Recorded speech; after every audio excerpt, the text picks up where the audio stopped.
What is best in life? To crush your enemies, see them driven before you, and to hear the lamentation of their women.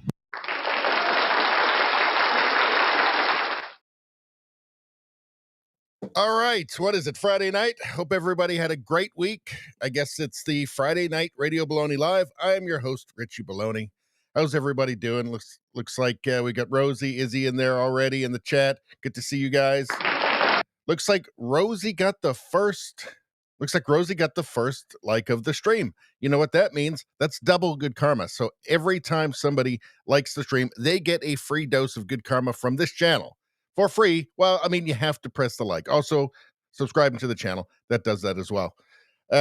Izzy got number 2. You know what? I'm feeling generous. That's 1.5 good karmas for you for getting the second one. Very nice work, everybody. All right. Hope you guys are doing well. Hope everybody is doing well. The news is just going crazy these days. So what are we going to talk about? Oh, hold on a second. Mickey, how you doing, Mickey? Just got number 3. You know what? 1.25 good karmas for you. 1.25. In these troubled times, you're not going to turn your back on that, are you?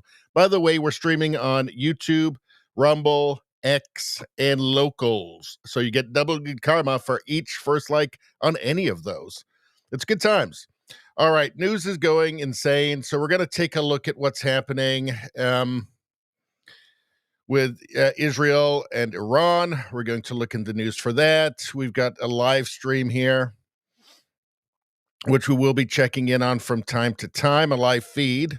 And this, I imagine, if anything pops off tonight in terms of ICE protests, we'll probably go to that as well. But we're also going to look at that as well, because I expect it probably, if things do pop off or whatever pops off, probably not until tomorrow. That seems to be the special time that they're looking for, but who knows? Who knows? Let's see. We're going to talk about AI and these new AI avatars, and it's really just gotten to the point now where you can't tell, or you almost can't tell. Very soon, you just have no idea if the person you're watching or listening to is real. I guess you can go back and see when people started their channels, because this is already on like YouTube and everywhere. Basically, you can post. There's been AI videos. Not with the AI avatars that look like absolutely real people, but it's flooded. YouTube is flooded with AI stuff now. You can tell because the voice is just kind of flat. You can still tell when it's an AI voice. There's something kind of uncanny valley, but it's really close. And really, you need to listen for a while. If it's just a sentence, you wouldn't know the difference. So we're going to take a look at this because it's just getting scary. You can follow people that you've been following for a long time. But even then, I mean, people are just creating avatars of themselves and not filming. And the AI does all the work for them. And it looks like them. And it's getting better and better to the point where I've seen a couple where you just can't tell. Or it's so close. Maybe there's a touch of uncanny valley there, but it's getting weird. It's getting weird, folks. Let's see. What do we got here? Yeah, so we're going to take a look at the deportation stuff. Maybe I'll move this tab up a little bit. There we go. Yeah, so we're going to be looking at the deportation riots, if they're happening tonight. It's happening. More expecting it to happen maybe tomorrow night, but I guess we shall see. We're going to take a look at some memes. Memes are fun. We all love memes. We're going to take a look at this guy, the state of Canada, the state of politics in Canada. The public safety minister, I think, not him, but firearm safety. Not him, but this guy might be an actual halfwit. So they might have brought in and made a minister of an actual halfwit. I'm not sure. I'm pretty sure. Halfwit. I'm saying halfwit. Canada is a cautionary tale, and we shall tell the cautionary tale of Canada tonight for a little bit. If we've got time, I mean, if the live news gets really crazy, we'll maybe save it. But yeah, Canada, cautionary tale. I'll tell you why. We've got some more stuff on the Trump tariffs. We've got Elon Musk and Trump are friends again. It looks like they're well on their way to being friends again anyway, if they're not already, which I am happy to see. And those who watch the channel will know that I did predict that they'd be making friends again, because it just makes no sense for them not to be. And of course, we have hold on, I've got a there we go. The age of men is over. The time of the orc has come. Yeah. So the last tab is just kind of a mishmash of all kinds of stuff. Crazy trans snake people and all kinds of nutty stuff. There's former prime ministers of the UK. There's people being mean to dogs and then getting their comeuppance because of it. There's people being nice to dogs. And then there's some cake as well. And then there's Victor Davis Hanson, who we're all big fans of here, and an angry dog and all kinds of, and there's Greta. Greta, she got kidnapped. She says. Not really. Anyway, we've got animal things because those are all good palate cleansers when the news is really kind of terrible. So we got lots of stuff in here. Mel Brooks making Spaceballs 2. Mel Brooks at 98 making Spaceballs 2. That's fun. I'm here for that. I mean, it's going to be terrible, let's be honest with ourselves, but I'm here for it. Still. All right.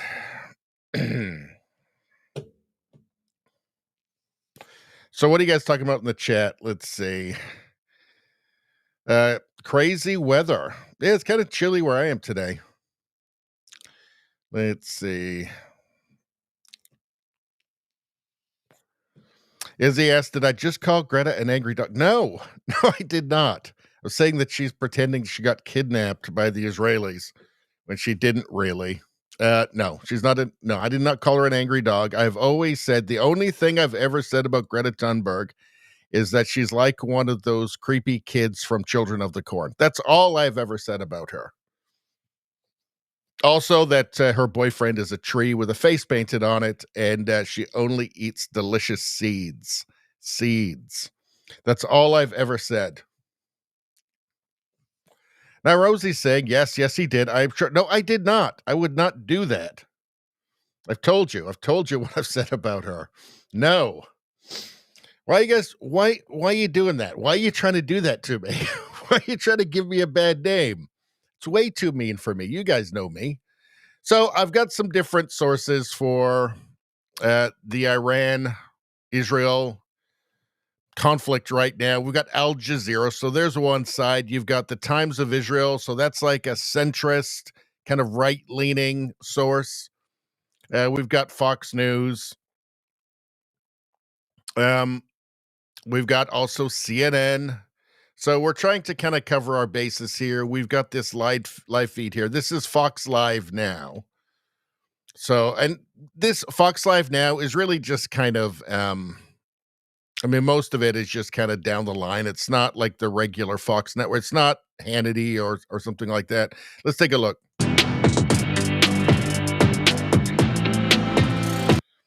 So I guess they've just got this cam like 24/7, just waiting to see if something was that. They just had that as Minneapolis. Really? Here's New York live. So I don't see any. I mean, the traffic's going on the road. I don't see any ICE protests going on, at least right there. Where is that? LaGuardia. Okay. I guess for travelers. Let's see what comes up next.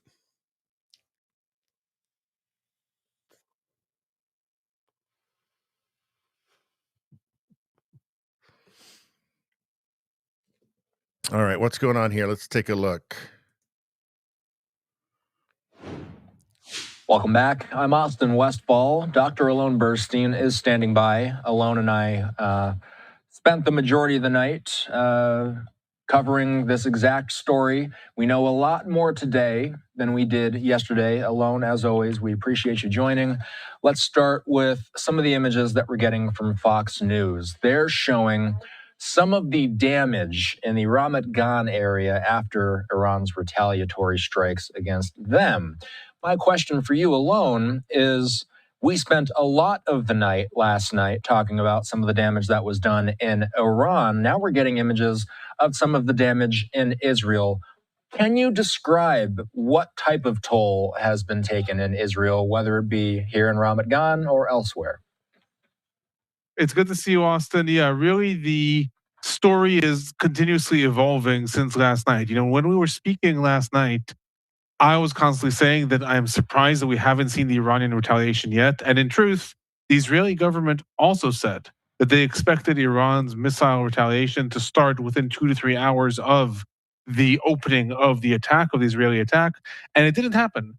It took them almost 18 hours to launch their counterattack, so to speak. And now it's just both sides trading blows constantly. It's no longer they send. It's just constant from both sides. In Israel, there have been Now, there's reporting. I mean, it's all fog of war. Who knows what's true or not? But there are reports from, I think, from Israel that they had maybe not entirely decapitated the leadership. Apparently, the Ayatollah is safe. But yeah, if they had killed a lot of the the generals, the leadership of the military of Iran, well, then it might take a while to coordinate a response. True, and these have been the hardest strikes in the center of Israel, possibly ever, but certainly in the last years. The Hezbollah has fired missiles towards central Israel, towards Tel Aviv and Ramat Gan. Hamas has fired missiles towards central Israel, Tel Aviv, Ramat Gan, Givatayim, Gush Dan. We're seeing now these images in the skies of Tel Aviv. The Houthis have fired missiles. Nothing like this. There's never been so many direct hits that have happened so far in the center of the country. Keeps us glued to this live vantage point. So yeah, the Iron Dome is not perfect. And, Iran spends a lot of money on its military. Who knows how many missiles it has? So let's take a look at what some of the, let's see what Al Jazeera is saying here. Iran hits Israel with retaliatory strikes after nuclear site attacks. So, yes, Iranian missiles have targeted sites across Israel, injuring at least 40 people in retaliation for ongoing Israeli attacks on Iran. Iran says Israel has killed 78 people, including senior military officials, and wounded more than 320 people in Iran as the Israeli military continues to launch strikes on cities, military sites, and facilities. 5 minutes ago, Trump in uncomfortable place as his America First promise was to end wars. Well, we'll get to that. I know you guys have sent me stuff about J.D. Vance actually talking about this not that long ago. Let's go to Times of Israel and see. Updated 7 minutes ago. Several people hurt. Number of homes heavily damaged by Iranian missile strike. Woman killed, over 60 wounded in earlier missile salvos. A senior Iranian official threatens that Iran will target countries that try to defend Israel. This really, I mean, what exactly is what exactly happened here? What was the involvement of the U.S.? All this stuff will come out, will emerge eventually through the fog of war. In terms of this conflict itself, I'm not picking sides in this. I'm not cheerleading. I just want to go through this and just report what's actually happening. That's a side issue from should the United States be involved? Or should anybody else be involved? I mean, Iran is allied with BRICS countries, Russia, China. Where does that go? Those are serious issues, and that's why people are talking about World War III. But in terms of this conflict itself, what's happening on the ground and in the air, yeah, I mean, we'll just report on what's actually happening. So Netanyahu saying Israel couldn't wait any longer to strike Iran. IDF confirms hitting Isfahan nuclear site. So there's reports that a nuclear site in Israel has also been hit.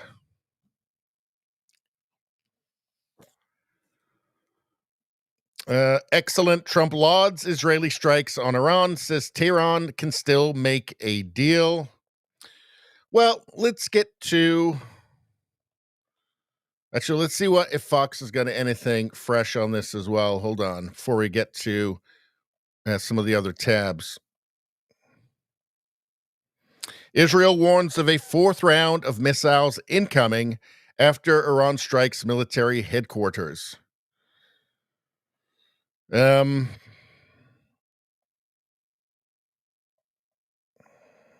Fox correspondent Trey Yingst runs for cover as missiles strike Israel. Well, maybe let's take a look at this quick.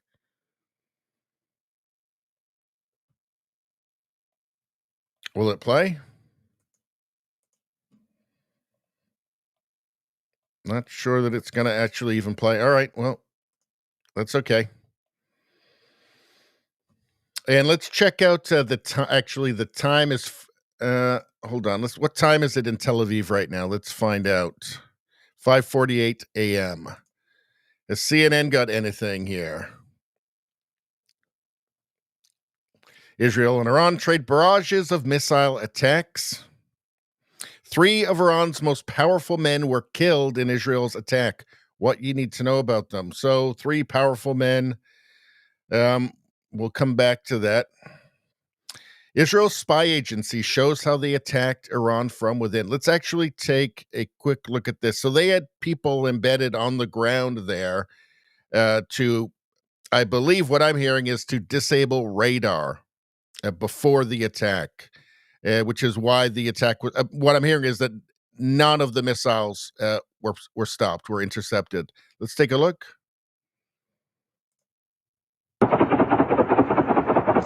Behind the unprecedented Israeli strikes across Iran, a sophisticated intelligence operation, with Mossad releasing these rare images of what it says are its covert operations deep inside enemy territory. In this video, 2 masked operatives can be seen crouching down, adjusting equipment. One Israeli security official told CNN Mossad established a drone base in Iran ahead of the strikes to target the Islamic Republic from within. This video appears to show a drone targeting a missile launcher. Another shows the crosshairs of a drone over a target, which appears to be a truck. Israeli officials say precision weapons were smuggled into central Iran and positioned near missile systems. There are striking similarities with the Ukrainian attacks deep inside Russia earlier this month, where spectacular covert drone strikes destroyed valuable Russian strategic bombers.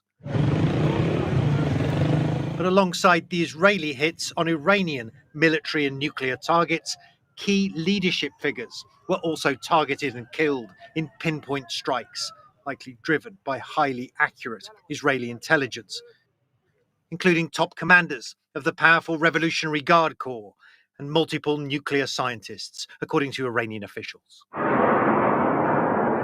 But the ongoing Israeli campaign is high risk, already provoking serious retaliation across Israel, including on Tel Aviv. And the escalating conflict could also bolster hardline Iranian calls for a nuclear deterrent, meaning this stunning Israeli intelligence coup may actually increase the nuclear threat it was meant to remove. Matthew Chance, CNN London. So, so we're seeing there kind of a mirroring of what Ukraine did to deep inside Russia to the to some of their strategic bombers, deep inside Russia. So I'm sure that Israel had been planning it well before that, obviously, but that shows you a new facet to modern warfare, which makes it just even more terrifying.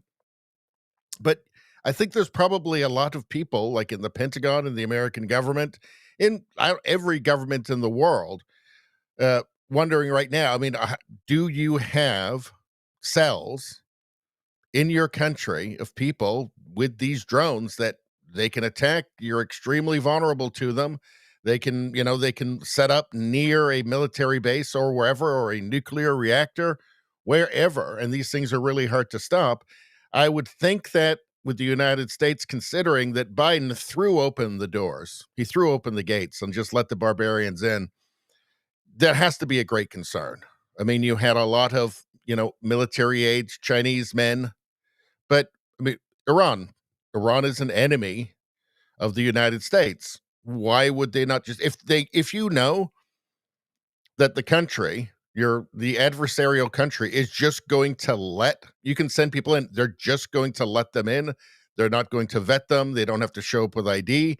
It's just a free ride. Just send them in. Send anybody you want. Send agents, send sleeper cells, whatever. We don't care. We just want as many people as possible. And of course, Biden did not fail at the border. He succeeded beyond his wildest dreams in terms of numbers of people getting across the border into the United States. That was clearly, obviously the goal. Not to prevent. That's just insane at this point to think that. So why wouldn't Iran send teams into the United States? I mean, it just doesn't make any sense. Now, that's a complicating factor because false flag attacks. So there's talk right now about a false flag attack to try and, to blame on Iran, and then that's an excuse to get more involved militarily.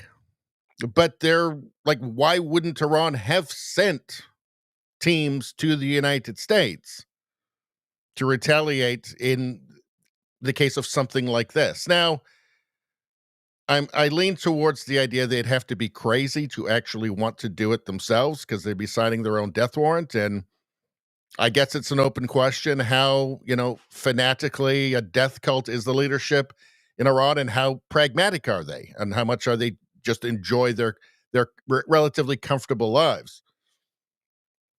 But Biden really fucked the United States with that, with his border invasion, his intentional border invasion, because obviously you're going to send people, saboteurs, spies, just whatever is useful to them. So that's a huge concern.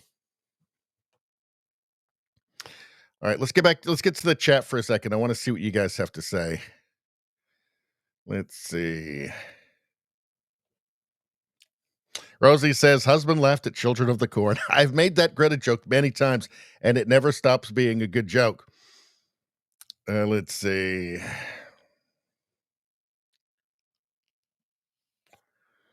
Yeah, everybody's saying the weather was cool where they were, and I'm hearing that it's apparently the hottest. The last month was the hottest in the entire history of the Earth. Yeah, sure. Spambot, how you doing? Good to see you. Good evening to you. Good evening to you. Nevada, how you doing? Good to see you. All right. Did we say hi to Izzy? Izzy, how you doing? I think we got Turtles too, don't we? Turtles is in there. Good to see you, Turtles. All right. Well, everybody's starting to show up. Nice. Okay.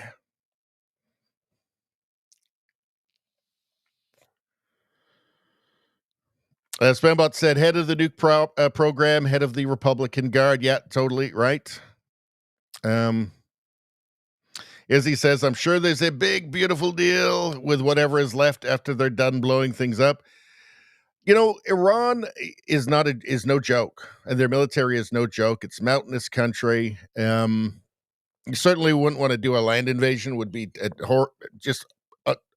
horrific. There was a very long and bloody war with Iraq. It's not really a good place to invade, that's for sure. I don't know. I mean, it seems like the kind of thing that you might not want to get involved in just because of the unintended consequences, possibly. But I mean, we'll see what develops. And Nevada says, in other words, 2 got promoted today. Are they getting the virgins? Are they?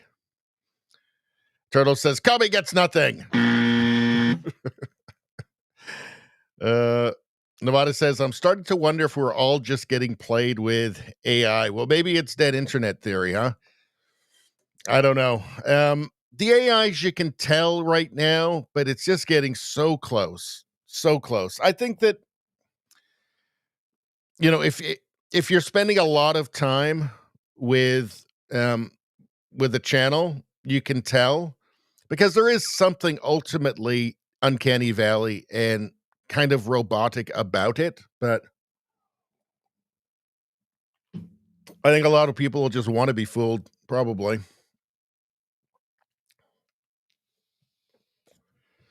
As he says, I remember as a child watching the war between these two and being confused and scared that World War III was starting. Well, it just might still.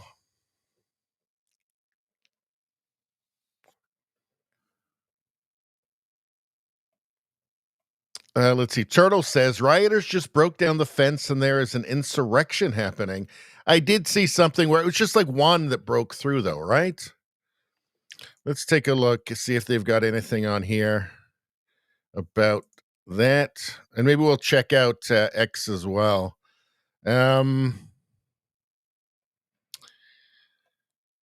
Red State deploys National Guard after agitators hurl rocks at police in Blue City riot. Okay, let's take a look here. Texas officials vow swift accountability for property damage as nationwide unrest continues.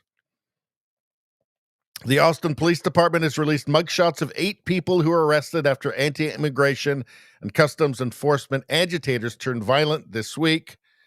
Okay, so this is going back a few days. I kind of got a feeling it's not going to really, if there's something big, it's not going to pop off until tomorrow.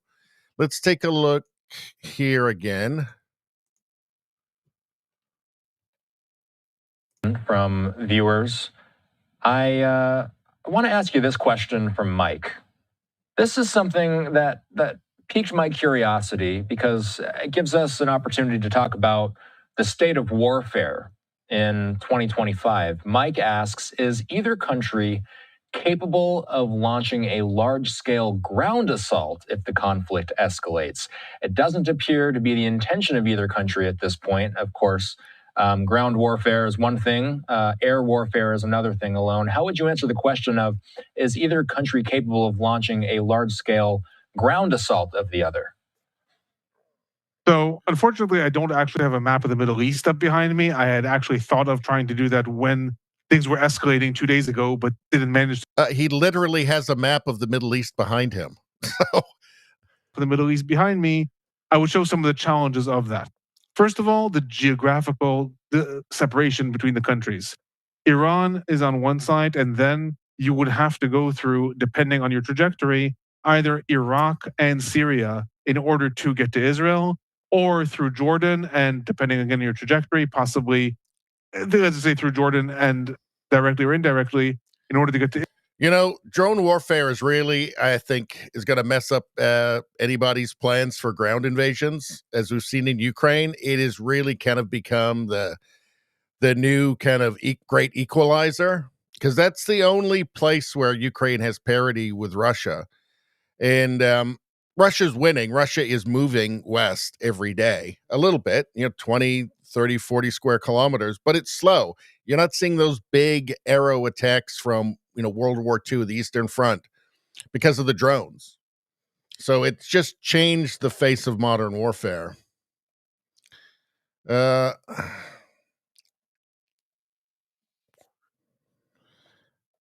says, I've been hearing them say they are close to having nukes for 40 plus years. Well, they keep saying that. I mean, I assume they are trying to. I mean, there is a benefit in having that in terms of security. Let's see. Nevada said, I thought I would have a flying car like the Jetsons by 2020. Nope, no flying cars, but tens of millions of illegal immigrants and wars all over the place.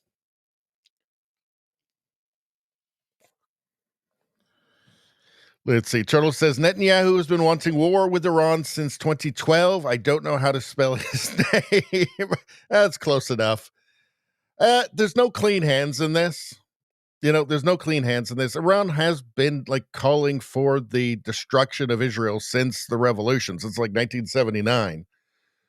Right? They do fund Hezbollah. They have been funding Hamas. So, but I'm not rooting for anybody in this either.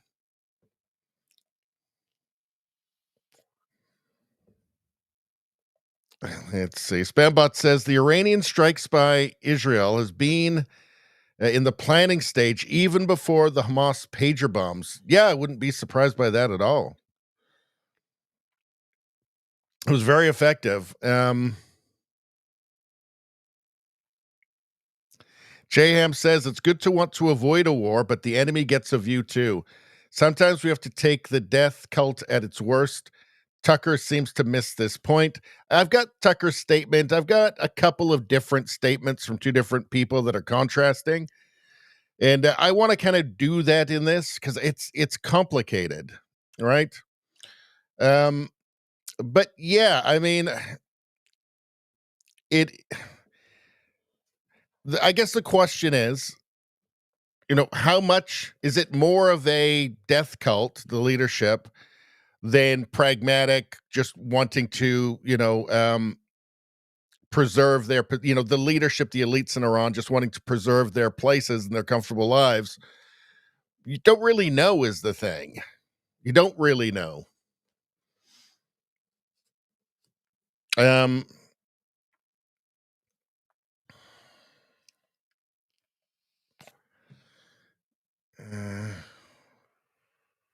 Turtle says, yes, but Trump is joining in. I don't know. For love of God, please no. Well, we're going to get to that.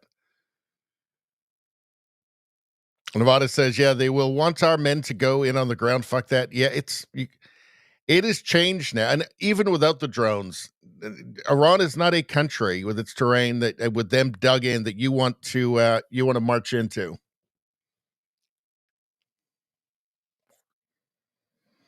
Let's see. Turtles on checked Benny Johnson and those that broke into the Capitol building are arrested. Oh yeah, okay, yeah, the Capitol building. I saw there was one guy who broke through. We'll get to that. Izzy says drones are scary as fuck. The PTSD-inducing sounds they make would mess you up for life. Lost video. Is it just me? You should still have video. Let's see.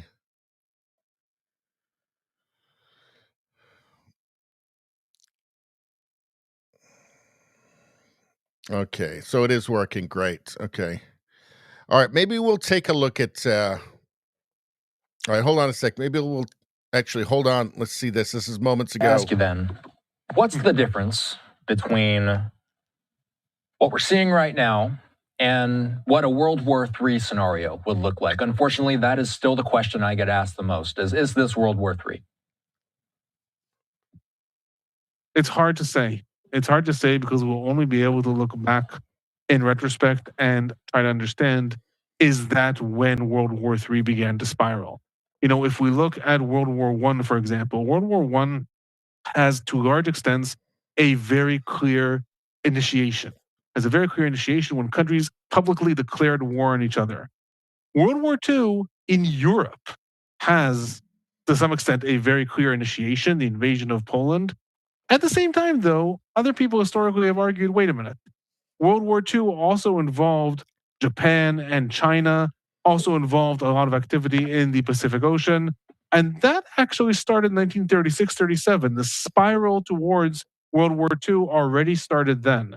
So what are we seeing here? Right now, we are still seeing something that is relatively contained between Israel and Iran, despite all the proxies that Iran has, and despite the involvement of the United States.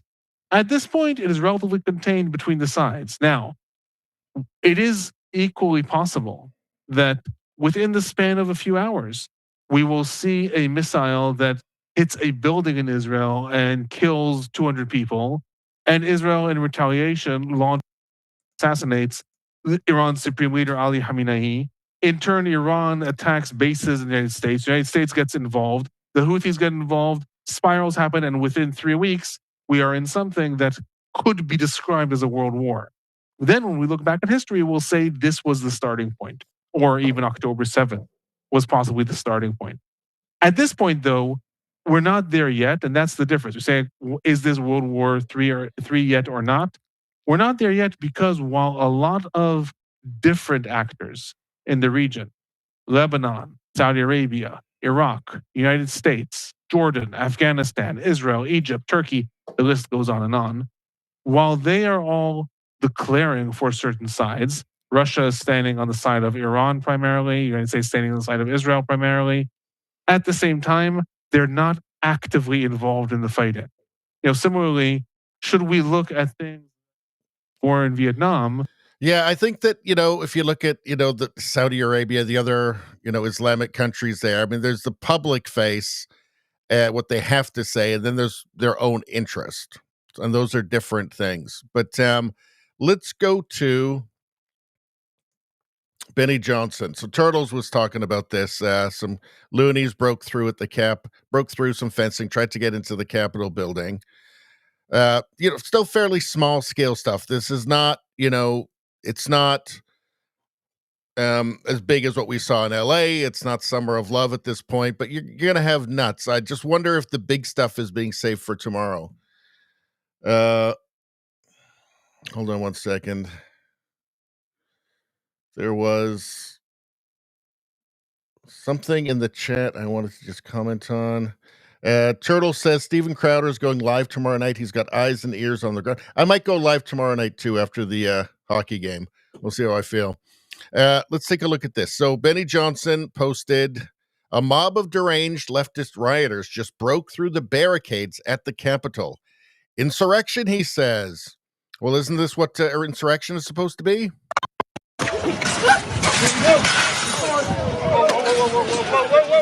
We got people breaking through the barriers of the Capitol building. We got people breaking through the barriers of the Capitol building.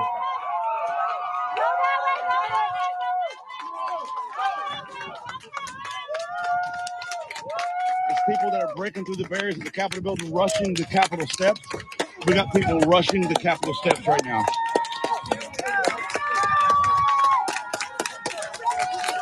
Let's go!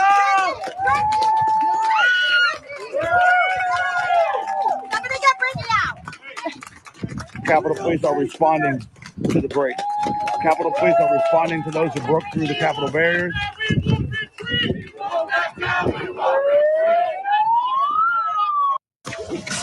So, and then let's see.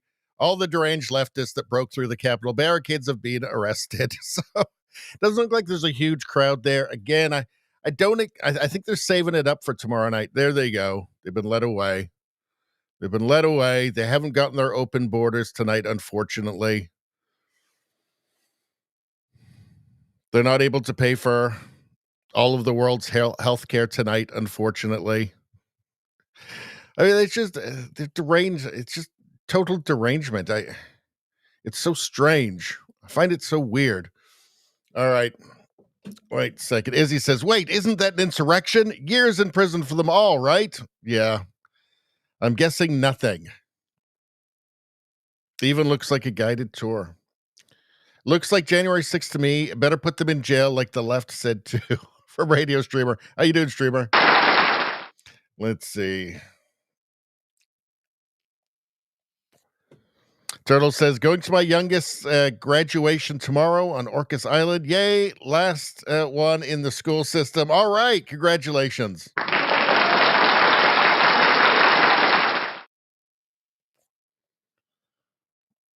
Let's see. What else we got going on from you guys? Spambot's tapping out early. Good night if you're not gone already. Have a great sleep. Well, hopefully, I might be live tomorrow night after the game, so we'll have to see. But anyway, have a great night, great weekend. Hopefully, we'll see you on Sunday, if not tomorrow night. All right, so let's check some updates here just quickly.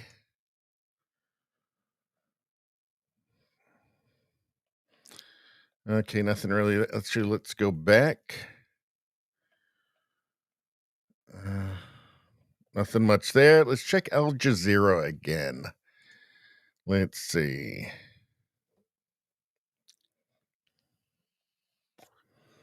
Well, this appears to be 2 minutes ago. Israeli military says it downed 3 drones launched from Yemen.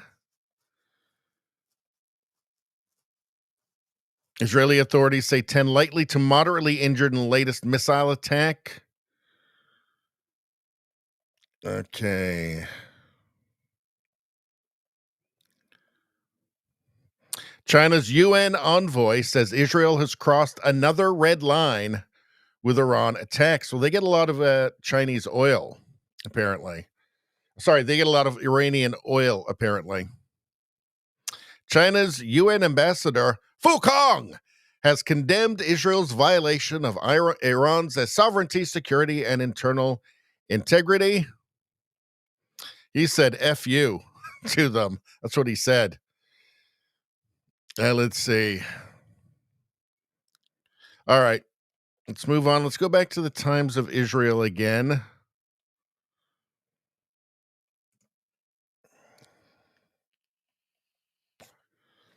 We're not seeing too much update here. So, yeah, it's not.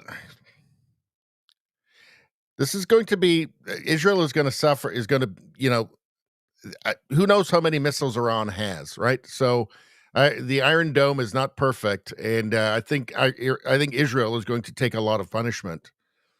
Obviously, Iran has already and will continue to. All right. All right, so let's just go to the tab now, and let's see what we've got.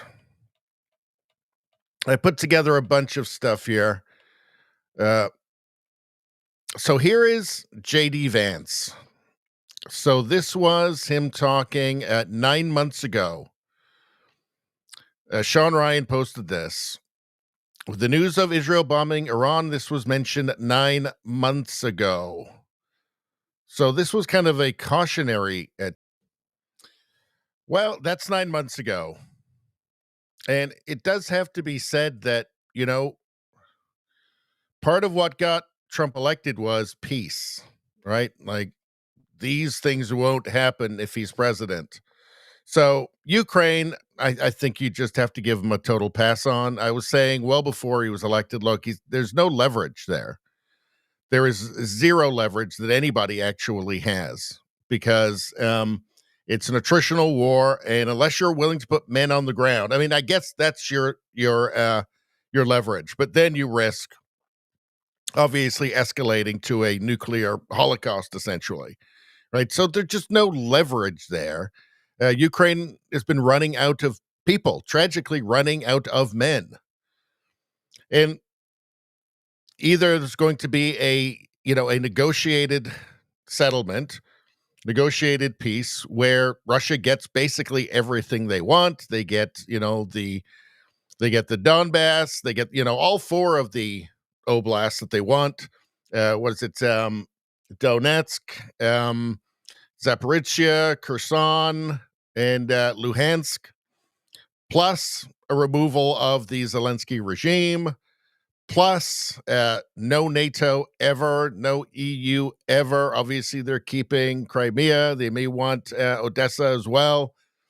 Either what looks like a very bad deal for Ukraine, or it's just terms of surrender, because in the attritional war, when you've got way more people, and you've got way more of everything. The only place where there's parity, close to parity anyway, is in drones, which is what's preventing the Russians, even though they're moving west every single day a little bit. The drones make those big, those huge big arrow blitzkrieg attacks of World War II obsolete. You can't do it with the drones. They're too cheap. They're too numerous. They're too effective. So with the Ukraine war, Trump never had any leverage on that. It would have been a miracle if we could have. I know what he said he was going to do, but that was never realistic. And I was saying it well before Trump got elected. But this is different now. This is a different one. This one's starting under his presidency. So, and this is the sort of thing that was not supposed to happen. Now, if it If it escalates, that will be very bad. It'd just be bad for the world, obviously, anytime you have something this volatile with this many players involved. Because again, Iran is allied with, with BRICS countries, big countries, China, Russia. You start thinking, well, global war, like World War III. We don't know what's going to happen. We don't know what the unintended consequences are, but this is going to be something that's going to piss off a lot of Trump voters. Iran is preparing to close the Strait of Hormuz. Defense Intelligence posted this. Well, it's something they can do. Let's take a look. And you know what? This is AI. Talking about AI earlier, this is obviously an AI voice, but it's instructive. So let's just take a quick. I don't like playing AI stuff, but let's take a look. This is one of the most dangerous choke points in the world, which can trigger World War III at any time. It is known as the Strait of Hormuz, one of the most crucial choke points. Controlling it means having control over the entire world, while blocking it could block the whole world. Located between the Persian Gulf and the Gulf of Oman, this strait lies just 33 kilometers wide, with Iran to the north and Oman to the south. The main reason for its importance is that around 30% of the world's crude oil and 20% of its natural gas pass through this narrow waterway. Surprisingly, the Middle East holds 50% of the world's total oil reserves, which are exported to the world through this very route. No single country has direct control over the Strait of Hormuz. Its passage is governed by UNCLOS. Iran and Oman share the responsibility of ensuring the safety and security of all vessels passing through. And as part of this, they may collect maritime fees from the ships. If Iran were to block the Strait of Hormuz, whether due to conflict or any other reason, it could severely disrupt global energy supplies and potentially trigger a collapse of the world economy. If you found this video informative, don't forget to share it and follow for more. All right.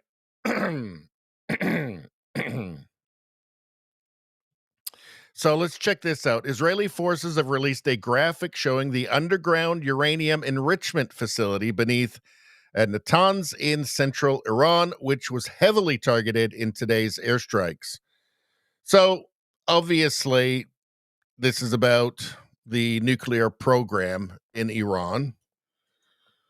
Maybe it's about, regime change. Who knows? It seems like, really regime change would have to come from a popular uprising within the country, but let's take a look.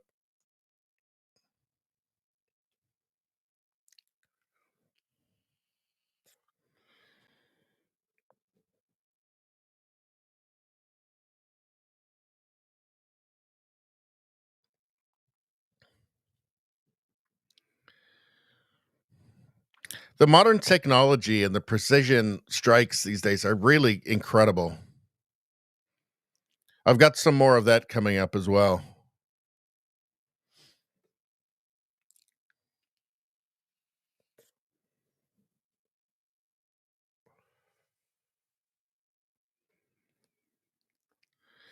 So there's that.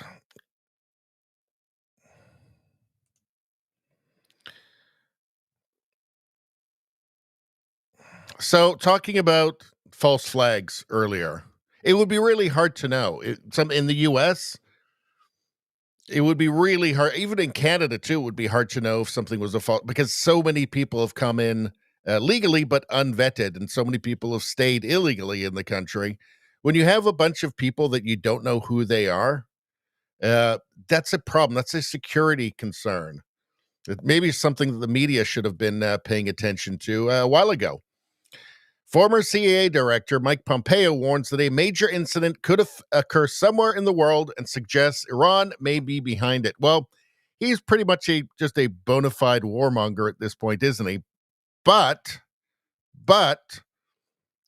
if the gates are left wide open, as they were for 4 years under Biden, why would your adversaries not send sleeper cells? Espionage, spying, drone teams, like we've just seen with Israel in Iran, like we've seen with Ukraine in Russia. Why wouldn't you do that? Obviously, it's something you're going to do. Let's hear what he has to say. Careful who you are around in terms of large events, Jewish events. I mean, this sounds like we've gone backwards decades in terms of the threat on Jewish lives, but that's exactly what this is also about. Harris, I actually think it's just the converse of that. I do agree this could be a very high tension, stressful, and indeed there may be an event somewhere in the world. It's not just the missiles or drones they'll fly to Israel, but the Iranian IRGC, the very leadership the Israelis destroyed last night, has been working in nearly every country around the world, including the United States of America, to plant little terror cells all across the world. Hezbollah was doing the same. So this will be a very difficult period. But in the end, this was not a reckless attack, but indeed what they did was decent and just and righteous, and will reduce risk to the Jewish diaspora around the world. And for Israel and for the United States of America, a really good set of outcomes are in the offing, so long as Israel is prepared to finish the task, and as long as the world unites to provide continued deterrence and defense to prevent Iran from conducting all kinds of attacks. I think of cyber threats. Looks like we got.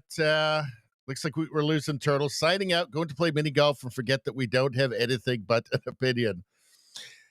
I think people shouldn't get black-pilled because popular opinion matters, and being informed matters. And it may take a while for popular opinion, for the popular zeitgeist, whatever you want to call it, to matter, but eventually it does. I mean, if you look at the United States, I mean, I know maybe tonight it doesn't look like it, but it is a different, the Republicans are now MAGA.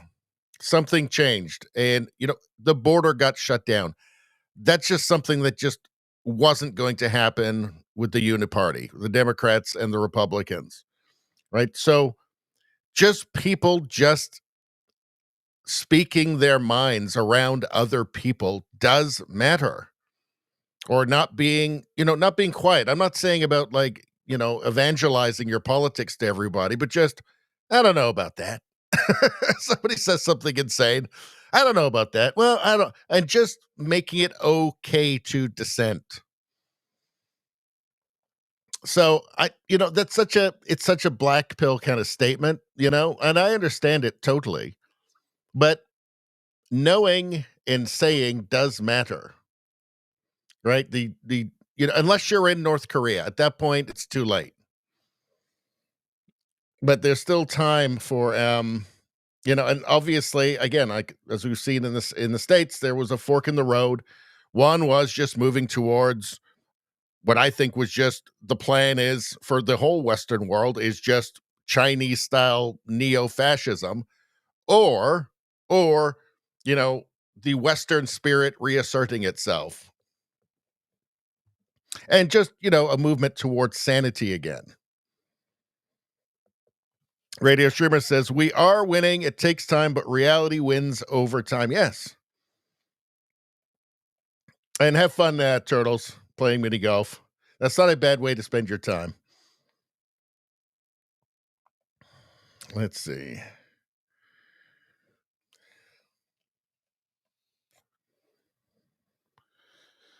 Blunderworld, how you doing? Good to see you. Let's see.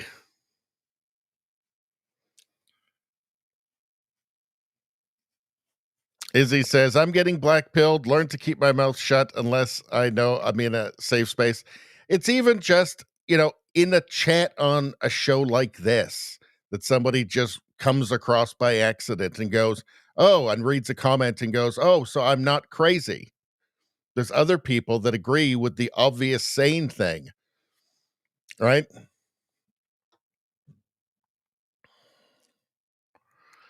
All right, let's keep going here. I've got some more stuff to show you on this. So, I don't know, here's this from Bannon's War Room. From General Mike Flynn, the war is going to go on in the Middle East for at least another 2 weeks. So let's hear his insight here. Former National Security Advisor. Let's take a look. Very briefly, this war is going to go on in the Middle East for at least another 2 weeks. You're going to see a level of devastation that we have not seen probably historically in many people's lives, probably since World War II. And this is regime change time. The Israelis are done. and I don't blame them. We need a benevolent leader inside of Iran to rise up. We don't need somebody flying in from Paris who's been making billions off the backs of other people. We need somebody from inside the regime, and we need the CIA the hell out of there.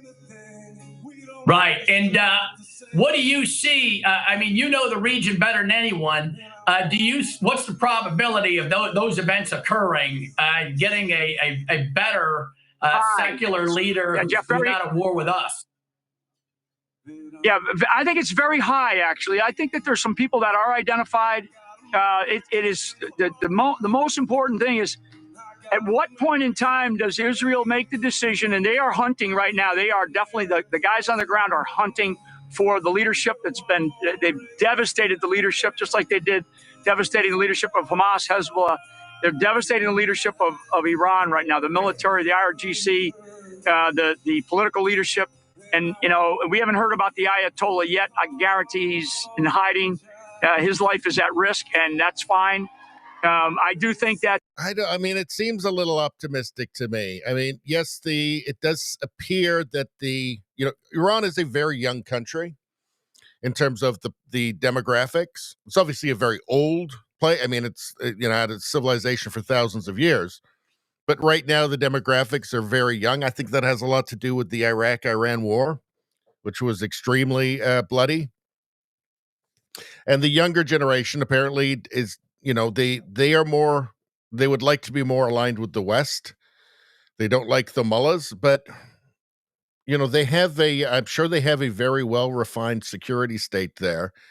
And you can, a competent government in terms of internal security can hold a public hostage for how, look at North Korea. Doesn't seem like there's going to be any popular uprising there, right? So China is nowhere near to anything like that. So I don't know. That feels a little optimistic to me. Regime change. I mean, you can't do a ground invasion. You can bomb, but that's not the same. Iran army. I don't know what this is. I don't think this is anything official. Latest updates on the Iranian army. Pakistan announces its readiness to support Iran. Pakistani warplanes are ready to assist Iran and destroy Israeli missiles and drones. I have a hard time believing this. They get a lot of aid from military aid. I think from the United States. Do they not? I could be wrong on that. Let's see. I think that is Tel Aviv. I think. Let's see. So, important message from Iran, from Neo Berg. The regime is afraid of us. It knows if we go out in the streets, it will collapse. They've brought in security thugs. Well, this is what I'm just saying. I mean, they're going to obviously put a lot of resources into the internal security, right? And, they've been able to hold the country hostage for a while, for decades.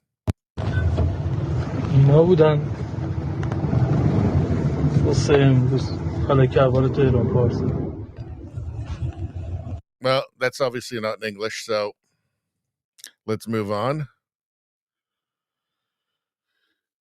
Let's see. From Alex Jones, false flag terrorism alert. The neocon CIA are now putting out the talking point that Iran will activate sleeper cells and launch terror attacks in the U.S.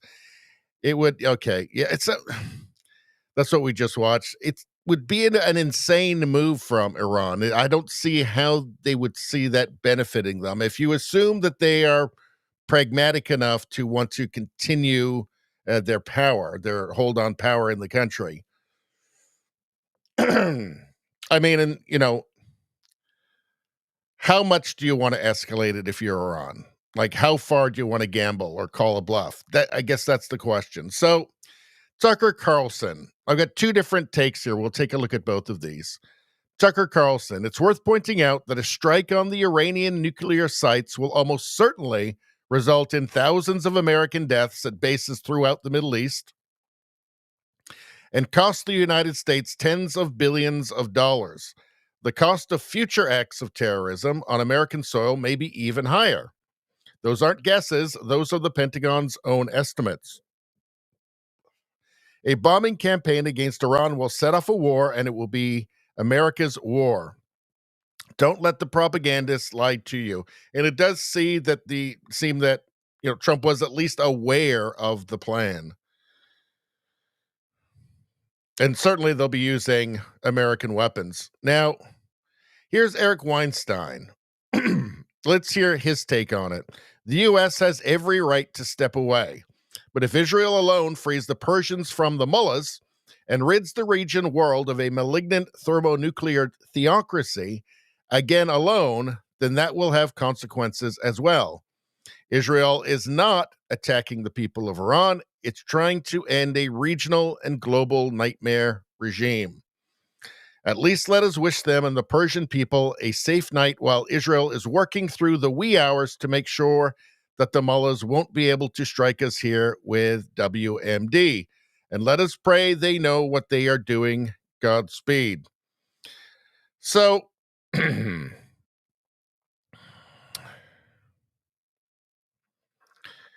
these are two different viewpoints on it, very different viewpoints on it. And there's good points to both of them. Now, Konstantin Kisin said, quote, "Don't let the propagandist lie to you." He's insinuating that Tucker Carlson is a propagandist here. I personally don't think Tucker Carlson is a propagandist. I like all three of these people. I think they all have value. I think Konstantin Kisin, Tucker Carlson, Eric Weinstein, I think all of these people have value, right? And, that's why I'm not on the left anymore, by the way, because I can do that, right? I'll show you two different points of view, and let's look at them. You can't do that on the left anymore, right? You can only do that in the space that we occupy, which is a much better place to be, because it it gives you a space for, perspective. And just thought, as opposed to just reflexiveness, reflexive action. So all right. So you guys have both seen these. I want to see what you guys have to say about that.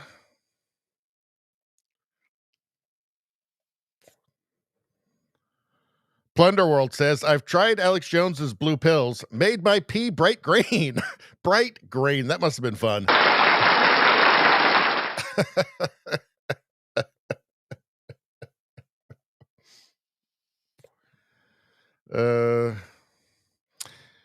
Radio streamer says, "There are lines drawn where we don't have time to convert if it breaks bad. So there are people I know and trust, these people that had resources and a sane mind. Hint, those are not lefties."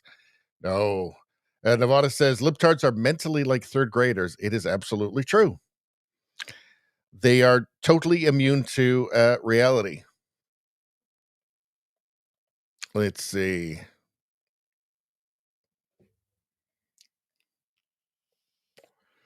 Rosie says, "I still try at times because Kami gets nothing and everything woke turns to shit." That's right.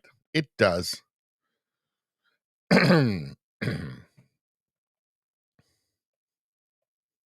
Radio streamer says, "I knew an older lady that said fluff instead of fart." Well, I hope you slapped her. Slapped her good. Can't tolerate that. Let's see. Wada says, "That's better than tooting your horn." Oh, God. I'm going to say this once, chat. Be better. Be better. I'm just kidding. Nevada says, "Tucker is pretty bright." Izzy says, "I think most people have value." Commies? Let's see. "Don't Biden your britches," radio streamer says.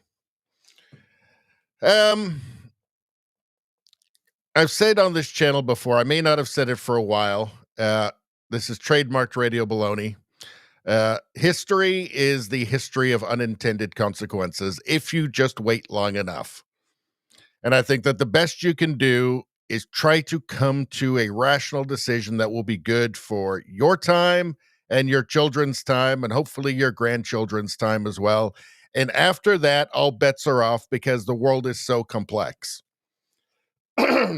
So history is the history of unintended consequences. So I think just reflexiveness is probably a bad way to go. I mean, maybe sometimes in rare instances it's important, but I don't know. I mean, look, is Iran having a nuclear weapon? Does that add danger to the world? Maybe yes, maybe no. I don't know. Does this strike perhaps is there a non-zero risk of World War III from being in the United States being involved in any way in this strike? In this new conflict? It's not a non-zero chance. So again, I'm not being a cheerleader in this stream. I don't know. I just thought we'd take a look at the information, and you guys can kind of decide. You can tell me what you think. Zero Hedge, explosion at Shahid Ahmadi Roshan nuclear site, Iran TV. This is from November 25th, 2024. Iran's supreme leader, Ayatollah Ali Khamenei, he's saying the arrest warrant against Netanyahu is not enough. Death penalty must be demanded. All this while people are chanting death to Israel, death to America. So, he's not, well, first off, I don't think he has a great sense of humor. اون کاری که اینا کردن پیروزی نیست، جنایت جنگی است. حکم بازداشتشو صادر کردن، کافی نیست. حکم اعدام نتانیاهو. I don't know what that was. Maybe he was asking who cut the hummus in there. They're pretty they're pretty packed tight in there. Let's see.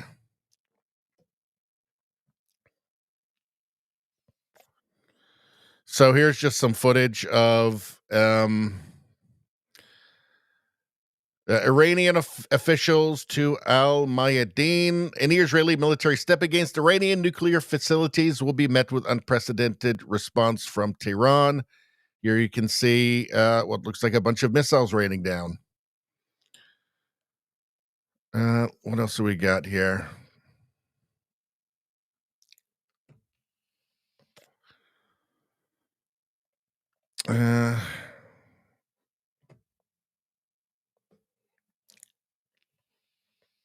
All right, so I think that hold on a second.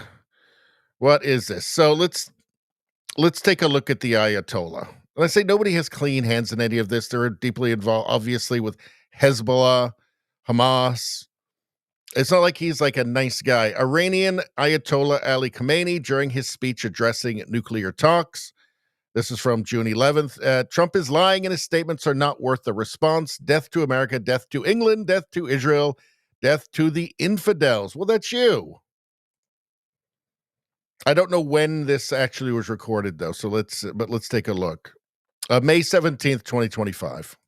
بعضی از این حرفایی که در این سفر رئیس جمهور آمریکا به منطقه مطرح شد لایق جواب دادن نیست اصلا.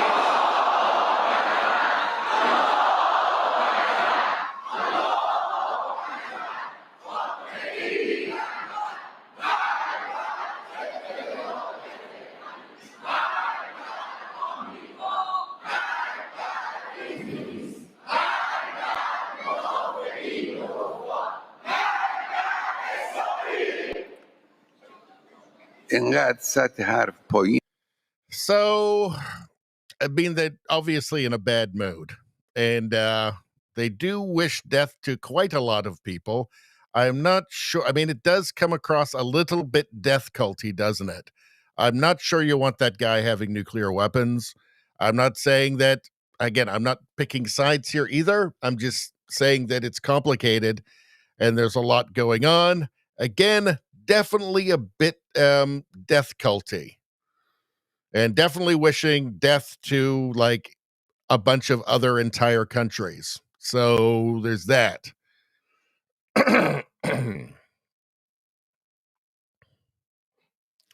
All right. Was there anything else we wanted to see here? So From Clash Report, the home of one of the assassinated Iranian commanders was hit during last night's Israeli strike. The missile pierced the wall and exploded in the bedroom. So that is incredible precision, obviously. And that is, kind of a hallmark of the Israeli military. So this is from yesterday. FBI reportedly mobilizing counterterrorism task force on alert status for potential Iran sleeper cell activity. So we're going to hear a lot of stuff about false flags, but at the same time, you have to be aware as well that obviously, if you open the gates for 4 years and you just say, everybody come in and we don't care who you are, every adversary is going to send cells in. They're going to send spies. They're going to send, groups to, man. I mean, again, the whole drone thing is out of the bag now, especially after Ukraine. I mean, Israel used the same tactic here, right? So, sabotage teams.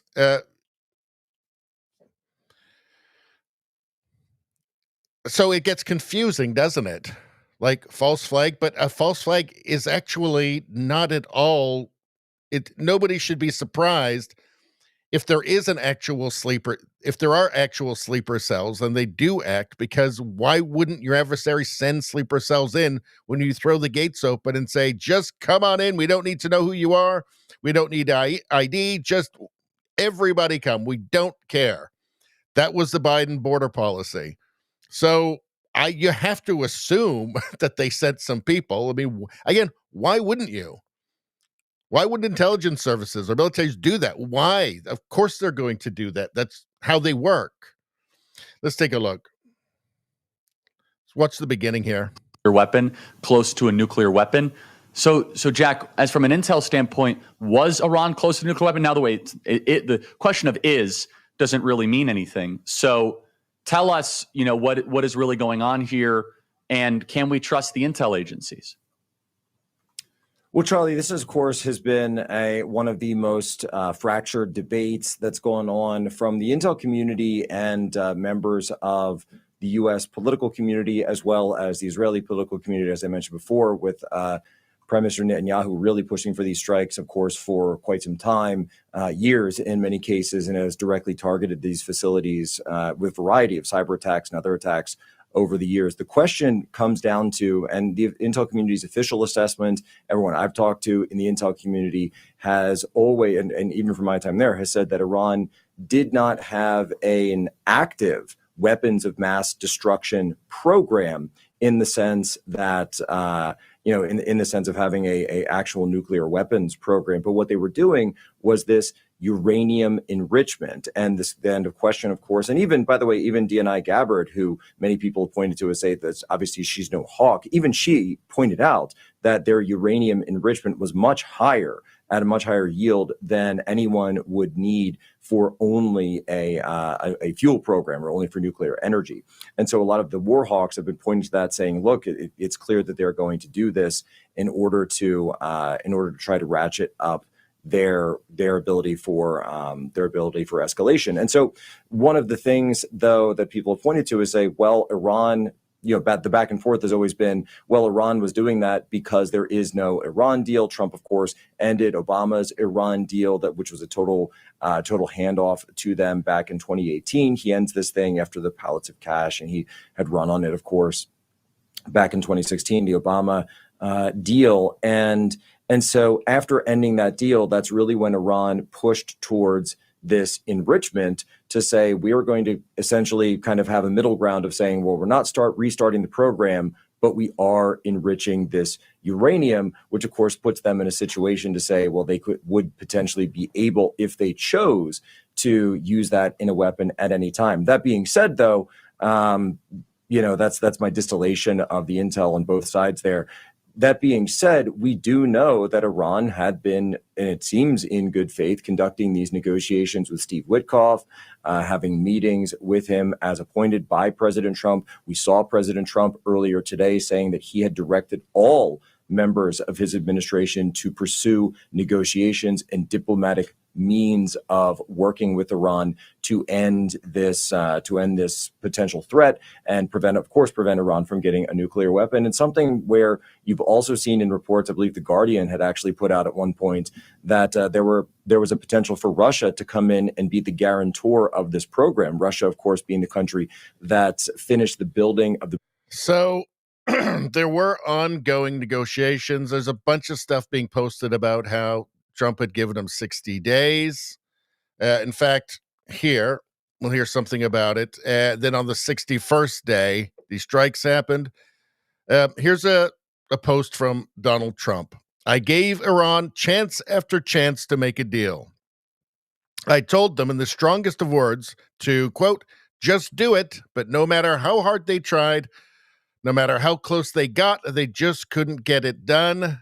I told them it would be much worse than anything they know, anticipated, or were told, that the United States makes the best and most lethal military equipment anywhere in the world, by far, and that Israel has a lot of it, with much more to come, and they know how to use it. Certain Iranian hardliners spoke bravely, but they didn't know what was about to happen. They are all dead now, and it will only get worse. There has already been great death and destruction, but there is still time to make this slaughter, with the next already planned attacks being even more brutal, come to an end. Iran must make a deal before there is nothing left and save what was once known as the Iranian Empire.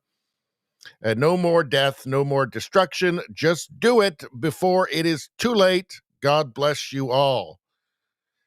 So, again, I have to say, and everybody on the channel knows I've been, a longtime Trump supporter, because I think that, he is the one leader that is willing to, that wants the West, Western civilization to reassert itself, or one of the few, but certainly the most powerful, in the most powerful country in the world. But I have to say, a lot of Trump supporters, a lot of MAGA is not going to be happy with any of this.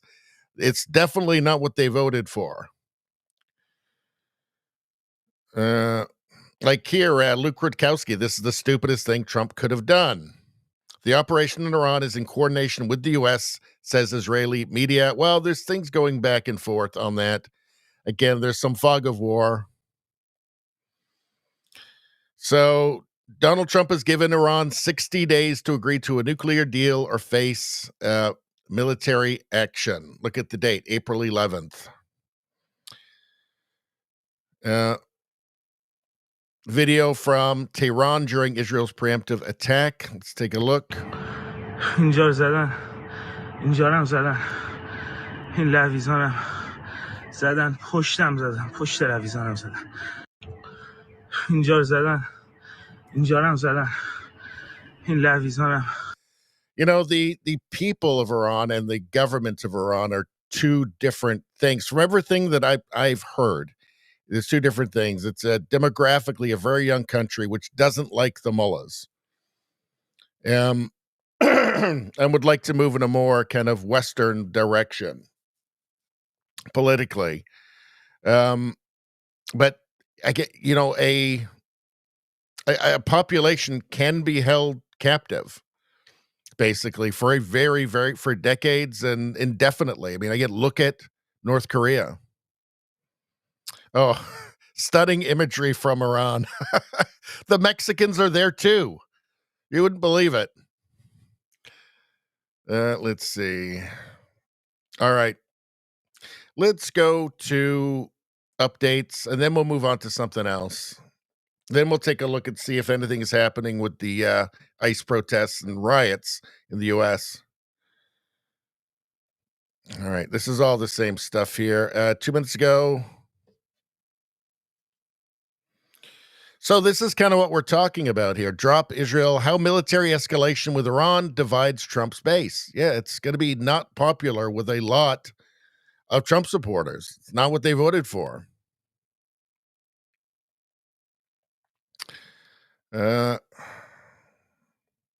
UN Security Council, well, who gives a shit what they think? No Western country should have anything to do with the UN, in my opinion. All right, let's check out the times of it. It's probably about 6 o'clock in the morning, I think, in Tel Aviv now. Let's see if there's any updates here.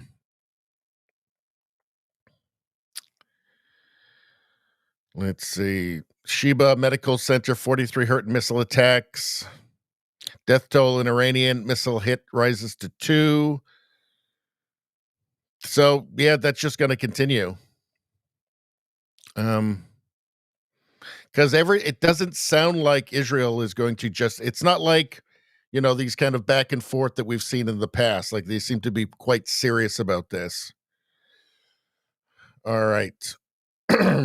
Let's see what's going on with Fox News.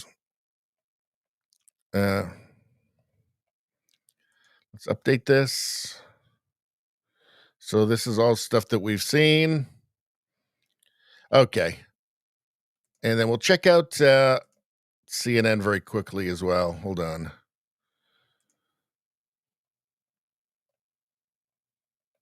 Okay, this is all stuff. Nothing's updated. Let's go to the live feed. Oh. All right, let's take a look.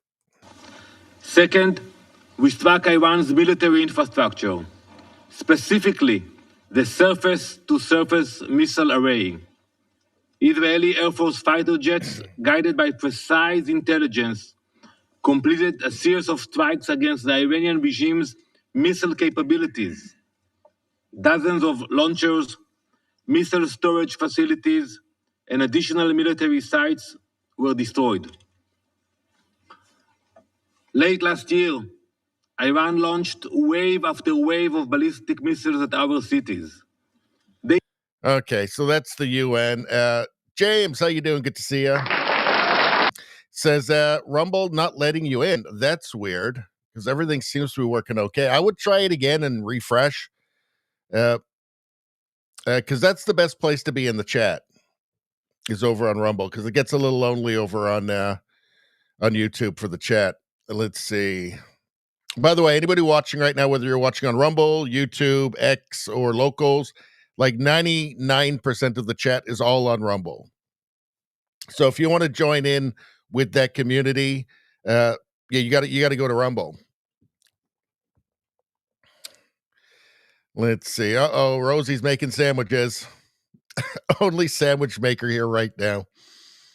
Well, that's good. Well, let's go to let's put on a palate cleanser while we check out the chat. And what better palate cleanser than a sandwich show? There we go. We love sandwich making shows.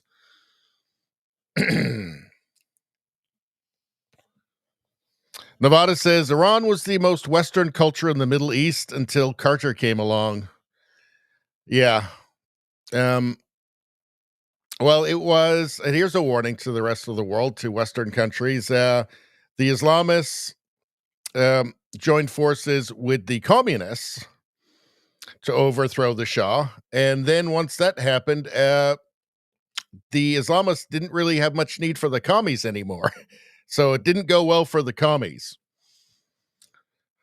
But we keep seeing this alliance of leftists just globbing themselves onto just whatever Islamist thing. It's weird. Queers for Palestine. I mean, it's just truly bizarre. Like, they don't have good intent for you, right? They're willing to use you as useful idiots.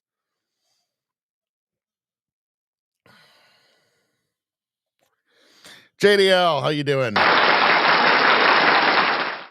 You're late. You're not too late. We're going to be going for a while. Nevada says not fight Zionist wars. Yeah, there's a lot of sentiment. I mean, there's a lot of sentiment of just not fight anybody's wars. And I mean, it's kind of hard to argue that, right? I mean, things that are unnecessary, you don't need.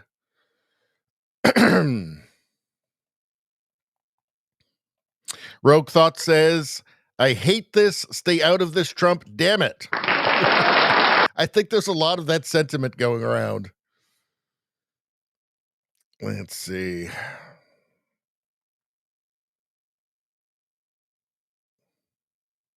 Rosie says, yes, stay out. Pray it stops soon. Real people are caught in this war. I showed you guys a video a while back, months ago, and it was an ice hockey rink in Iran, and it was a girls' hockey team. And I remember saying at the time, like, probably don't bomb these people. Like, why bomb these? Like, you know, like it's actually like it is people at the end of the day, whatever the regime is, you know. So I don't know. Or it might have been Calgary. No, it was definitely Iran. Definitely Iran. But there's you have, you can have a death cult regime and then a population that's not a death cult. But it's basically a hostage situation. Yeah, Nevada said Iran was the most Western culture in the Middle East until Carter came along. Have you seen the pictures from like Kabul in the 70s?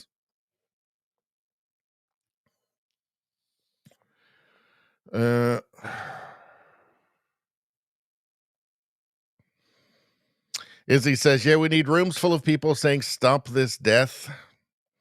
Nevada says that fuck the satanic UN. I don't like the UN. I'm not a fan of the UN. Any organization that puts Saudi Arabia on the council as the head of the Council for Women's Rights, what value is it? Why should you listen to anything they say? And I'm not cheerleading Israel in this thing with Iran, but also, too, you've got a body that's almost just like 98% just got total Israel derangement. I'm not for that either, right? Like the UN is just a complete, what is it? It's just a globalist tool? What is it exactly? I mean, how is it actually helping anybody now? There doesn't seem to be anything rational about it. Let's see something, actually. Hold on. What's going on here? Oh, this is exciting. You guys are going to love this. This is great. Still haven't tried 1775 coffee? Now's your shot. The 1775 starter kit just dropped.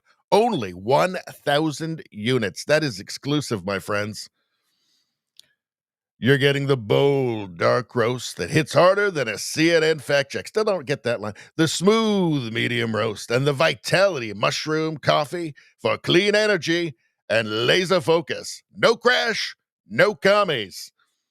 All single origin, small batch, toxin free, and mold free. Mold is gross.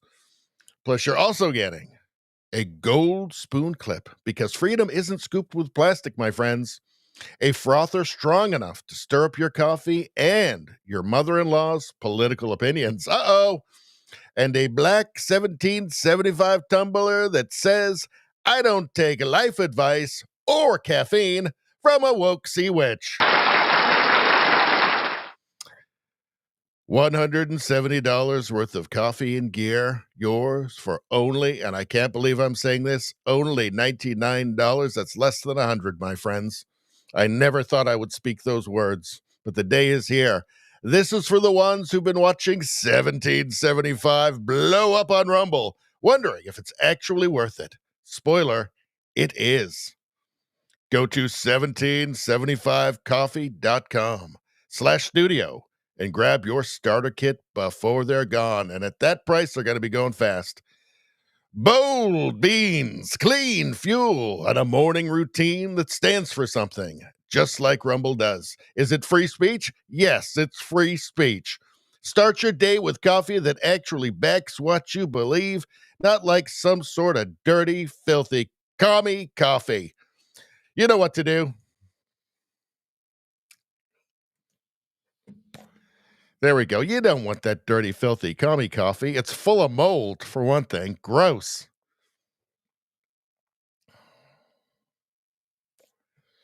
Izzy says, oh, wow, a coffee ad. I feel so much better now. 1776 out of 10. That is, I believe, the most out of 10 you can get. Let's see. Radio Streamer says, coffee and sandwiches, anti-commie sentiment, 10 out of 10. Already gotten my broken statue. Will make new demands later. I don't have any marked statues to break for you. Let's see.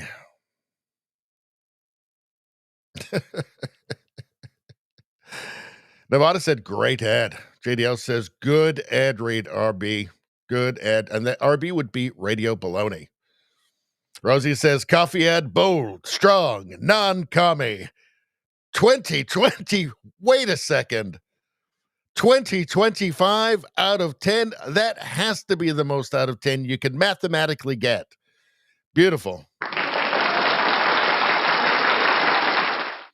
If you're not subscribed to the channel, go ahead and subscribe right now. Super important. Also, liking the stream, big deal. You get free good karma when you like the stream. Like it right now, and you get some free good karma. Have you not seen the news?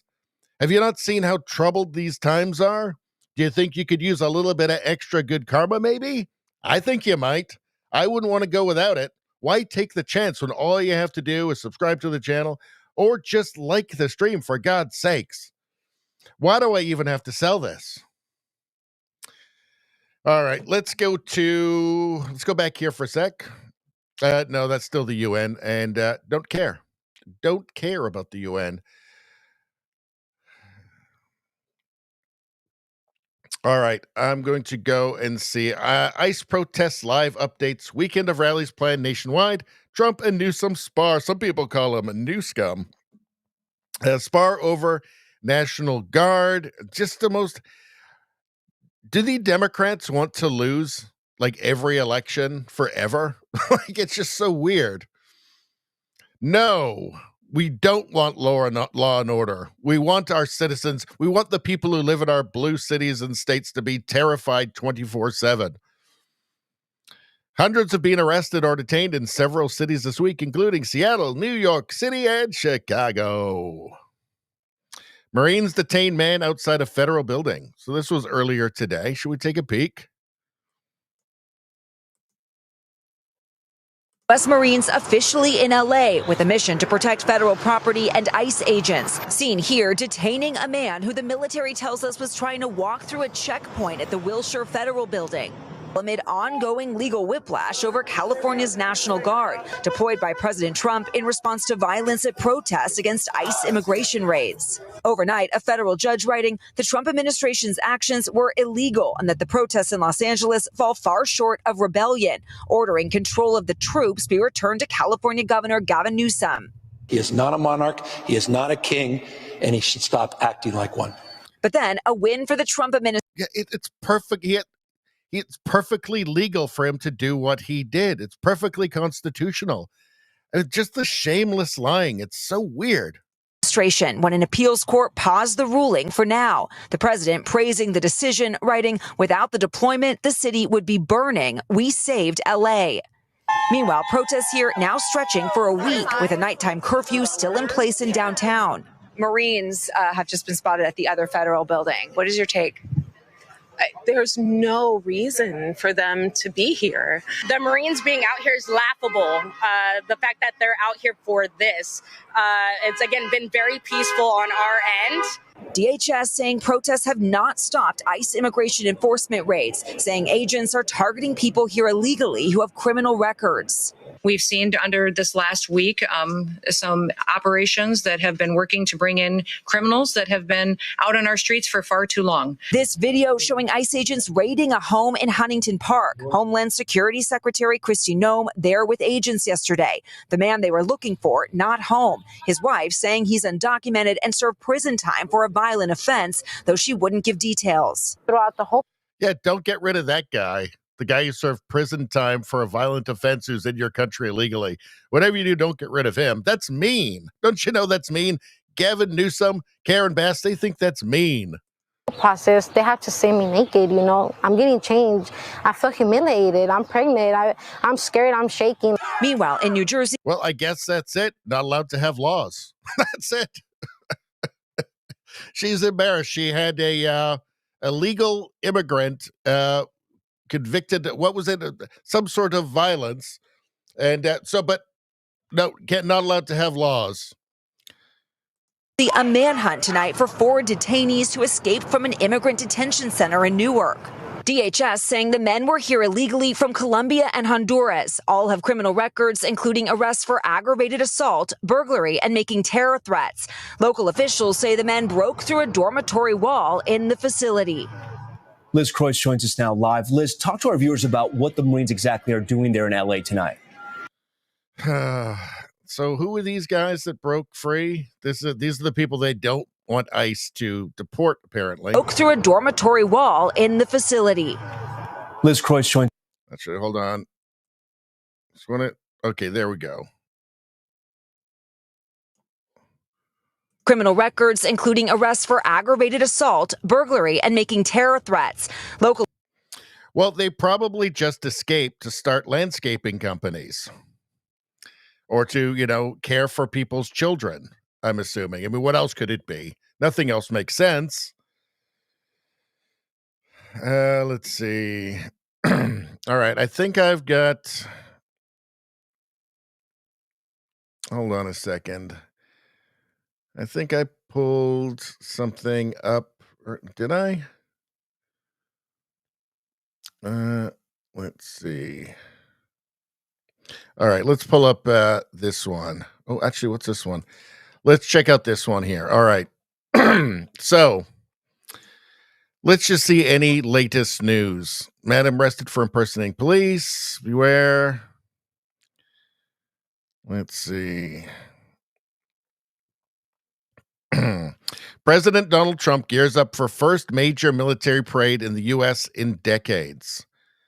Simultaneously, hundreds of people are planning No Kings protests across the country. So this is, if it's going to pop off, it's going to be starting tomorrow, I would think. There are several No Kings protests planned across the country on Saturday as well. What are your thoughts on those? What do they go? No kings? No Kings. I don't feel like a king. I have to go through hell to get stuff approved. A king would say, I'm not going to get this. A king would have never had the California mandate to even be talking to him. He wouldn't have to call up Mike Johnson and Thune and say, fellas, you got to pull this off. And after years, we get it done. No, we're not a king. We're not a king at all. Thank you very much.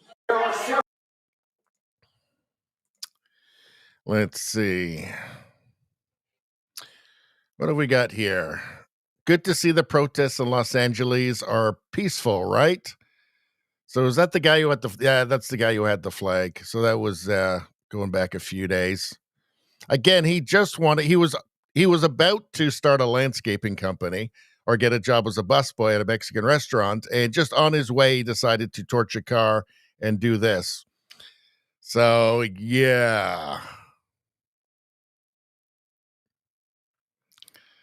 Let's see. So what is this? This must be a lefty. Ukraine flag there. So they all have to believe exactly the same thing. It's amazing. I had to leave early, but I was proud to have been part of it. There were white supremacists out, and we nearly got hit by cars twice. I'll be out. Well, maybe don't stand in the fucking road. Look at those white supremacists. Look at them. My God. Or is this her? I don't know. Who knows? I mean, there's a American flag, but what does that sign say? The power. So this must be. She must be in this group. And there she is leaving, I guess. It's like I've said, like if they couldn't post pictures of themselves, they wouldn't be there. That's half of it. Half of it is just selfie protests. Look, I was there. I'm virtuous. The arresting bro looks like an 80s porn star. What? A little bit. The mustache, I guess. I mean, mustache doesn't automatically make you a 70s porn star. Let's see. So, yeah, there doesn't seem to be much going on tonight.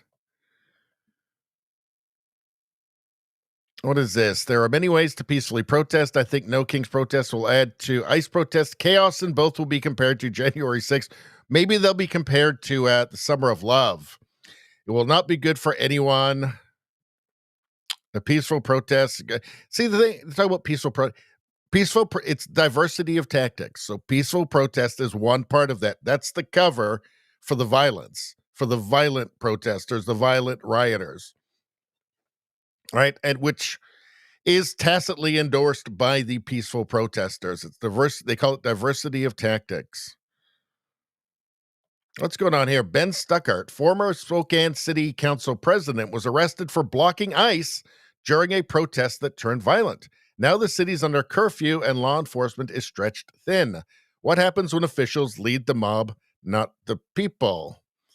Well, I don't know. Maybe they should get arrested. Let's take a look. From deporting detainees. A former city council president just got arrested for trying to block ICE from deporting detainees.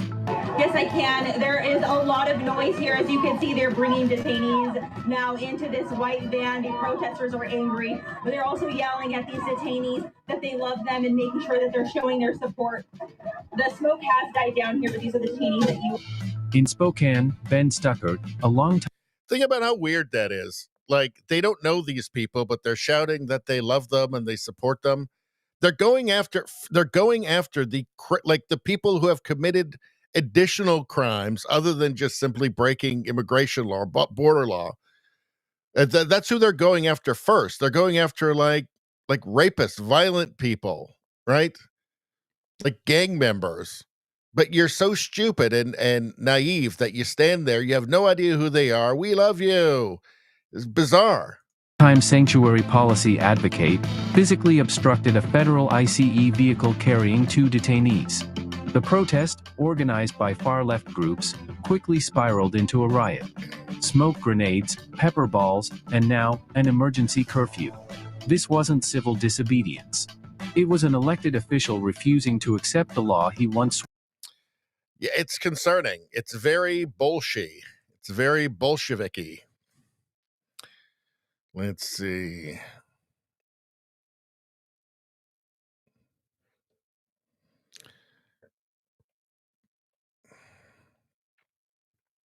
All right, so let's just move on. I think we can move on from all this stuff. And let's see. Actually, we'll do a little bit more here, I think. So did I have a few things? Legal Iranian immigrant wearing a Trump shirt is confronted by an old leftist at the gym. One of you guys sent this in to me. I thought it was quite good. Let's take a look. I'm at the gym minding my own business. This older white guy comes up to me, pointing to my shirt, and he said, "Let me talk to you real quick." So I walk over there. I'm like, "What's up, man?" He said, "You shouldn't be wearing that shirt right now. You're going to offend a lot of people." I was like, Who am I going to offend? He said, "Immigrants." I started laughing. I'm like, "I'm an immigrant. I support the president."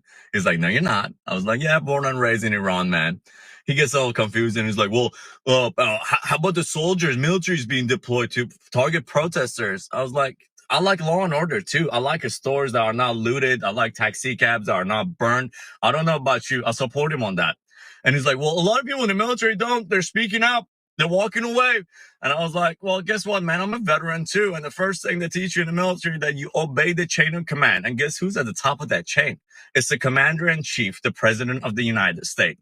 So I told him this: if you are talking about immigrants, you're wrong. You're talking about illegal immigrants. I spent 3 years in a refugee camp in Turkey, waited my turn with no source of education, no source of income, because we knew what was on the other side. And when we got here, we didn't raise the Iranian flag. We raised the American flag and the Texas flag, and we still do today. So you're not talking about immigrants. You're talking about illegal immigrants, those people who invaded this country. And anybody in the military that have a problem with this, or like this guy, or those foreigners that are raising the foreign flag, you all are more than welcome to get the hell out and go find another place. Yeah, so what did streamers say? Buy this man a beer and a cigar if he wants it. Yeah, I mean, what this exposes, though, and something we've talked about a lot on this channel, is that the modern left, and somehow they can't see this in themselves, but the modern left, it sees everybody. I'm talking about white radical leftists. The modern white leftists see everybody who's not them as junior members of humanity. They see them as like pets or their children. It's not it's not patriarchal, it's matriarchal. They see themselves as these mother figures. And it confuses them when what they see as junior members of humanity don't conform to their views, don't do what they're told, right? They don't understand it. They see themselves as being better than them and knowing better than them, and they see themselves as their mother, and they should do as mother says. And they're very surprised and confused when that doesn't happen, when they say, no, actually, I'm a human being in full. I'm not your pet. I'm not your child.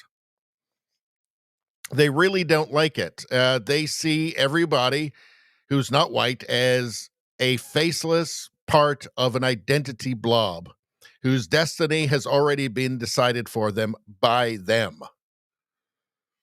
And it really, I mean, it really, the irony never ceases to amaze me with the modern leftists and their confused, incoherent view of the world.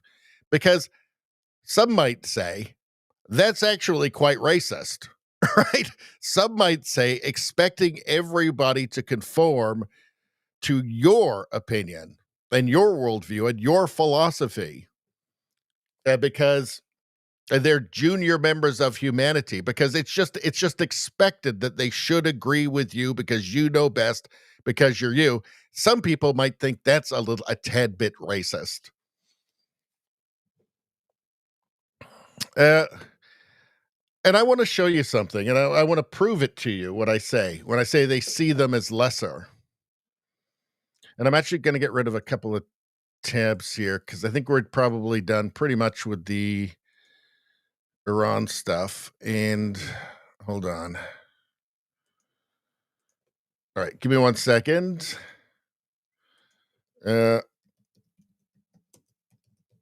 One second.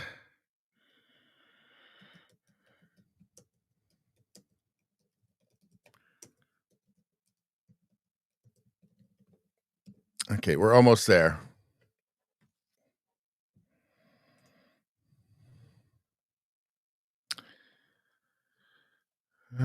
Okay, we're almost there. Give me 1 more second.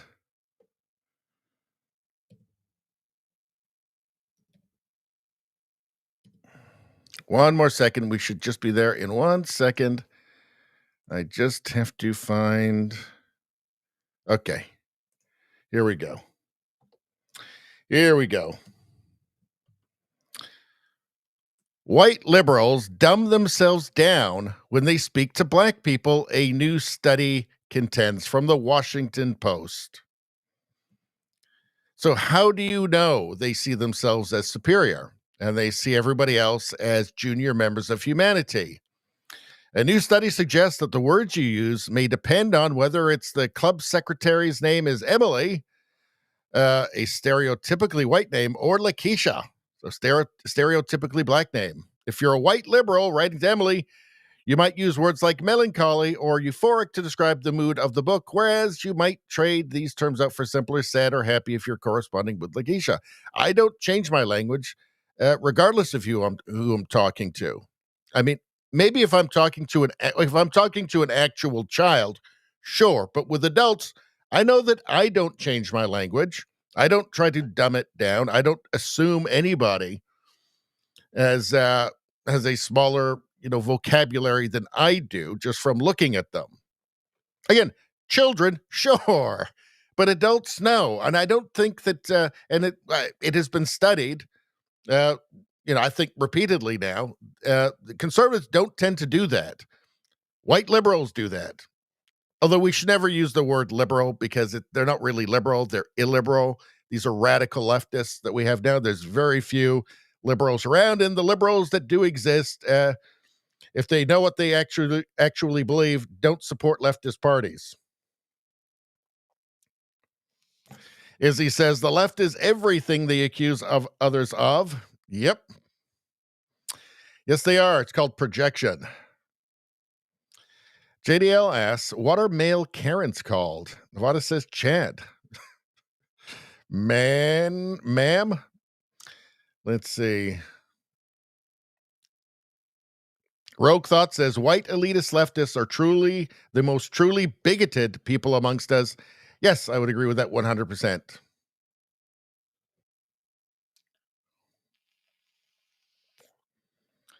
Let's see. Roke Thought says linguistic manipulation. This guy is great. Rosie says people can be very stupid. A woman married Ted Bundy in prison. Sick. What is with that? It's a thing. It's a phenomenon where women like go crazy for serial killers that are in prison. They write letters to them, and like have like prison marriages and stuff. Very weird. There's something. I'm sure there's been psychological studies done on that.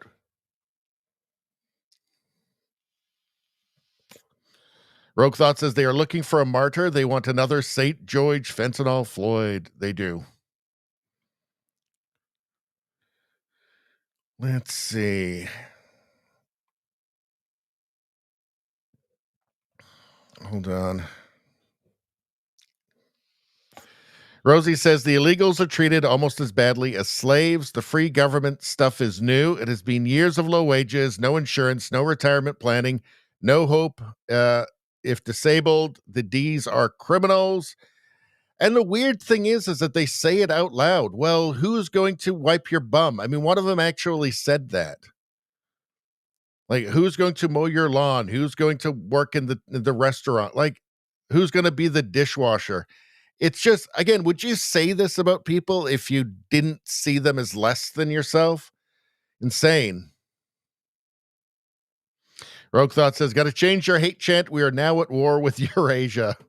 Yeah. But haven't we always been at war with Eurasia? Haven't we? Let's see. Nevada says they will all be out tomorrow taking selfies. Yes.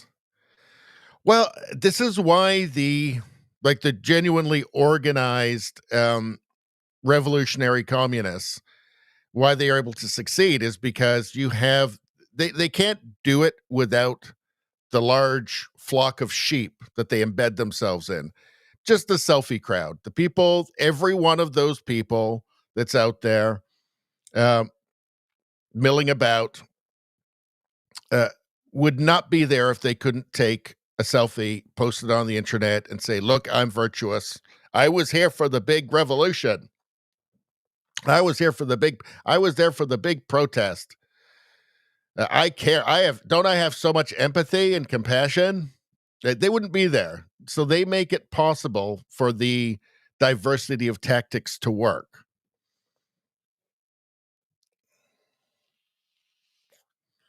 All right, let's skip down a little bit. Man, 2 hours almost. That has flown by. Let's see.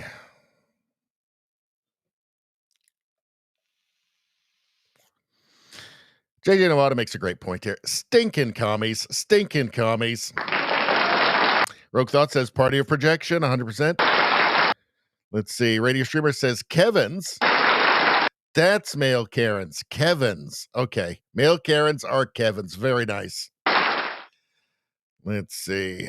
Izzy says, my brother wouldn't approve. Well, there's going to be collateral damage with the names. Rosie says, my aunt had a run-in with Ted Bundy near Seattle. Jeez. Well, she's lucky she's still around. That's, ugh. Rosie says, was completely freaked out when she saw him on the news. God, horrifying. JDL says, Radio Baloney energy? Look, Izzy says, energy, maybe with a shot of scotch. Shaver says, I am getting pretty low on energy myself. Do you know what? I think we're not going to, because we negotiated. We negotiated with Spambot, and we settled on Tuesdays and Thursdays. Now, Thursdays we don't stream. That's a rare stream, so I kind of got ripped off on that one. But Tuesdays is our they them energy night officially now, and Thursdays if we do it on Thursdays. So I don't know. I think I have to respect the negotiation process, and we're gonna hold off. We're gonna hold off with the they them energy, and it just makes it all the sweeter when you get it. All the more hilarious.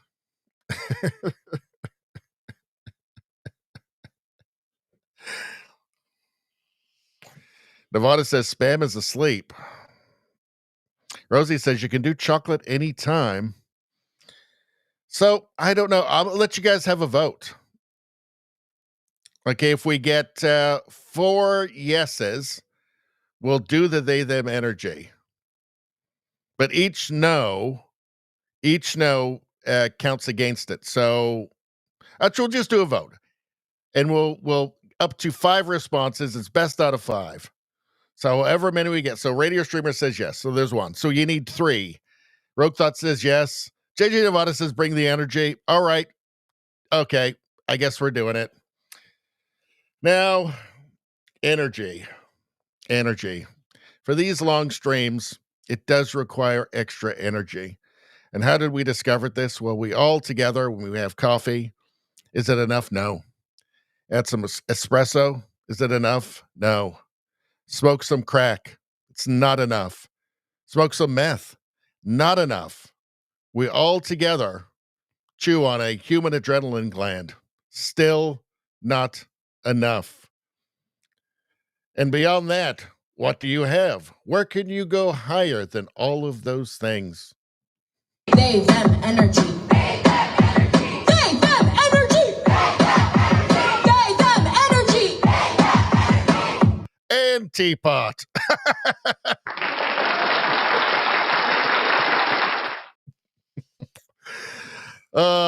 But we have an agreement also. We also had a negotiation with Rosie, which means that we have to then show some chocolate.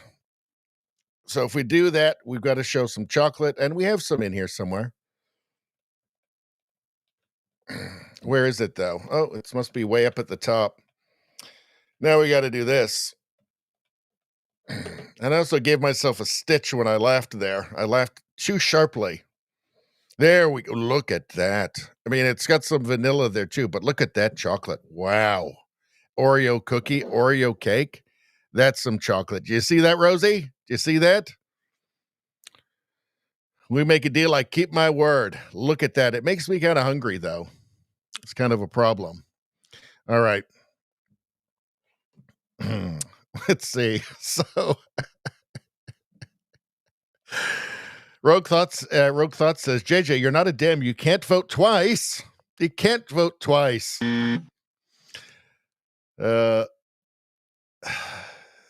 Steve Tollison, how you doing? Says, no, you must renegotiate better terms. Donald Trump would not give up so easy. They, them energy. They, them energy. So the crowd tonight, I mean, usually it's pretty split on the they, them energy. It's half hate it. They're going to leave the stream forever, and half like it. So, but you know, Spambot's not here. He did leave the stream. So there is that. Maybe that's part of the renegotiation. Let's see.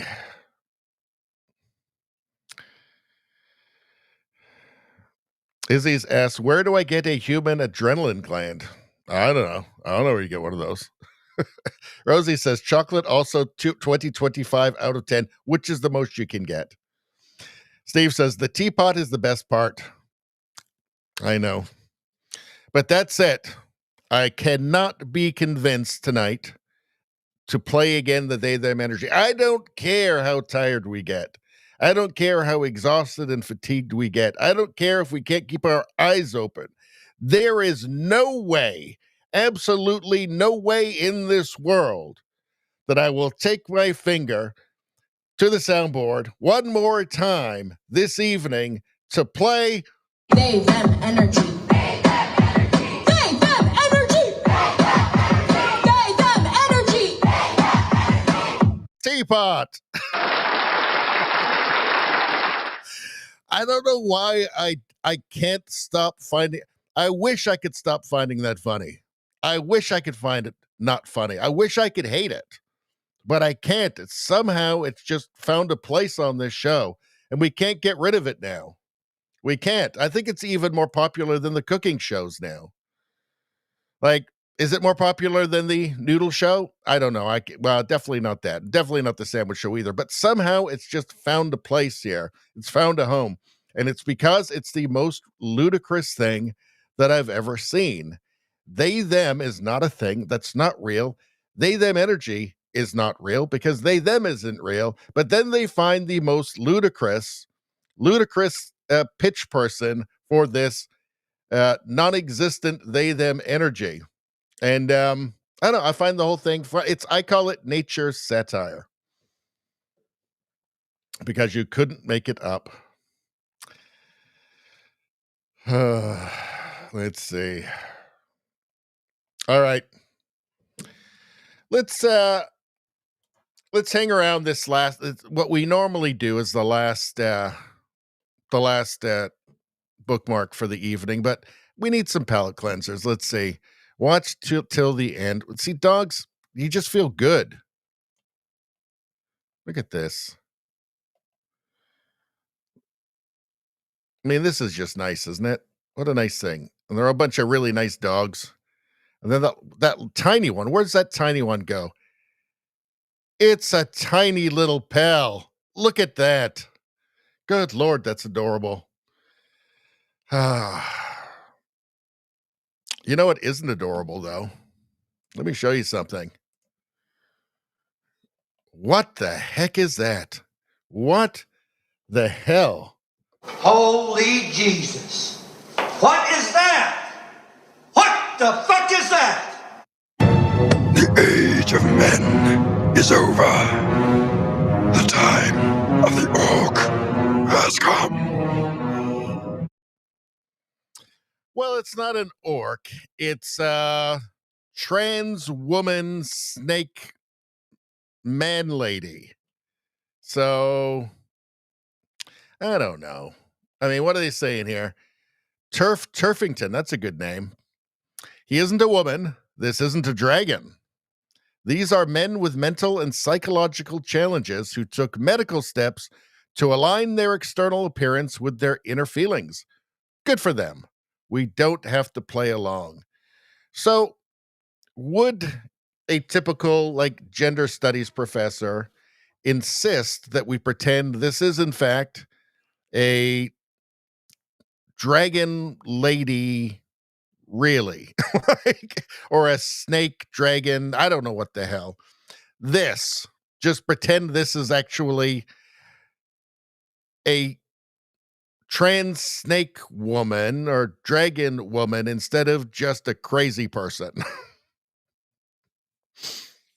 The thing that always gets me is that they say, "You're saying I don't exist." They say I don't exist. They're denying my existence. It's like, no, you clearly exist. You're just not what you're claiming to be. Obviously, anybody can see that. There was a point, right, where if you said you were a Napoleon, you believed you were a Napoleon, you'd go in an insane asylum. And then eventually they just stopped doing that. But nobody claims to be Napoleon anymore. Now they claim to be dragons or the opposite gender, the opposite sex. It's such a strange thing. At some point, we just started pretending that things that aren't real, just obviously aren't real, were real.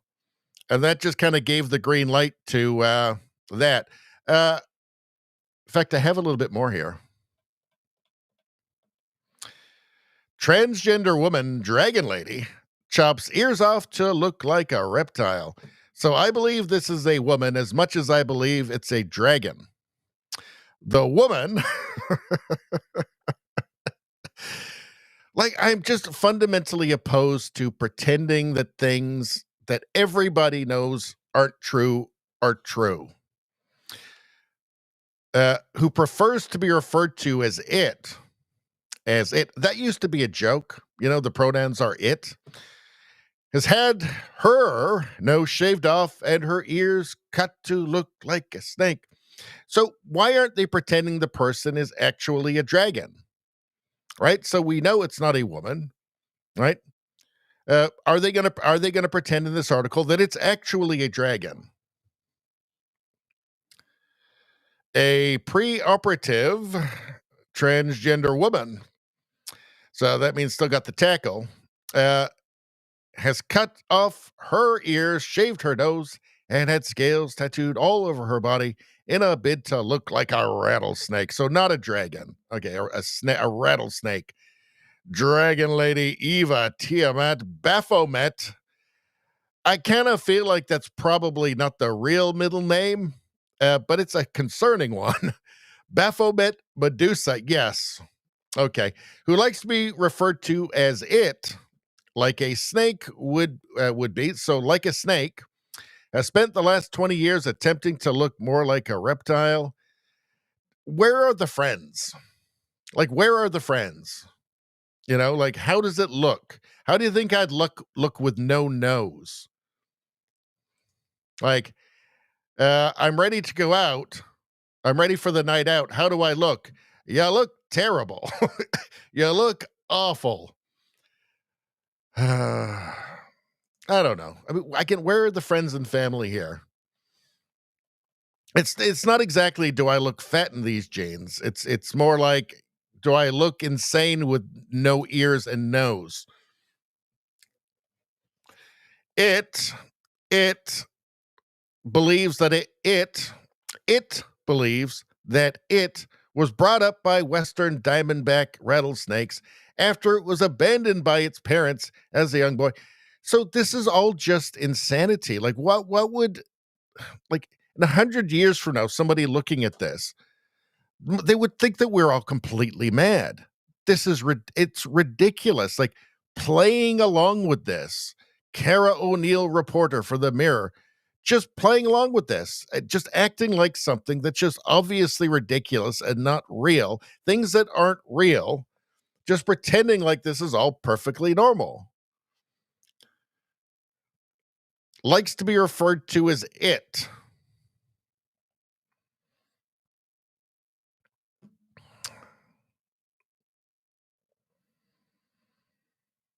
Let's see. Horn implants as well. Eyebrow, dome, implants, fork tongue, fangs, and dyed the whites of its eyes green. Would this person have been better off in a mental institution before it could do all of this? I don't know. I mean, there's like a sunk cost into this, right? Like the more, you get that first tattoo on your face, there's kind of a sunk cost there.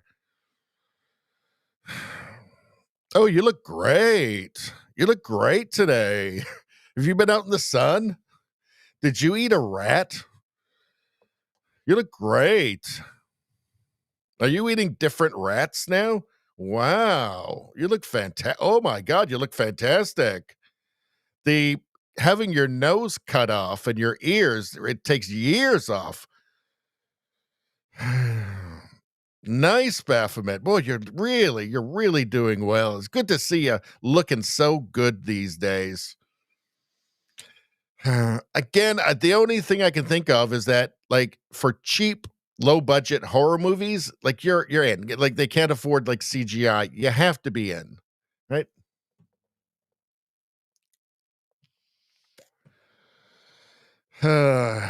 Totally bonkers.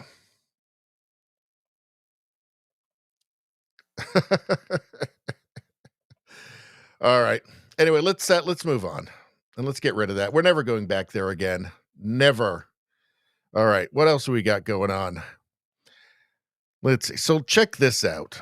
Instant regret moments. So this guy is being really mean to that nice dog. So let's find out what happens here.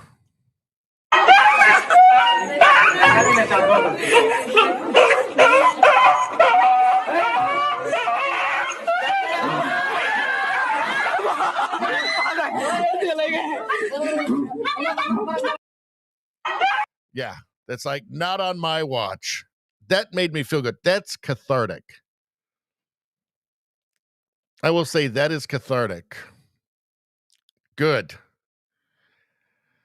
Let's watch that one more time. Let's check that out one more time.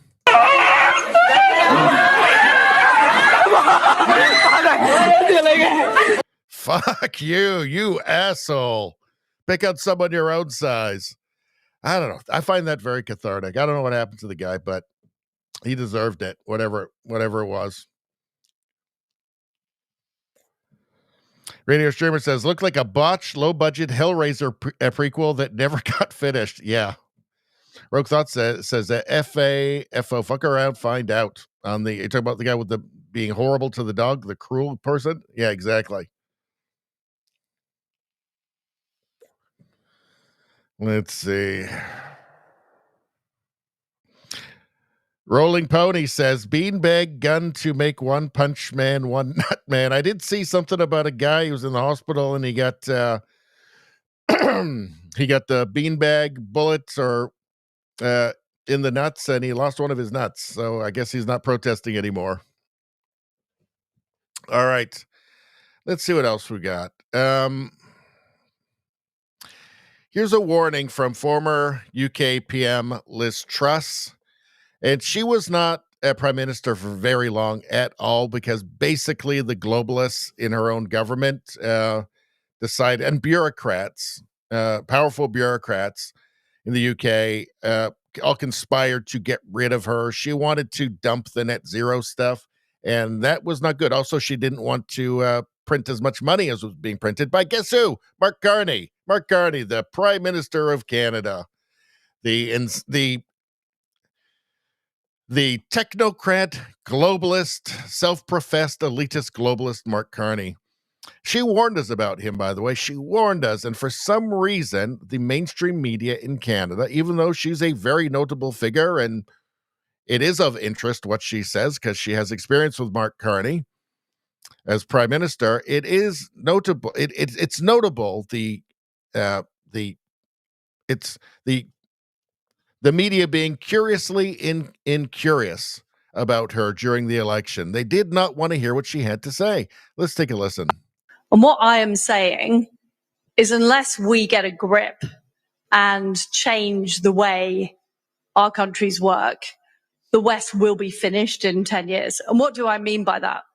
I mean, we have been threatened by left-wing ideology, whether it's excessive government spending, whether it's net zero ideology, whether it's things like DEI and ESG, whether it's Islamism. All of these things have conspired to hollow out our countries, to stagnate our growth, but also to present real threats to the way of life in the West. And I am a Trump supporter. I think that Trump getting elected last year was the first domino to be falling in the right direction in terms of saving the West, because otherwise I think that we will see China and radical Islam, two terrible partners, win against the West. That is the threat we face. Yeah, this is why the Canadian media did not want to talk to her during the election, even though she came to Canada. It's either during the election or shortly before. But yeah, they didn't want to talk to her. She warned us about Mark Carney and how he would be ruinous for the country. But for some reason, the media didn't want to talk to her regarding the guy who had promised like $150 million raise for the CBC. Some reason they didn't want to talk to her. What a strange thing. And again, she knows Mark Carney, and she knows his policies, and she said they were ruinous for the UK, and they'd be ruinous for Canada. And well, it turns out that were you aware? Well, let me state it this way. So she said she's very glad that Donald Trump got elected. I also am glad that Donald Trump got elected, even though I'm not a fan of the tariff stuff, but I am a fan of Western civilization. And there was a fork in the road. You go down the globalist road to ruin and masochism and managed decline and loss of every single freedom and just a march towards Chinese-style neo-fascism. Or you can go the other way, which is doubling down on Western civilization. You're not evil. Your ancestors aren't evil. Identitarianism is damaging. And just Western civilization reasserting itself. Free speech, for instance, individual rights. Canada went the other way. So the U.S. got its borders closed down and sanity restored to its government. Canada's now we're on par this year to get double the immigration that we got under Justin Trudeau. And under Justin Trudeau, it was the highest per capita in the world. So elections have consequences. Most Canadians have no idea that Mark Carney has doubled down on immigration in Canada. He is determined to push his globalist view, to turn Canada into the globalist laboratory. Most Canadians have no idea. Most Canadians think he's actually cutting immigration. No. Justin Trudeau was bringing 1.2 million a year. Carney's brought in over 800,000 in 4 months. So he's on par for double. So these are the consequences of elections. These are the consequences. What Liz Truss is warning of here, Canada is a train, the brakes are broken, and the cliff is not very far away, unfortunately. Radio Streamer says the new woke leader is the same as the old woke. The new woke leader is the same as the old woke leader. He's not. He's worse. He's much, much, much worse. In fact, twice as bad so far, at least on immigration.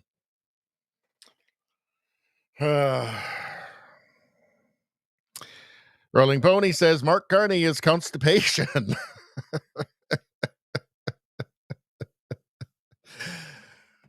People call him Mark's Carnage. People on this channel here, people on this show have called him Mark's Carnage. People in the chat have said that. And yeah, kind of is Rolling Pony. Constipation, I guess. Sure. I'll take it. Let's see. What else we got? So here are... So the left is... If you want an example of how the left is now just a matriarchy, and it has been transformed into something just fundamentally feminine, Brian Krasenstein breaking. This is so embarrassing. U.S. soldiers are practicing in Washington, D.C. for Trump's military birthday parade this weekend. This reminds me of North Korea. How about you? This is just feminine, right? The left is feminine. It's a matriarchy at this point. They can't help themselves. It's just kind of embarrassing. This is what's embarrassing. It's just weird. Like, Trump wants Western civilization to reassert itself. He wants American patriotism to reassert itself. There is absolutely zero connection with North Korea, and this is not like North Korea.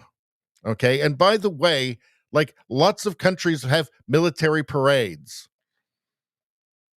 This is America reasserting itself, American pride reasserting itself in a way that just makes people like Brian Krasenstein so uncomfortable. Makes him uncomfortable. I don't like it. This is toxic. He didn't say toxic masculinity in this, but isn't that what he means? This is so embarrassing. Oh, God. It really was time for Dad to show back up again, wasn't it? Dad to take over again. This reminds me of North Korea. Ugh. Just the left is just the party of pussies now, isn't it? It's weird. Just any leftist party I'm talking about, anywhere in the Western world. Rogue Thought says, unfortunately, the name doesn't matter when it comes to leftist leadership. They are the same cog with a different color. Yeah. Rolling Pony says the left is eunuchs and harpies. Eunuchs and harpies.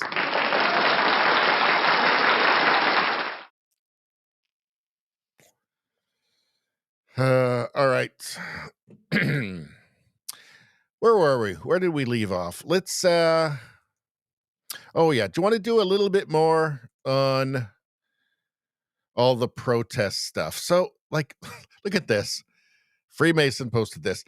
Take it easy, sir, but you take your mask first. Okay. Take it easy, sir. Let's take a look. So when I say It's been feminized, and it's something else. It's like it's the opposite of what makes a country great, the modern left. Let's take a look here. Kidnapper, you. Take your fucking mask off, bitch. Come on. Let's go right up there on Alameda. Come on, me and you. Right now, take the mask off, put the weapons down, let's go. Come on. Get your ass whooped by a trans girl. Come on.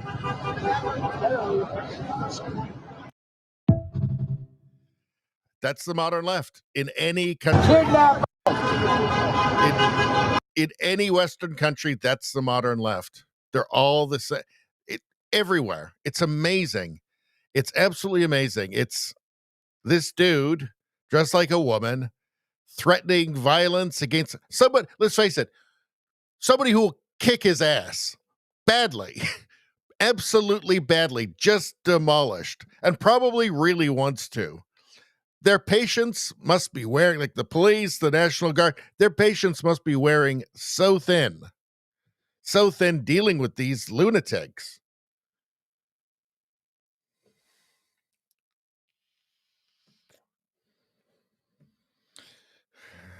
Let's see.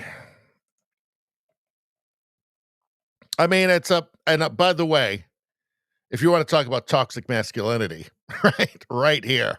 That's some toxic masculinity right there. It's just toxic humanity. From Alpha Fox, Las Vegas is preemptively arresting protesters. So you're not seeing big crowds everywhere. What will happen tomorrow? I don't know. I mean, it just depends. It's do the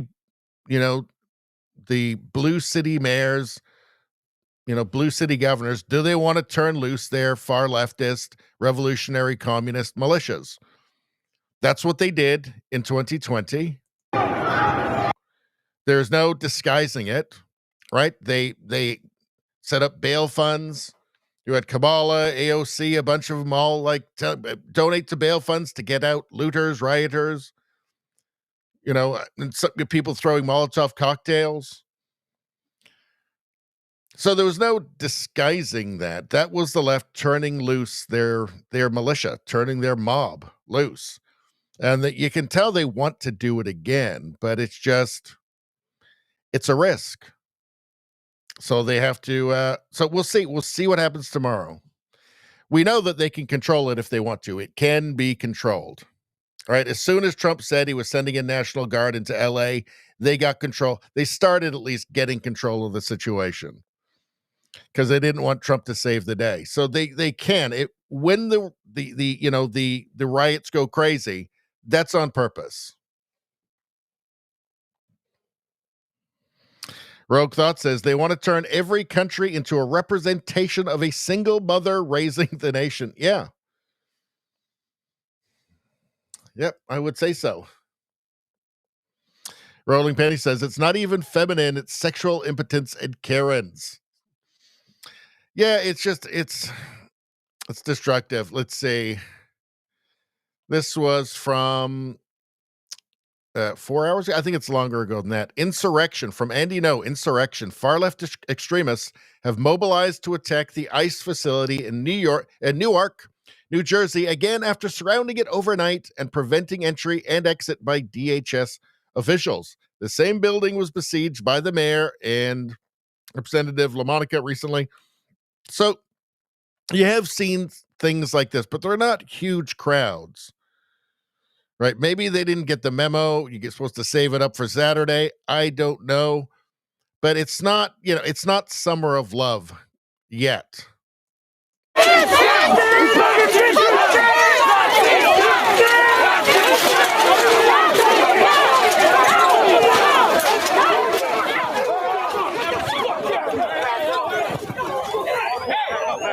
Back up.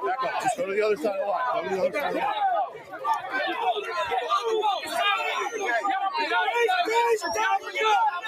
Get up and go. Get up and go. Stay right there. Get on the sidewalk. Get up and go.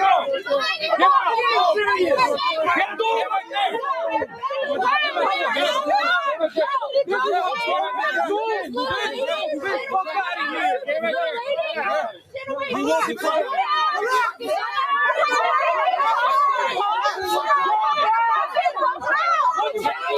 Like, there's the cafe. That's how you know it's all bullshit, right?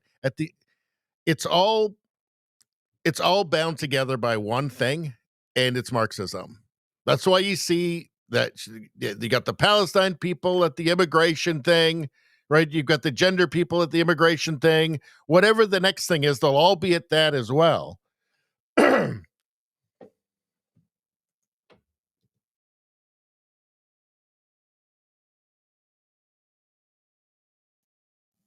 There we go.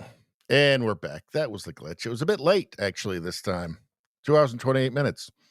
All right. But they're all at the same things. Whatever the next thing is, they'll all be the gender people, the Antifa, the Kafea, the Hamasniks, the immigrant. They'll all be at the next thing because really what it's all about is revolutionary communists. Right. And all these people, it just has to be normalized. Right. Like they call everybody who dissents on anybody with just a perfectly reasonable opinion on anything in the mainstream media, CNN, MSNBC, New York Times, every left-wing politician calls those people the people with the perfectly reasonable opinions on everything. They get called far right and far right extremists, right? And the Biden administration was going after parents at school board meeting because they were far right extremists. Everybody's Christians are far right extremists and pro-lifers are far right extremists. Everybody's far right. In every country in the West, these people, these protesters, who are all united by Marxism, they're all revolutionary communists, all of them, even if they don't know it, it needs to be normalized, just far left extremists. Far left extremists, because that's what it is. If you want to give children sex changes, you are a far left extremist. If you want open borders, you are a far left extremist. If you don't want to deport murderers and rapists, you are a far left extremist. If you want to give the entire world health care, you're a far left extremist.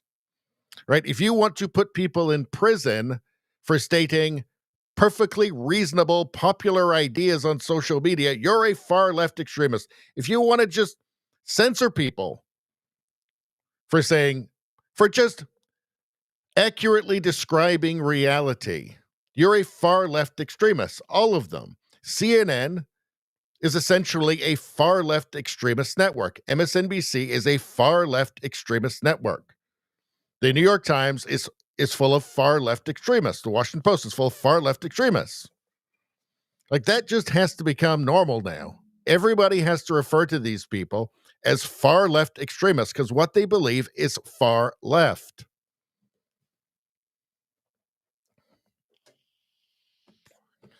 Let's see. Rogue Thought says, Baloney, have you seen the sheriff of Brevard County give his warning to protesters? I've got it. It's coming up. Steve Tollison says it's just a great big narcissistic display. Well, I think with the useful idiots, right, the so-called peaceful protesters, the sheep, yeah, it's narcissism, and they're there to get their selfie.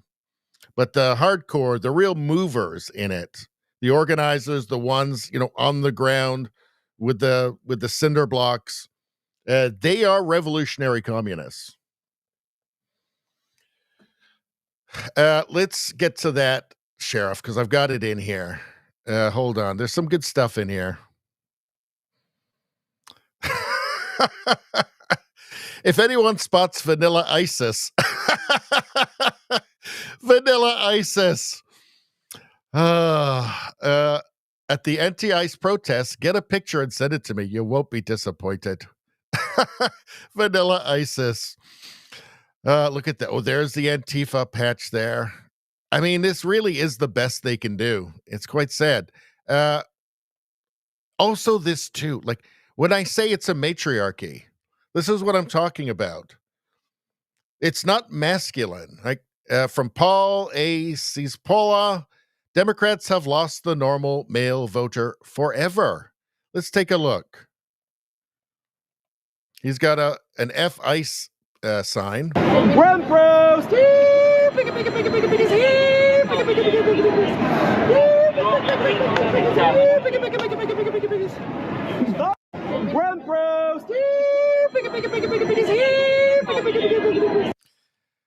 If he gets assaulted walking down the street just by a stranger, who's he calling? Is he calling them? I mean, obviously, this guy is not going to be able to take care of himself. He's not going to be able to defend himself. This doesn't exist on the right or amongst conservatives, or we can just say, it's really divided into crazy and not crazy now. So all the crazy people are in his bubble, and all the not crazy people, whether it's like traditional liberals or classical liberals or conservatives or people that are, just centrists who may be slightly liberal leaning or slightly right leaning or right or whatever, they don't do this, right? They don't do this. This only exists on the left. This person obviously would never vote for anybody who's not an insane leftist, obviously. Democrats have lost the normal male voter forever. Yes, this is not going to help. This is not going to help.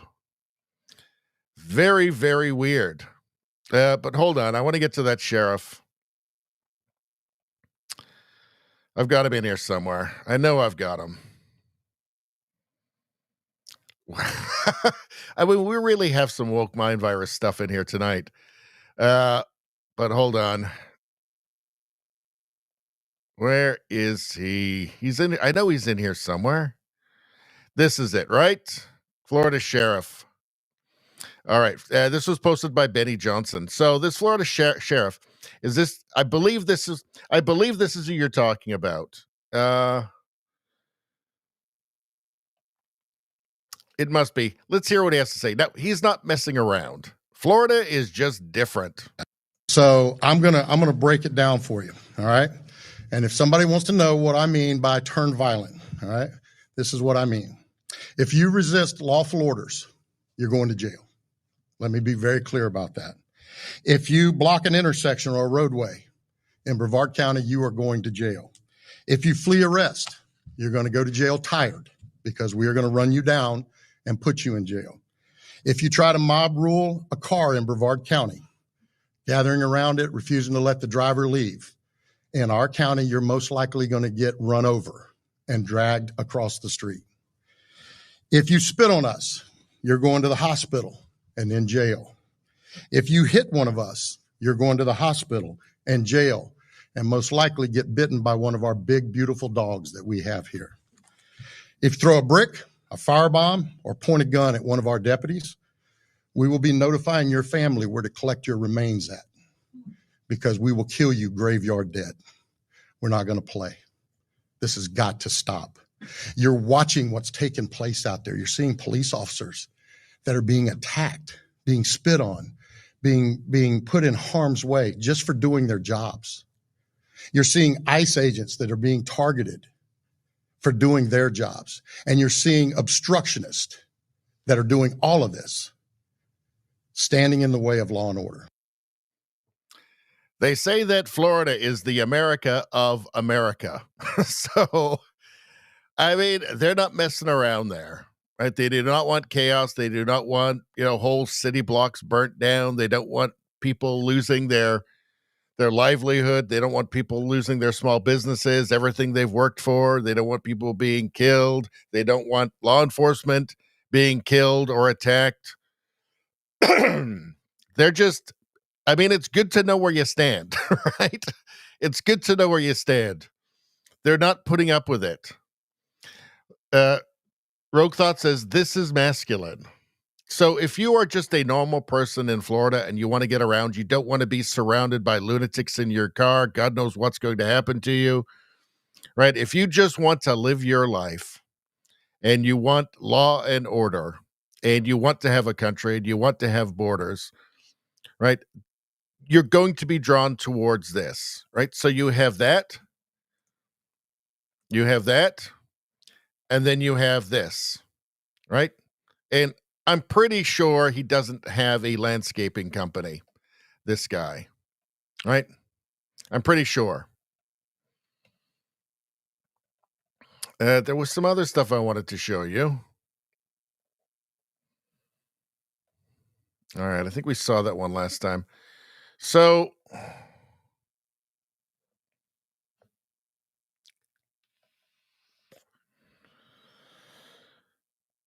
hold on. Oh, yeah. So, if you want to know what it's really about, when you see all those Mexican flags, it's not because they think that Mexicans because you say, why don't you just go back to Mexico if you love Mexico so much? It's not about that. It's a statement that we are different from you. We are Mexicans. You are not. We are different. And where we stand now, this is ours now. It's not yours anymore, right? It's a show of dominance. It is, we are different than you, and this is ours now. And sometimes they let the cat out of the bag. Let's just listen to this. We won't move till you move. We won't move till ICE leaves our country. This is ours. Push them back. Share that. This is ours. We won't move until ICE leaves our country. This is ours. If people want to listen, they're telling you what they actually think. President Trump announces the Department of Justice is now investigating the funding behind the riots in LA. This was posted by Benny Johnson. So let's hear what Trump has to say. And obviously, it's organized. Like pallets of like cinder blocks and bricks don't just show up on their own. We've seen the vans showing up, distributing masks and signs and shields. Somebody's clearly paying for it. Let's take a look. And when it comes to Los Angeles or other cities, if we see other cities are gearing up, and these people are agitators, they're paid, they're professionals, they're insurrectionists, they're troublemakers, they're all of those things. But I believe they're paid, and we're going to find out through Pam Bondi and her great staff, her great people at Justice, who they are. And Mike, I think you're doing some investigations in that in Congress, but we're going to find out who they are because they're really, I think what they're doing is unbelievably illegal. Just one thing. So they took the bricks away from people. They're walking in with satchels of bricks. Now, why do you have bricks? You have bricks because you throw bricks. They're very potent. If they hit you, they kill you. And they took them away. The military took them away. They saw him. What the hell is this? The guy could hardly carry him. Many bricks. He's a strong guy, couldn't carry him. And they saw that and they took him away. Then they found others with bricks. But they're ingenious. They also brought hammers along, very heavy hammers. And I saw them pounding the curb and pounding the sidewalk. And it was like a military operation. This guy's pounding strong, boom, big shots. And it was breaking up granite, the granite curbs. And the granite was breaking up and the concrete was breaking up. And there was lines of people standing there and they're handing him. And then he stopped handing him. They just went down and picked him up. It was so professional. I said, that's a professional organization. This is not like people at random. This guy's breaking up because they couldn't use the bricks. So who would think of this even? Did a lot of damage. A lot of curbs are broken. A lot of sidewalks broken. But I never saw that before. That's one I haven't seen. I thought I saw it all. And they have it. What you're seeing is Bolshevism. Bolshevism. But who is the Lenin? Who's the Vladimir Lenin? Is it Gavin Newsom? Who's the Vladimir Lenin of this movement? Right? And you have to assume there's foreign funding for this stuff as well. I mean, obviously, TikTok is manipulated by the Chinese government to just spew a wretched poison all over the American population 24/7, every second of every single day. But there's probably a money trail there too. I mean, Lenin was funded by Germany to undermine the Russian state. I mean, there were some unintended consequences there for sure. But who's the Lenin of this movement? They need to get to the bottom of it. They really do. Here, this is our city and this was Mexico. They're telling you that's what the Mexican flags mean. The first thing the Mexicans grab when they riot is lawn equipment. That's some South Park shit right there. But they're telling you, this is what the Mexican flags mean. This is our city, and this was Mexico. You can't kick us out of the land that was ours. Donald Trump! Fascism! Let our people free! Let our people free! Suelta nuestra gente! See, that's insurrection right there. That is insurrection, right? Actual insurrection. That's what this is. And all of these people are Marxists. All of them. They're all Bolsheviks. All right. Let's see what else we got going on. All right. I did want to show you. Oh, here we go. Let's hear from Governor DeSantis. All right. Let's hear this. All Floridians are allowed to drive over protesters in the street if they feel like their life is in danger. Yeah. I think that if you are surrounding and terrifying people, it might be a mother with their children in the back. You don't know what's going to happen. You know these people are violent lunatics. Yeah, I'm sorry. You get in the way of people. And we also have a policy that if you're driving on one of those streets and a mob comes and surrounds your vehicle and threatens you, you have a right to flee for your safety. And so if you drive off and you hit one of these people, that's their fault for impinging on you. You don't have to sit there and just be a sitting duck and let the mob grab you out of your car and drag you through the streets. You have a right to defend yourself in Florida. And we also have a policy. Yeah, I fully support that. I fully support that. See, communists don't want you to be able to do anything. They want you weak and afraid all the time. I want to show you something else. Hold on.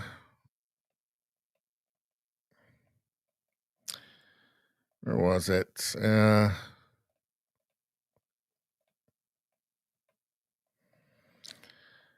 Maybe we'll move on. Let's just move on right now, actually. Let's take a look at some memes first. All right, here we go. Memes. You guys ready? Let's see. Rolling Penny says, on point radio baloney. Thank you very much. Rogue Thought says, don't underestimate the organizers. The people on the street are pawns. The people organizing are revolutionaries. 100% they are revolutionaries. They are Bolsheviks. They are Bolsheviks. We've got to find out who the Lenin is behind them.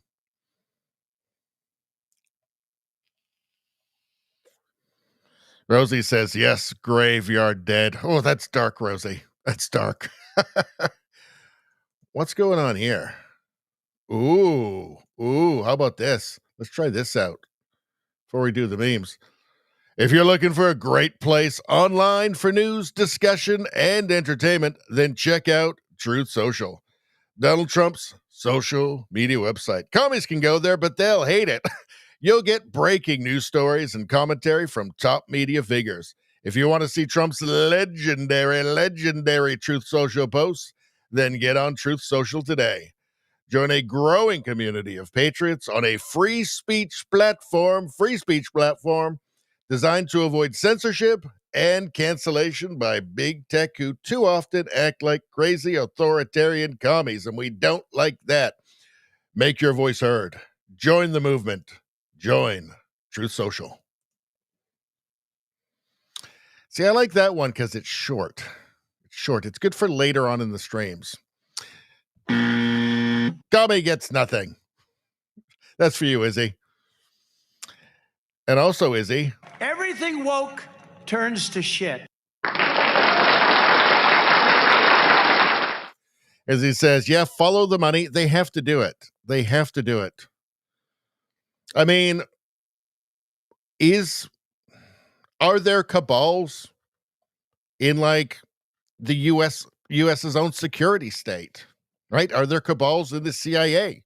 Are there cabals in the FBI? I mean, it'd be a mistake to think And I think we're far beyond that now, but it'd be a mistake to think that the Bolsheviks haven't infiltrated every institution, even the most sensitive ones in every country in the Western world, certainly the Anglosphere. Let's see. Rosie says, TS Ed, True Social Ed, legendary, 9.9 out of 10. Thank you so much. As he says, thanks, radio. That's just what I needed. Roke thought corruption is rampant. Yeah. Take a while to root it out. Mr. Nobody posted, you're watching a movie. Neil Armstrong's name backwards is Nortz, Mr. Alien. Nortz, Mr. Alien. Nothing more to say. It is weird. Nortz, Mr. Alien. So is that like what you say if you meet an alien? Is that like hello? Nortz, Mr. Alien? I don't know. It's kind of weird though, isn't it? Kind of weird.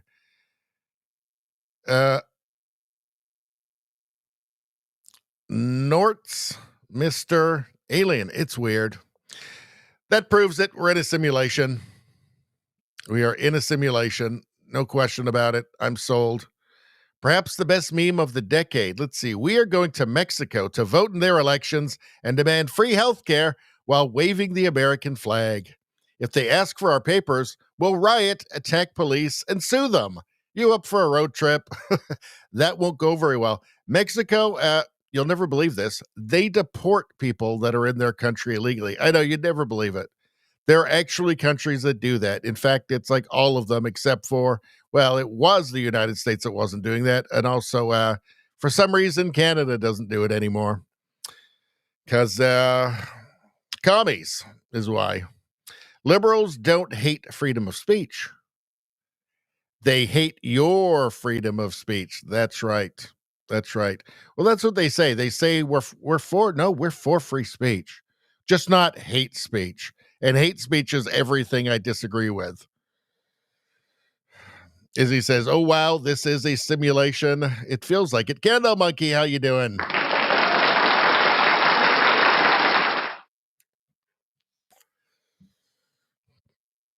Let's see. What else we got?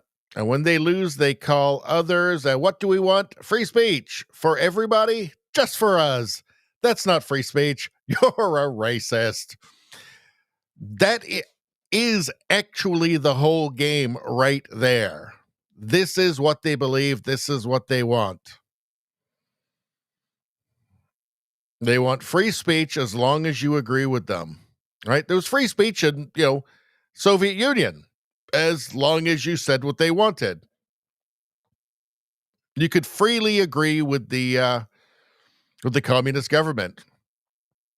Breaking, Ayatollah Khomeini has officially canceled the Iranian Pride Parade tomorrow. In response to Israel attacking Iran's gender enrichment refineries. What a bummer. Man, Queers for Palestine will be so bummed when they hear this. Terrible, terrible. Now, I know at some point at least, I don't know if they're still doing it, but they did hang gay people by cranes in the street. That's how pro-LGBTQ plus 2L plus whatever they are. Let's see. Human garbage from Liz Churchill. Find someone that looks at you the way Lindsey Graham looks at war. He really is awful, isn't he? Now, I'm not a pacifist. I think that wars are sometimes necessary, just not like every single one or just anyone that you could even imagine. I mean, have you ever heard him say anything, any word of caution about any war, any attack, any bombing, anything? I mean, he's just the constant cheerleader for the military-industrial complex. It's amazing. How does he keep getting elected, by the way? Like, he's awful. Let's see. That's kidnapping. That's not kidnapping. Yeah, she claimed to be kidnapped. Greta, that's kidnapping. Greta really is awful. Let's see. Declaration of memes. UN declares war on dangerous conspiracy theories. The world is not secretly manipulated by the global elite. What an odd thing to say. We didn't even ask you. Why did you just all of a sudden just come out with that? That's the conversation starter? Huh. Seems suspect to me. Suspect to me. Yeah, the global organization is definitely not part of a is definitely not trying to manipulate the world. Definitely not. Let's see. Mayor Bass, but an actual fish. Was that in an actual episode of Mad Men? I think probably. It's a good one, though. What's this? BLM, but now it's Mexican.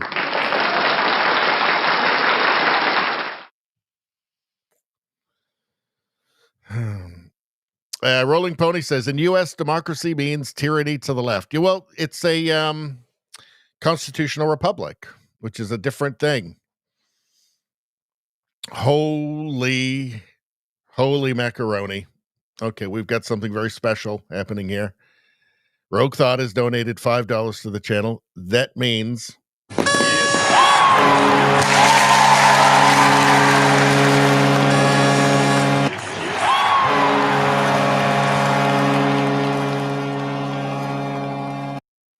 we honor Rogue Thought for his donation. Best person ever. And I have to say, for less than the price of a latte at Woke Bucks. I mean, it's unbelievable. One more time, let's give it up for Rogue Thought.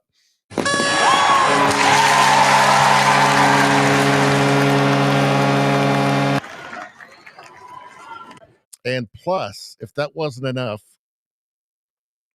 we highlight the tweet. Love the stream, sir. Hope we, the Western world, can turn this ship before hitting the authoritarian iceberg. Well, the United States has made the right choice. So they didn't go at the fork in the road. They didn't choose the primrose path. They chose the, in some ways, tougher path in the short term, but the correct path in the long term, right? So that's an example. The United States is now being that shining hill on the city for anybody around the world who wants to look and wants to aspire towards saving just their own freedom, just like their own dominion over their own conscience, their own right to be able to accurately describe reality around them. Because that wasn't a part of the Kamala Harris path, right? But yeah, it's the world is in a dangerous place. And I think the United States made the right choice. I'm not wild about everything Trump has done, but I'm thinking I don't like the tariff thing with Canada, for instance. I don't think that was necessary. But I'm looking at something at a larger picture. I'm looking civilizationally. I'm not looking at like the next 6 months or year or 2 years or 4 years. I'm worried like what is it going to be like for my kids in 20 years? And God willing, my grandchildren, that I get them. Let's see. Rolling Penny says, anyway, thanks, Rogue Thought. Awesome work. Rolling Penny, Greta is 22. She made bangs to try and look like a kid still. Fail. Shut up, commie. That's what we say to Greta. You know what else we say to Greta? We say, commie gets nothing. Alrighty. She will always look like one of those creepy kids from Children of the Corn. Always.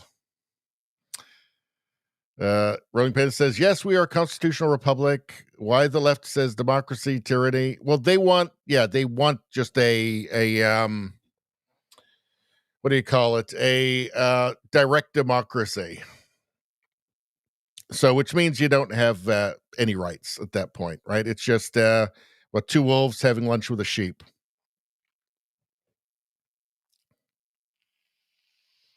Rogue Thought says, thanks. I just wanted to show my appreciation for a sane conversation. Well, we try to be as sane as we can. Mob rule, Rogue. Yeah, mob rule, exactly. Let's see. Meet your Civil War opponents, people. Uh-oh, that's scary. Holy Jesus. What is that? What the fuck is that? You went full retard, man.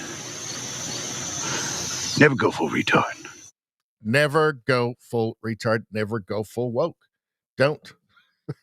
Streamer says your terms are agreeable. Yeah, that's it. Terrifying. Terrifying. Let's see. All right. I think that we got through all of the memes.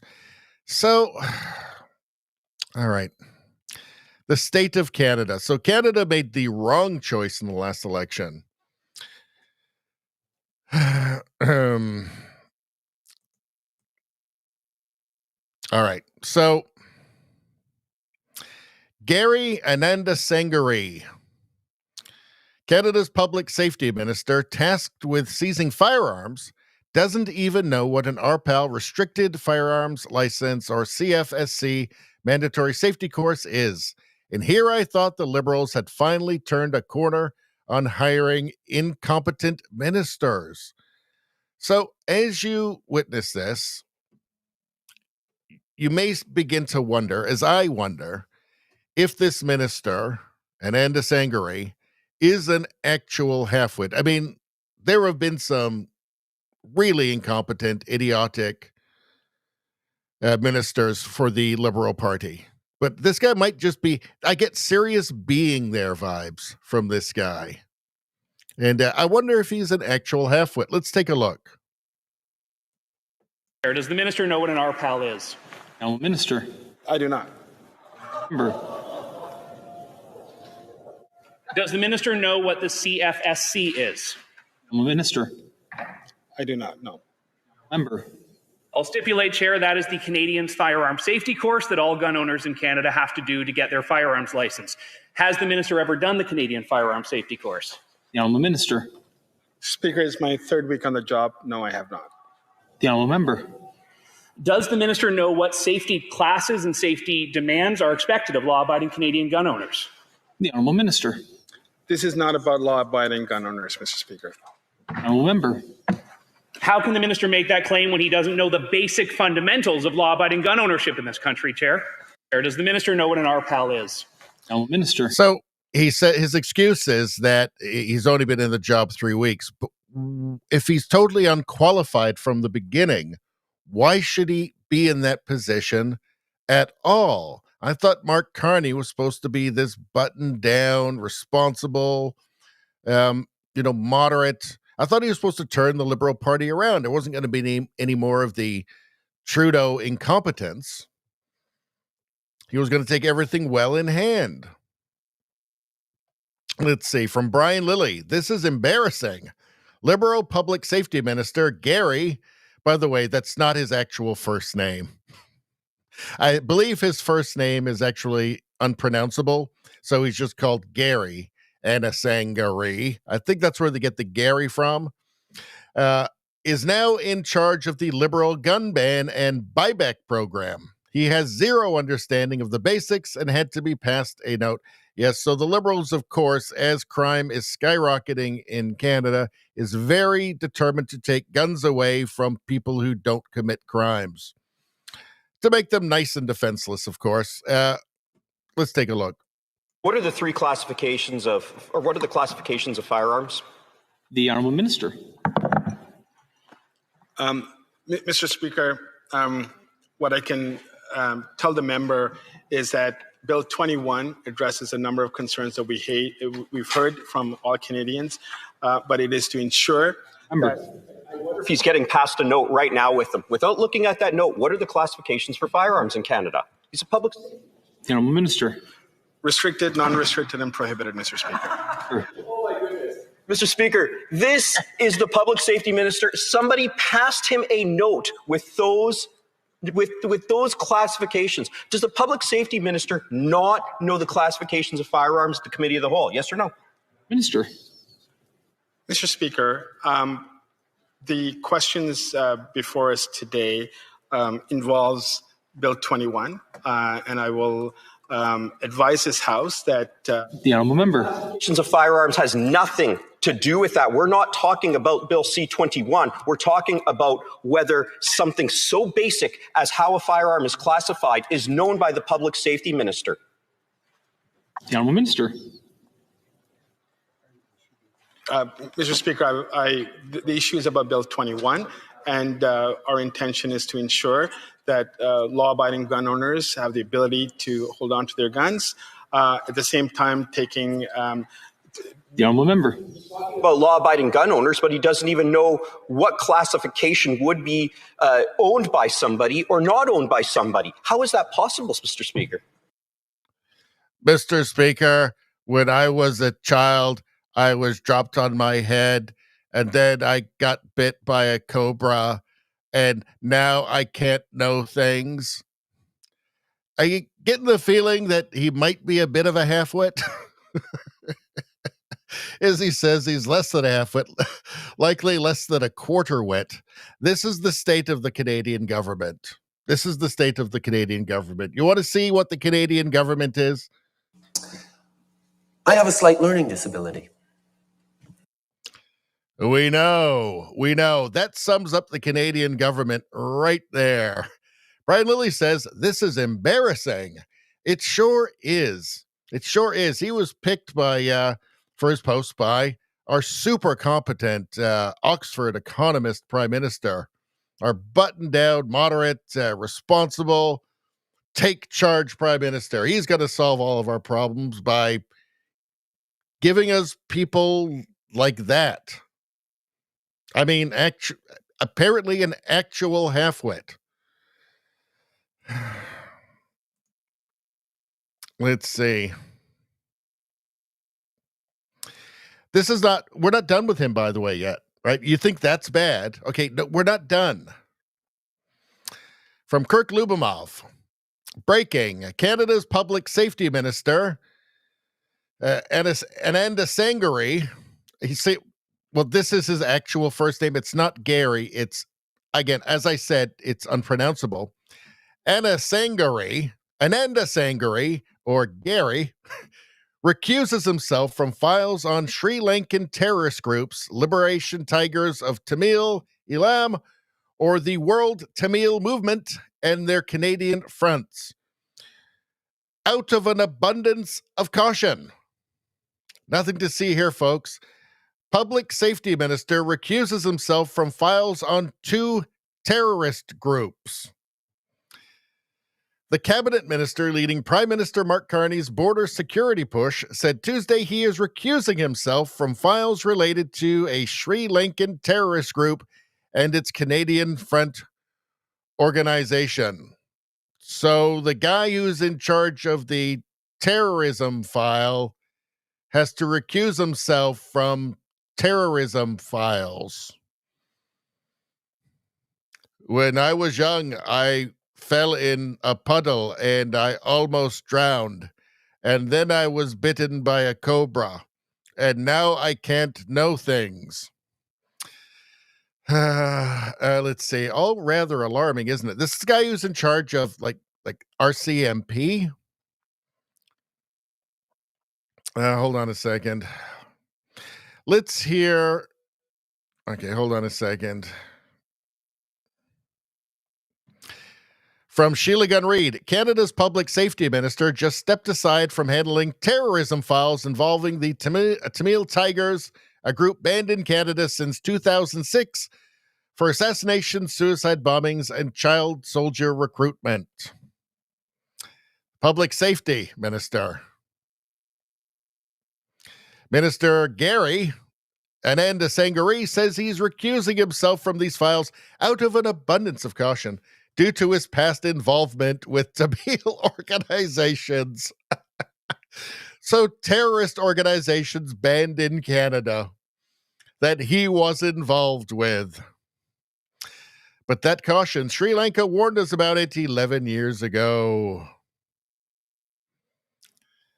Let's see. In 2014, Sri Lanka's government explicitly accused Ananda Sangari of being connected to the LTTE front groups operating in Canada, specifically naming the Canadian Tamil Congress.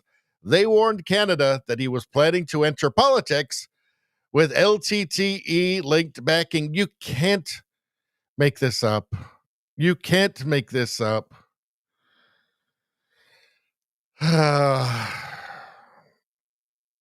Let's see. So we're supposed to be getting some accountability with this super competent new prime minister. Looks like not so much. What does Mark Carney himself have to say? Let's see. Breaking. Gary Ananda Sangari, the minister who wants power to check your mail and track your phone. Oh, that's right, too, because he'll be overseeing Bill C2, which is the latest dystopian bill from the Liberals in Canada. Let's see. So he has to screen himself. He has to recuse himself from anything to do with Sri Lanka, with terrorism, because of his involvement with terrorist groups. Let's hear what Mark Carney has to say. Gary Ananda Sangari's potential conflict of interest, and that he would have to step back from any national security decisions related to the Camel community when you appointed him? And are you concerned about the perception around this issue of a public safety minister who can't make national security decisions on a significant area? I'll say Minister Ananda Sangari has the highest standards of integrity. He's absolutely meticulous. He performed his duties as justice. Hold on. Highest standards of integrity? Did he actually just say that? Can't make national security decisions on a significant area. I'll say Minister Ananda Sangari has the highest standards of integrity. He's absolutely. But that's just demonstrably false. He clearly doesn't. If he had the highest standards of integrity, okay, he wouldn't have to recuse himself from important issues. That's the whole point of this. He always seems so smug and self-satisfied and amused. It's almost like he's about to start laughing all the time. Almost like he just can't believe how stupid Canada is and everybody in it, because he's prime minister now. All right. Meticulous. He performed his duties as justice minister, amongst others, attorney general, with a very clear focus on where there could be actual or perceived conflicts. So he had a focus on where there could be conflicts or perceived conflicts with himself. I don't know. What's happening? What world? Alternate universe? Is this some sort of alternate universe, Canada? How does this happen? Canada had a choice. We didn't have to re-elect the Liberals for a fourth goddamn term in a row. We didn't have to, yet somehow, he's prime minister. What? How does this happen? How does this happen? How is the Liberal Party still full of absolute morons and they're running the country? How do we have what looks like it looks like we're on par right now to have double the immigration of Justin Trudeau. And already that was the highest per capita in the world.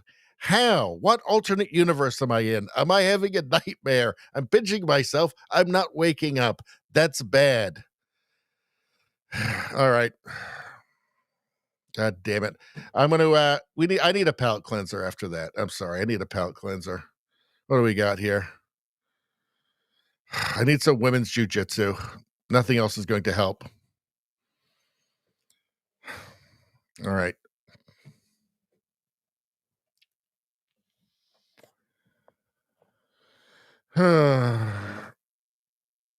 Rogue Thoughts says, taking the guns from the people is the metaphoric bottom surgery to a country. It is. It is. They are determined that Canadians will not be able to defend themselves, even from like rural, like farmers and people in rural areas, from like a bear.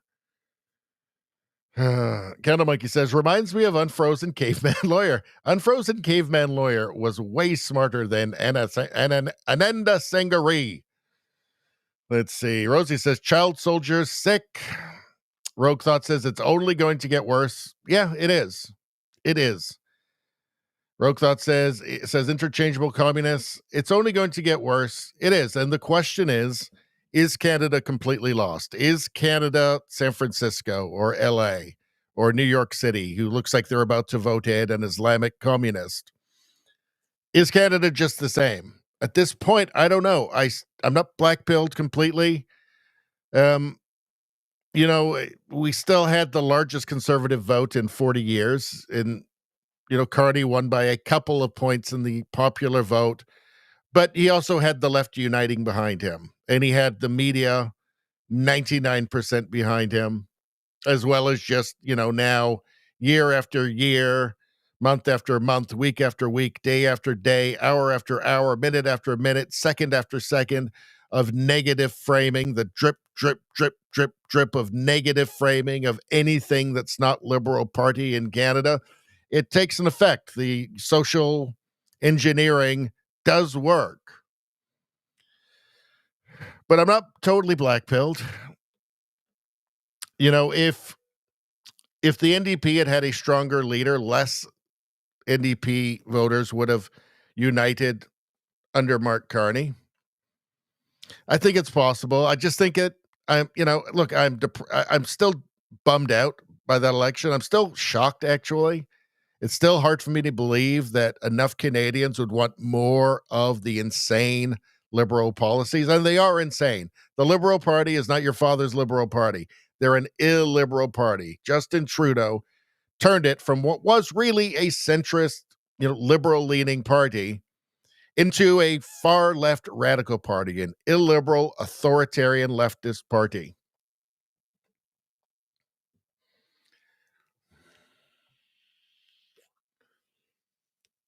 And I can't remember where I was going with that because I've been talking for 3 hours and 15 minutes.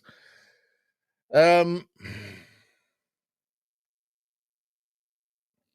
don't like if you want for an NDP, the problem is now for the NDP. If the NDP had a stronger leader, maybe they keep half of the people who left. Conservatives win. But if you're a far leftist in Canada, what's not to like about Mark Carney, right? You like sex changes for kids? He's your man. Definitely way into that. Loves it. If you want censorship, he's promising to do something about that social media that's spreading all that hate. And by hate, he means stuff he disagrees with. So if you're an authoritarian, you love censorship, which all leftists do now. He's your man. Do you love debt? Do you love massive debt? Right? Do you love massive government spending and debt and massive, interest payments on that debt? Well, Mark Carney's promising, and he is going to be spending far more than Justin Trudeau ever did. You like mass immigration? Hey, Mark Carney's your man. He brought in as a trusted advisor the founder of the Century Initiative, whose whole purpose for existence is to bring Canada's population to 100 million people. So you like all that? Mark Carney's your man. Basically, every awful far left thing, Mark Carney's fully on board. He said that he's going to preserve. While there's a war on woke in the States, Canada's not going to do that. Canada's going to preserve wokeness. So if you're far left, you might as well just vote for Mark Carney because you get everything you want from him. You want to give away all your money to foreign countries for, gender neutral storage sheds? Mark Carney's your man. Rogue Thought says, is Canada going to join the EU? Well, there was somebody from the EU who said last time they checked, Canada wasn't in Europe. But Mark Carney, of course, would love Canada to join the EU. It would be insane, and a terrifying number of Canadians would absolutely want to join the EU. They would think this is a great idea. They would have no idea, and nobody in the media would inform them that the EU is a basket case. All the people that were elbows up and we're not giving away our sovereignty would happily give away their sovereignty to the EU. All of a sudden, the EU decides what happens with your country. How many people go into your country? That's up to the EU now. You're concerned about tariffs and trade. Well, the EU takes care of that now. You don't have any say. You give that all up to the EU. A bunch of internal rules. That's the EU now. You don't have a say. A terrifying number of Canadians would be all for it. They'd be thrilled by it. It would be sold to them straight off of Rosemary Barton's teleprompter, and that's all they need to know. Canada is one of the least informed, if not the least informed, voter base in any, certainly, in the G7, for sure. Canadians know nothing. Canada is not all, obviously, but Canada is a TV set country right now. So will enough people find that line where they go, oh, the teleprompter is lying to me. Everything's actually terrible. And all of these solutions that I'm being sold are either lies or not going to work and make things worse. It's just, I'm not black-pilled, but I'm not white-pilled either on Canada.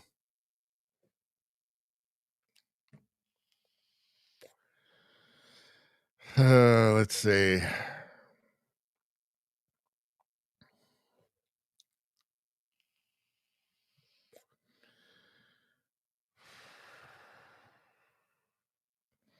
Rosie says, you can tell who gets paid less in this fight. She can't even afford a whole shirt. I know, I feel bad. Rogue Thought says, I love the palate cleanser. You need the palate cleanser. The news is so terrible.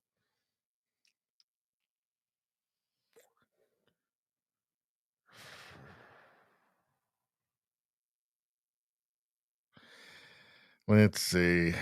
Rogue Thought says, the most propagandized people, Canadians, yeah.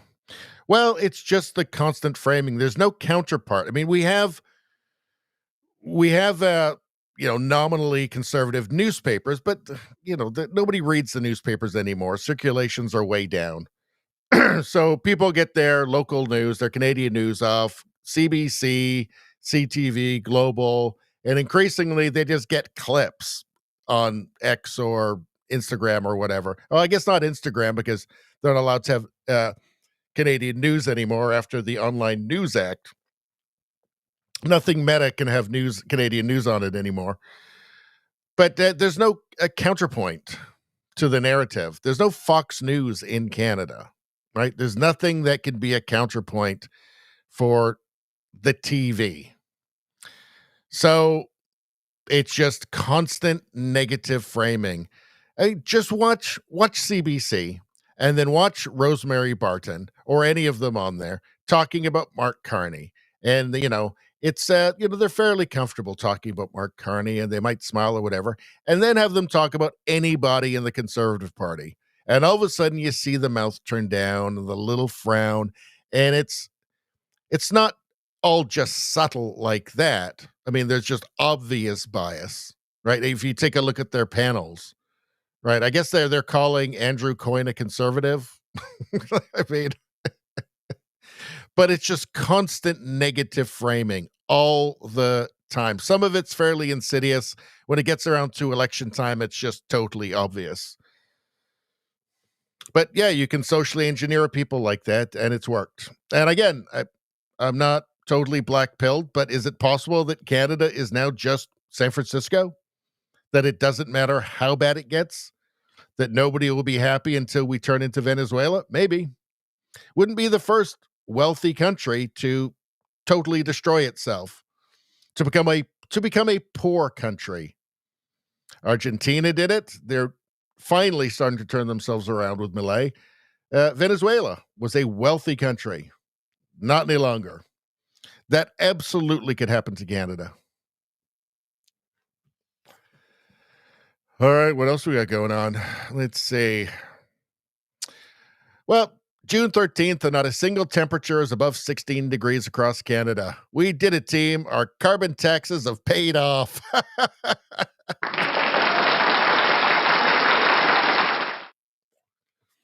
But if I understand it correctly, the fact that it's not hot means that's more evidence of global warming, though. So it's kind of confusing. It's not actually that confusing. Just whatever it is, whatever the weather is on any particular day is evidence of global warming. I'm sure. If it's hot, global warming. Not hot, global warming. If there's, forest fires, global warming. No forest fires, global warming. Just global warming all around, everything, all the time. By the way, I thought half the world was supposed to be underwater. I thought all those Pacific Islands were supposed to be underwater by now. Remember them telling us that like 20 years ago. They're still there. How does that work Thousands of out? foreign students and low-skilled labor, and she doesn't know how many low-skilled labor and foreign students who aren't supposed to be in. All right. Immigration. From Concerned Canadian, every day I will be posting blatant examples of the sheer incompetence of the Carney cabinet ministers. Our current future is in their hands, pathetic. So, again, like the Liberal Party was remade in the image of Justin Trudeau, and it has not changed. There's a new face on the party, but nothing has changed. There's a lot to unpack here. There are 500,000 people as of December that should have been removed from Canada. How many were removed? The Honourable Minister. So, thank you very much, Mr. Speaker. You need to contextualize the numbers when we present them in this House. You have to contextualize the numbers, right? You have. She's not going to answer the question. I get strong half-wit vibes from this woman as well. Let's see. There's facts. You still have time, Minister. You have a few seconds. But it's not your time. You wanted to finish? Mr. Chair, appreciate that. CBSA and Public Safety Minister, he was here, I believe, Thursday, and he's in charge answering those questions. How? None of them know anything. Isn't it amazing? None of them seem to know anything related to their own jobs. How many of the 500,000 people that are not supposed to be in Canada have been removed? Just the number. Minister. So thank you very much, Mr. Chair. Again, people whose visas expires or who are here that should not be here need to leave. If they do not, that is a CBSA. Remember. But here's the thing. The minister cannot set levels if she doesn't know how many people have left. So it is her job. So I need to know how many people of that 500,000 has left. How about this? Does she even know? Does she have any clue? Minister.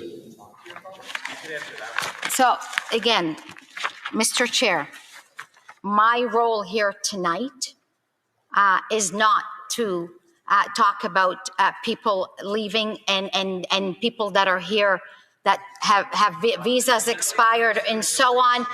In terms of how many have left, that is completely a CBSA function, and the public safety takes care of it. The Honourable Member. This is the Minister of Immigration, who seems to know nothing. Seems to know literally nothing. This is a trend with Carney's ministers. Okay, and I think we've already established that Gary Ananda Sangari appears to just simply be a half-wit. I think we have another one here. Canadians literally pay her $100,000 top-up and give her a car to know these numbers. How many of the 500,000 people that were supposed to leave in December actually left? This is pretty simple. Like, how many? Does she know? I'm a minister. Thank you, Mr. Chair. And again, I've answered that question a number of times. I will try one more time. People leaving because of visas expiry or deportation or anything of that matter is the purview of Canada Border Services Agency, which is not. The Honourable Member. But Chair, her purview is to set the levels plan. So if she's setting levels with hundreds of thousands of foreign students and low-skilled labor, and she doesn't know how many low-skilled labor and foreign students who aren't supposed to be in the country have left, how can she set levels if she doesn't know that number? That's fair. Minister. So thank you, Mr. Chair. That gives me again the opportunity to talk about our immigration levels plan, which does set permanent resident numbers for the first time this past year, temporary numbers. All right, she's not answering because the plan is that they never leave. Okay, so When Mark Carney said he was going to cap immigration numbers, he was clearly lying. We know that he brought on as a trusted advisor the founder of the Century Initiative, which wants to bring 100 million people to Canada, or make Canada's population 100 million. Okay. Clearly, the fact, when we know that over 800,000 people were brought into Canada over the first 4 months of the year, which is on a pace to double Trudeau's immigration numbers, which were already the highest per capita in the world. Okay, it's fairly obvious. The cat's out of the bag at this point. Okay, there is no intention of getting those people to leave. Mark Carney is trying to flood the country with as many people as possible for his own purposes, for his own globalist purposes, obviously. And by the way, 500,000, that would be the equivalent of 5 million in the United States. This is not a small number of people. Now, do I doubt that she has no idea what she's doing? That she strikes me as like, did they just find her wandering around in a park or something? Maybe she was chasing pigeons. Maybe she had made like little pigeon suits that she wanted to put on them or something. I don't know. But she doesn't seem to be particularly competent. And I've absolutely no doubt whatsoever that she has no idea what she's doing and no grasp on the issues, which I think suits Mark Carney just fine because, again, he doesn't want anybody to leave. He doesn't want people that are in Canada illegally, people who've overstayed visas, say, to leave. He wants them to stay here. He is obviously trying to flood the country with as many people as possible. That is why he wants to build all of these little modular homes, all of these shipping containers, 400 or 300 square foot shipping containers or less, maybe 150 square feet, 100 square feet, whatever. That is why he wants to build all of these modular homes, which are just shipping containers for people to live in. It's for all of these people that they don't want to. It's for all of these people that are here illegally, and it's for all of the people that Carney is shipping into the country, again, at double the speed that Trudeau was.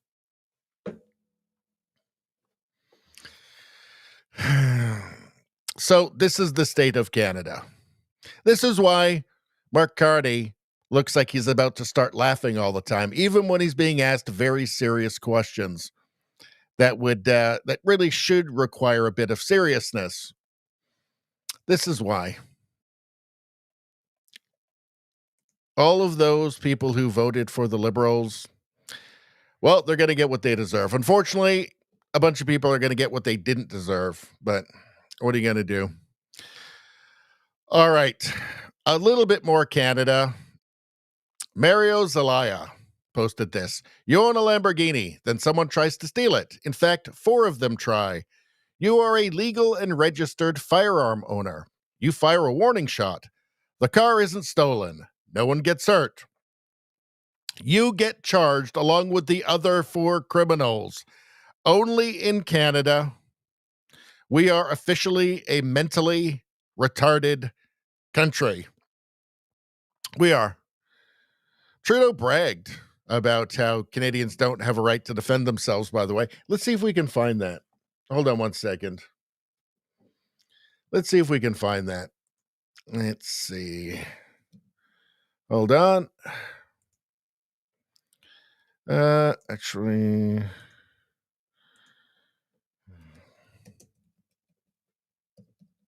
I'm sure there's a clip of it rattling around somewhere. It'll take me just a second.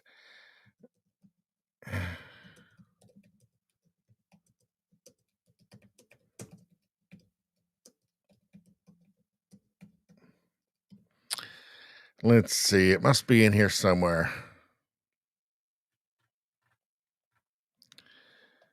Let's see. Here we go. All right. This is Canada. Let's take a look. And There are debates, and we have a culture where the difference is guns can be used for hunting or for sport shooting in Canada, and there's lots of gun owners, and they're mostly law-respecting and law-abiding, but you can't use a gun for self-protection in Canada. That's not a right that you have in the Constitution or anywhere else. He looks happy while he's saying it, right? He looks happy while he's saying it. If you try and buy a gun and say it's for self-protection, no, you don't get that. You get it for hunting. You can get it for sport shooting. You can take it to the range, no problem, as long as you go through our rigorous background checks. But there's a difference around the culture. And one of the things that we're seeing with the debate in the States is you get more and more of the American style, right to carry, self-defense arguments filtering up through the usual. This is the face. He really is the face of radical leftist insanity, of just woke dysfunction. He doesn't even try and justify it. He just says it's just the way it is. That's just the way it is in Canada. You cannot use a firearm to defend yourself. As if that's just makes perfect, total sense. That's totally rational. Oh, because we're progressive. It feels progressive to say that. So therefore it must be good. This is the face of everything that is wrong with Western civilization, with leftism, with every leftist. He is the king of them. He is the idiot king of the left. Now, Mark Carney is a little bit sneakier about it, and he hides it a little bit better. But this guy is the face of woke dysfunction, of woke lunacy, right? He doesn't even have to try and justify that statement, right? And nobody's going to ask him, well, hold on a second. I mean, it does seem like it's kind of ethical if somebody's trying to kill you and your family to be able to defend yourself with a firearm, right? Doesn't even have to answer the question. Nobody in the Canadian media is going to have any pushback on that. It's just, oh yeah, that makes sense. That feels progressive, so that must be good. That must be good. Let's not think about it at all. Let's put no thought into it whatsoever. That could cause some cognitive dissonance, and it might feel uncomfortable if we think about it. So no thinking, just feels progressive. That's good enough. That's the law in Canada now. It's total madness. Canada is, how long am I going to live here for? Exactly. The country is full of retards. Anybody who voted for this guy is a retard, and anybody who voted for fucking Mark Carney is another fucking retard. They're double retards because they were warned. Is that a thing? Double retard? I don't know. It is now. In fact, everybody, write it down, note it. We're going to use it in the future. Double retard. Let's see. What are you guys saying? We need a palate cleanser after that. What else we got in here? Well, there's a yoga lady. She's fun. What else we got? This gymnast lady. She's pretty cool.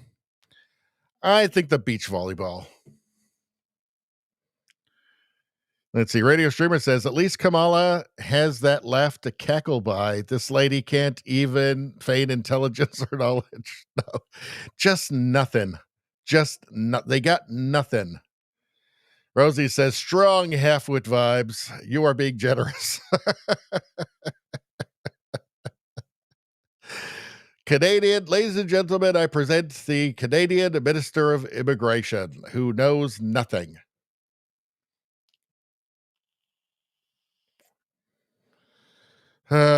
Radio Streamer translation, I need to qualify my department's inability to actually fulfill its function and the law. Exactly. Just the way Carney likes it. He thinks it's funny.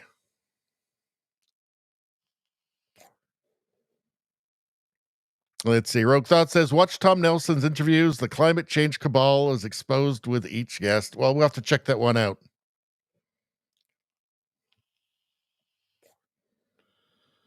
Izzy says, there isn't any wit with this one. It's just a joke. Radio Streamer, that old joke. She came to a battle of wits unarmed. It's almost like you can't believe it when you're watching it. It's just so shocking.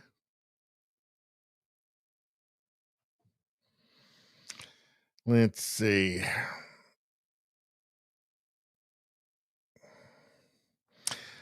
Rosie asks, why does she speak like that? English as a second language? Her children taught her to speak. Her children taught her to speak. Her real job is the voice of puppets. Very difficult to listen to. Well, I think her problem is that she had too many glasses of Chardonnay and then fell asleep on the couch with her face right into the pillow.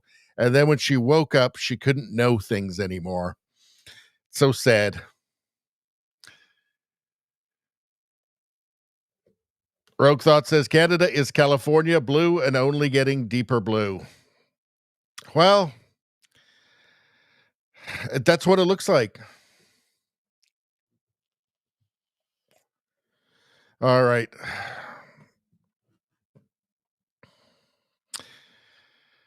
Mickey asks, how did these morons get elected in the first place? A lot of retards, a lot of frozen retards in Canada. Rosie says, that's it. She is really a pigeon seamstress. I will be able to sleep tonight. I believe that's what happened. That's her origin story. Izzy says, double retard sounds more accurate than half-wit. Yeah, let's go with double retard from now on. Rosie says, damn that Chardonnay. I know it's taken a lot of good people.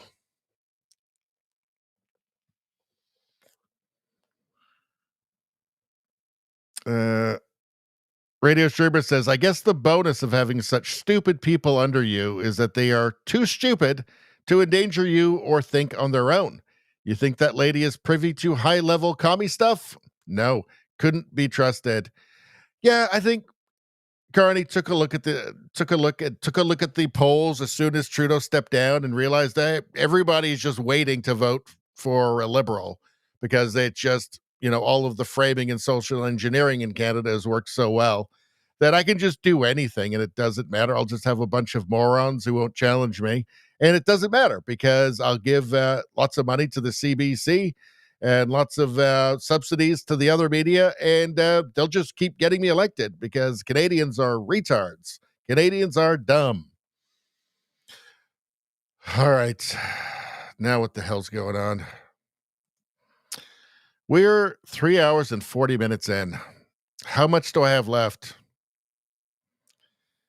Let's see. What's going on here? What else have we got? Oh, yeah, here's updated immigration now. So it used to only go up to there for a year. Now it goes all the way up here. What's that? That's 2.5 million. So, yeah. So Trudeau's doubled it. Or sorry, Carney's doubled it from Trudeau. It wasn't enough. This wasn't enough just up to like there. So Carney's really taking the bull by the horns and taking us all the way up here into insanity land. Into Canada is going to be destroyed land. Crazy, crazy, crazy. I wanted to show you this.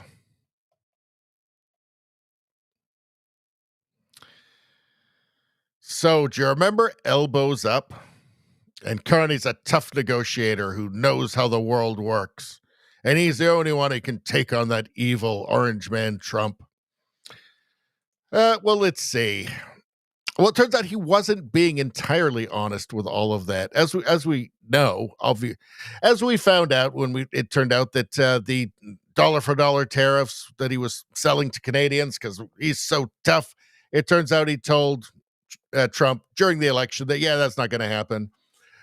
From Kirk Lubomov, it's getting reported that the Mark Carney negotiations with Donald Trump's tariffs include giving America guaranteed first right of refusal on Canada's natural resources. This is why Trump wanted Carney to be prime minister. This is why Trump endorsed Mark Carney. This is the opposite of diversification, and it's total submission. Never mind becoming a 51st state, Canada will essentially become a colony without any of the benefits. Carney's colossal Canada-US pact. It would give America a first right of refusal on Canadian minerals. People briefed on the negotiations say the United States would be guaranteed first right of refusal on Canadian resources. This is quite a prize at a time when countries around the world are scrambling to line up their supplies. So everything that comes out of Mark Carney's mouth is a total lie. This is from an article by The Economist, and this article was taken down, but it was archived. Everything lives forever on the internet, so we can take a look at it. Carney's colossal Canada-US pact, it would give America a first right of refusal on Canadian minerals. But he's still talking about diversifying. What? The deal has been in the offing since Mr. Carney visited the White House on May 6th, a week after his Liberal Party won a historic fourth term. At Mr. Trump's Oval Office press conference, Mr. Carney declared that, quote, having met with the owners of Canada during the course of the campaign, it's not for sale. But in private discussions across the hall in the Roosevelt Room, the contours of Fortress Can-Am were already being hammered out. Fortress North America, which is actually a good idea. I'm just not sure this was quite the way to go about it. It seems to be just not great negotiation and just simply giving everything away. Again, he told us he was this tough negotiator that knows how the world works. As world leaders flock to Alberta on June 15th for the G7 summit, Canada is on the verge of cementing its place in the vanguard of Trumpian geopolitics. It may soon become the first country to emerge from the bewildering thicket of tariffs and threats with a sweeping new pact on security and trade. So interesting. During his election campaign, Mark Carney, Canada's Prime Minister, told Canadians that Mr. Trump wanted to break us so that America can own us. Break us so that America can own us. If the deal goes through, he may find it hard to explain why he has made such a monumental deal with the breaker-in-chief. Of course, 98% of Canadians will never know about any of this because TV won't say so. TV won't tell them. That's how Carney got elected, because of TV. TV said, from Doge Designer, breaking, President Trump calls Elon Musk a friend. I told you guys this was going to happen. I told you guys, I said from the start, I said I like both of them. I said it makes too much sense for them to be allies. Ultimately, they want the same things. I think that they will reform their alliance. Elon Musk, June 11th. I regret some of my posts about President Donald Trump last week. They went too far. Now Trump says this. And abolished the EV mandate at the federal level. We abolished it, which is basically that everybody will be driving an electric car within a very short period of time.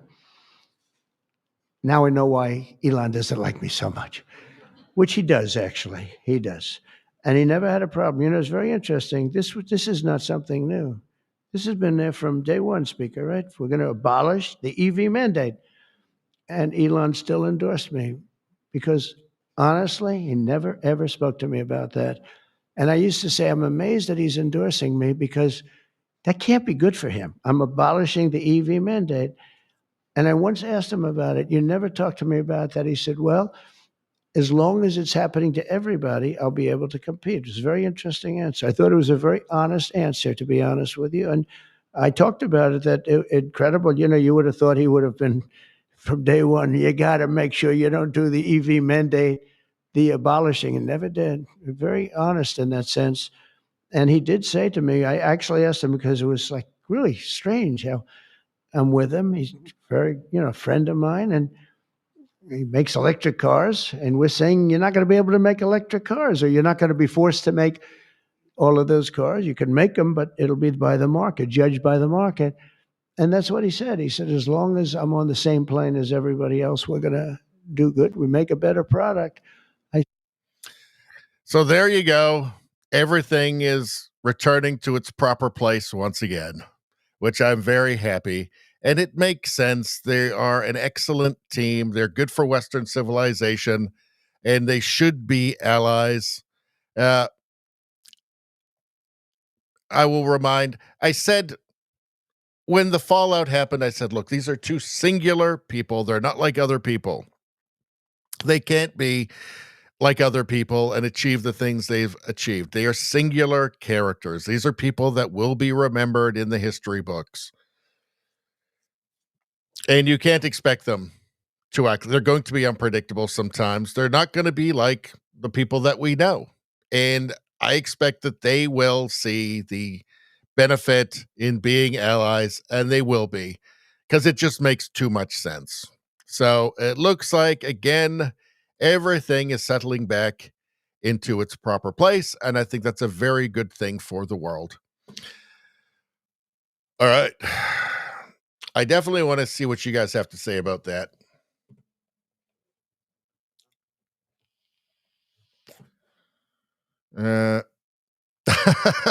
Izzy says, the West has been betrayed by double retards elected by halfwits. That, I could not have put it better. That's what I've been trying to express, and you just expressed it perfectly, Izzy. Perfectly.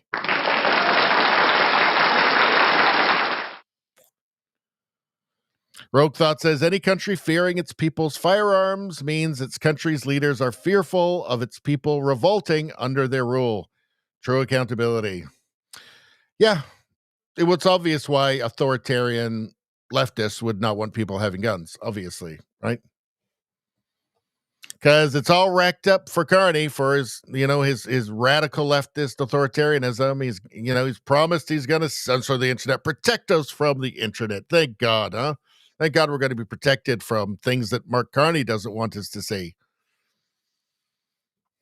And they're going to take away the fire. I don't know. It just all feels like things that like authoritarians would want to do to me. I don't know.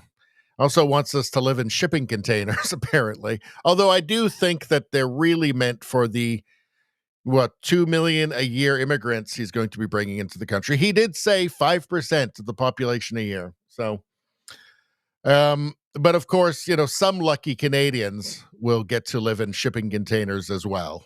If they're really lucky, if there's, maybe if they know somebody. All right. So we're almost there, folks. It's just this last tab. Let's see what else we got. Look at that cake. Look at that cake. Delicious. Delicious. Oreo cookie there. Now, would you just eat the Oreo first? Or would you eat it last? Or would you do what I would do, which is have little nibbles with bites of the cake? Let me know in the chat. How long is this? 7:51. You know what? I don't think we can do that one tonight. I don't think this fella is hungry right now. So let's check this out. That's an angry dog.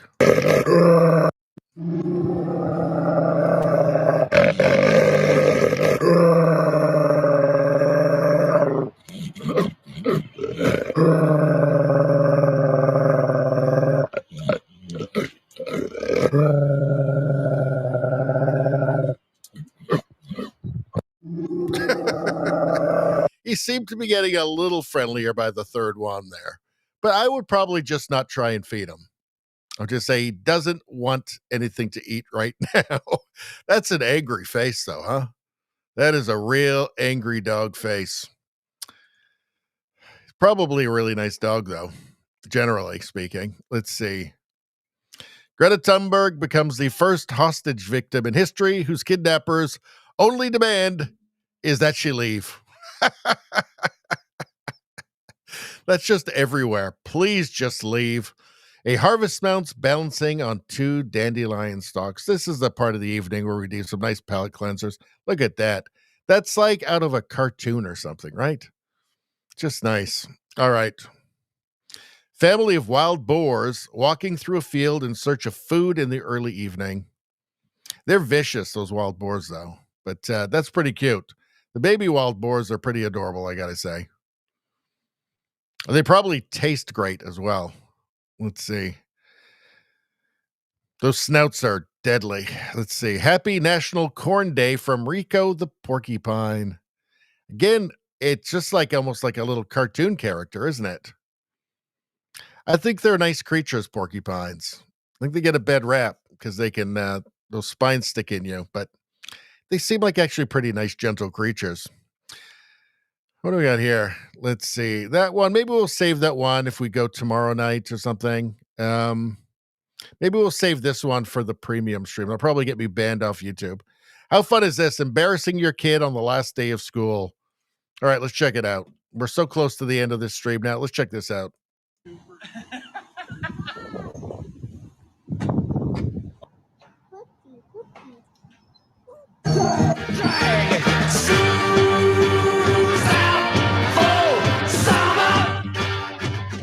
Actually, that music will get copyrighted. But anyway, you get the point. Fun. Kid be embarrassed, but fun, though. Maybe it's kind of mean.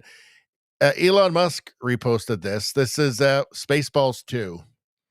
Now, I loved Spaceballs. My kids love Spaceballs. And I don't know if Spaceballs 2 is going to... I do know. Spaceballs 2 is not going to be good. Mel Brooks is 98. I don't know how involved he is in it, but it's not going to be good. Let's take a look.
After 40 years, we asked, what do the fans want? But instead, we're making this movie. May the Schwartz be with you. I mean, that is a very Mel Brooks trailer, I have to say. It's a pretty good trailer there, or teaser, whatever you want to call it. That is 100% Mel Brooks. Will it be good? These things are never good. Are they, like that Bill and Ted's Excellent Adventure 2 or 3 or whatever it was, the one they came out with a few years ago? Not very good. These things are never good. Maybe I will give it a chance because, the original Spaceballs is so beloved, and I love it too. He's 98. Rogue Thought says, holy crap, he's still alive. He's 98. So you got to give it to him. I'll give it a chance for Mel. Let's see. Spambot is back. I hate Oreo cookies, he says. I don't know. I think they're all right. They're not like my favorite thing. I did have ones that were like covered in chocolate. So it was like an Oreo, but then with chocolate all over it. That was pretty good, I gotta say. Radio Streamer says, John Candy is dead. The actors and times we knew that made movies like that and Airplane are gone and over. Don't ruin a classic. He's 98. Let him have it. Let's see. Spambot says, too damn salty. It's not like they're awesome.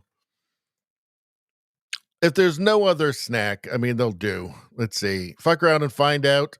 Yep. He's okay. He made it. Yeah, don't do that. Don't do that. Who can't you stand anymore? For me, it's Robert De Niro. I can't watch any of his films any longer. This is posted by the Buck UL. Also for me, Robert De Niro. A celebrity you no longer like because you found out they're a bad person. Robert De Niro, I can't watch anymore, even in old movies that he was good in, because he's now typecast himself as that lame TDS guy. So it's impossible to see him as the tough guy or Jake LaMotta or the tough gangster anymore because he's typecast himself as himself, which is a terrible thing for an actor to do. Right? I guess maybe like Christopher Walken was always just Christopher Walken. I guess it's fine in that case, or Adam Sandler. But Robert De Niro is supposed to be, he's supposed to be this great actor who can do all these things. And I can't believe him as a gangster or a boxer, anything anymore. I get even in those old great movies, I just don't believe it anymore because I know who he actually is. So social media was the worst thing that ever happened to actors, also musicians as well. But it was the worst thing that ever happened to celebrities because it took away all the mystery, right? So particularly for actors, because you stop being able to see them as the character, even great actors, you stop being able to see them as the characters they were playing because they just had been typecast as themselves. And they're not impressive people. They're idiots. There's a reason why they don't write the words that they say. Other people have to do that. There's a reason why other people have to do that because they're not smart. They may be good at acting, right? But once you've typecast yourself, people can't see you as anything else. And the worst thing for somebody like Robert De Niro to do is to typecast himself, as a loser, as an idiot. Because now you just don't believe him in any role. You just think, oh, that's that retarded TDS guy. That's that weird, crabby TDS guy.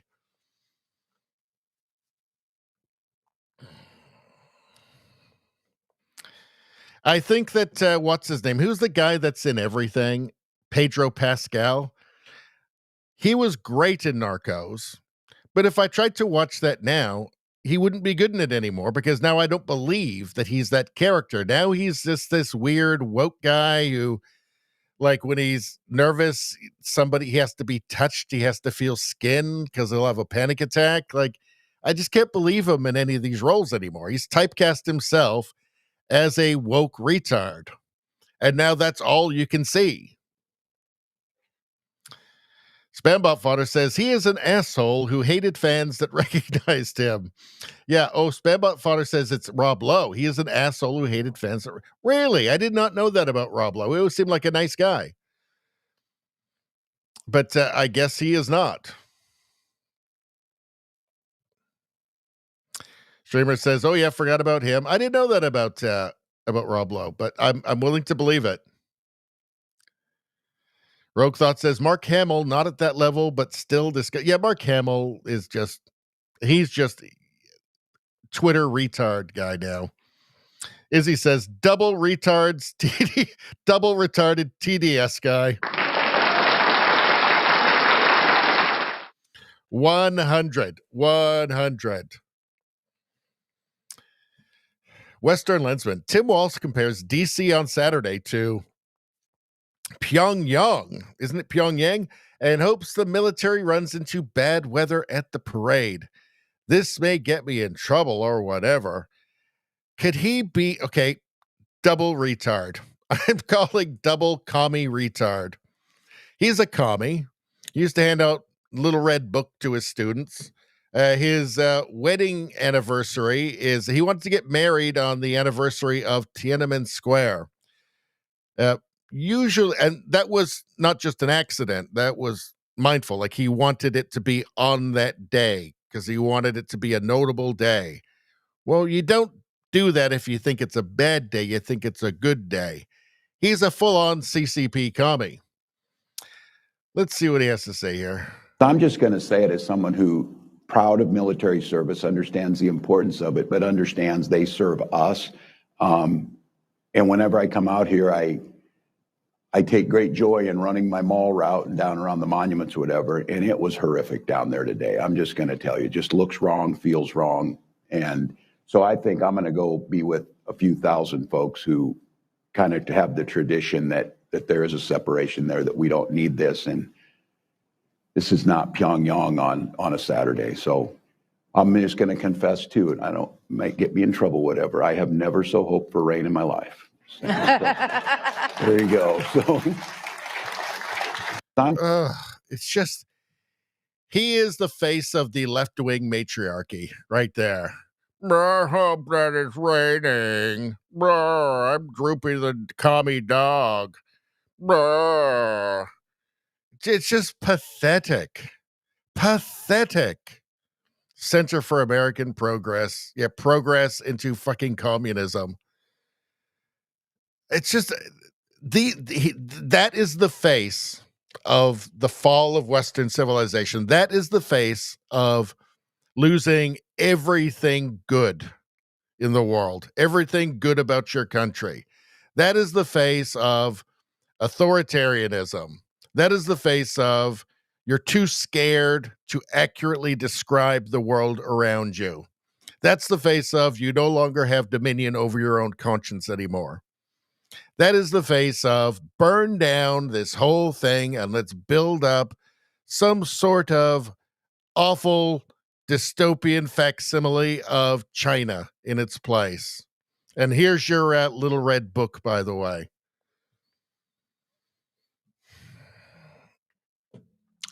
These people are dangerous. Like, the ideology of these people is dangerous, right?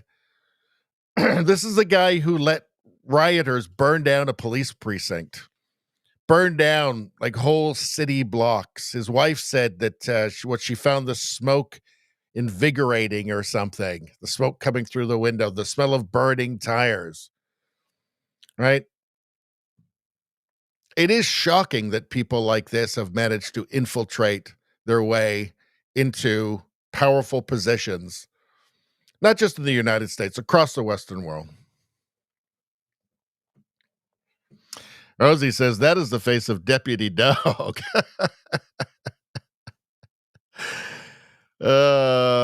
Streamer says, haha, Droopy the commie dog.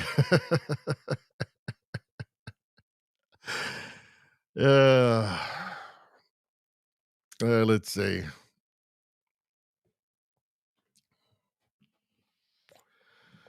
All right. I'm so tired at this point. Actually, hold on. What is Salty Crackers in the comments? He loved the barbed wire Biden put around DC for the inauguration. Yeah, he did. Of course he did. What a lowlife. A lowlife. That's what he is. That's what he is. Let's see.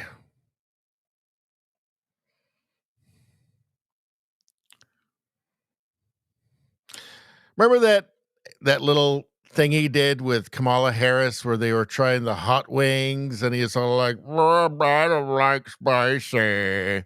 I just like milk. I'm just a white guy. One of the most pathetic things I've ever seen. I mean, just gross.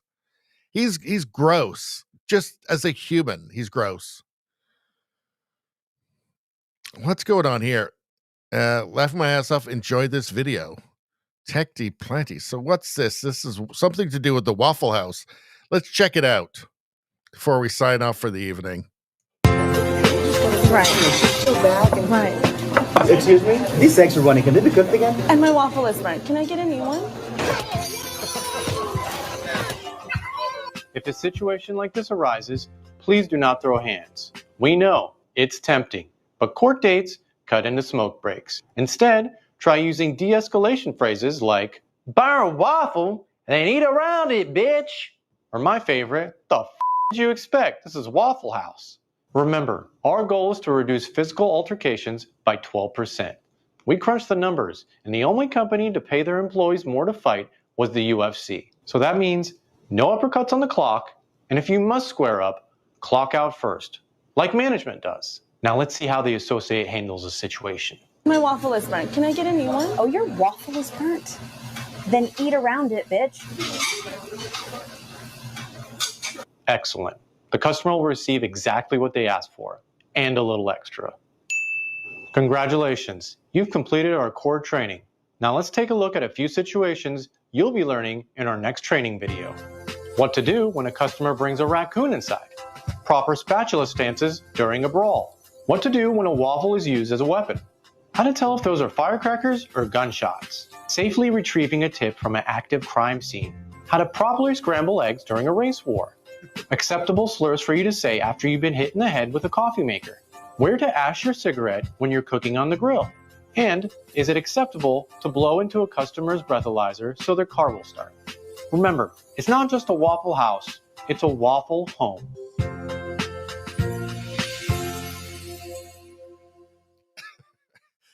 I think my paid vacation comedy. I think my favorite was how to scramble eggs properly during a race war. That was a good one. Let's see. 4 years ago, a donkey named Diesel went missing in Wyoming. He's now part of an elk community. I don't know what it is. I just love it when animals of different species become friends and hang out. I mean, it makes sense. They both or what do you call them? Ruminants. They both just like eat grass. They're kind of the same size. So it kind of makes sense. He just made a bunch of friends and said, I'm hanging out with you guys. I'm on team deer now. I don't know. It's just something kind of funny about it. Last week, we had a dog who went missing, and it turns out he was hanging out with some bears the whole time. It's just weird. Sometimes animals, they just make friends. It's weird. We can all learn from this, I think. Can all learn from it. Let's see. What do we got going on here? So this is Greta Thunberg's sister. From Oli London. Greta Thunberg's sister goes viral for bizarre vocals while performing at an LGBTQI plus event. What time is it? Okay, it's getting late.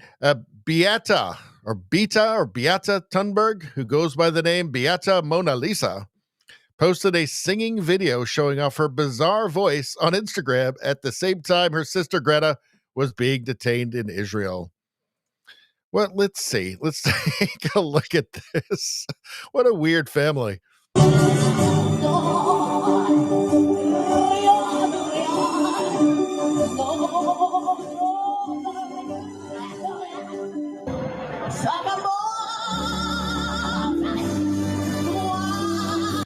Are we sure that's not actually her brother who became her sister? I don't know.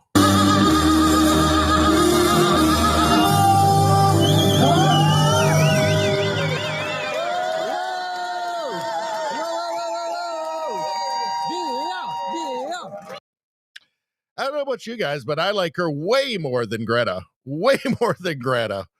She seems like she's actually kind of fun. So I don't know. I approve. I think I like Greta Thunberg's sister.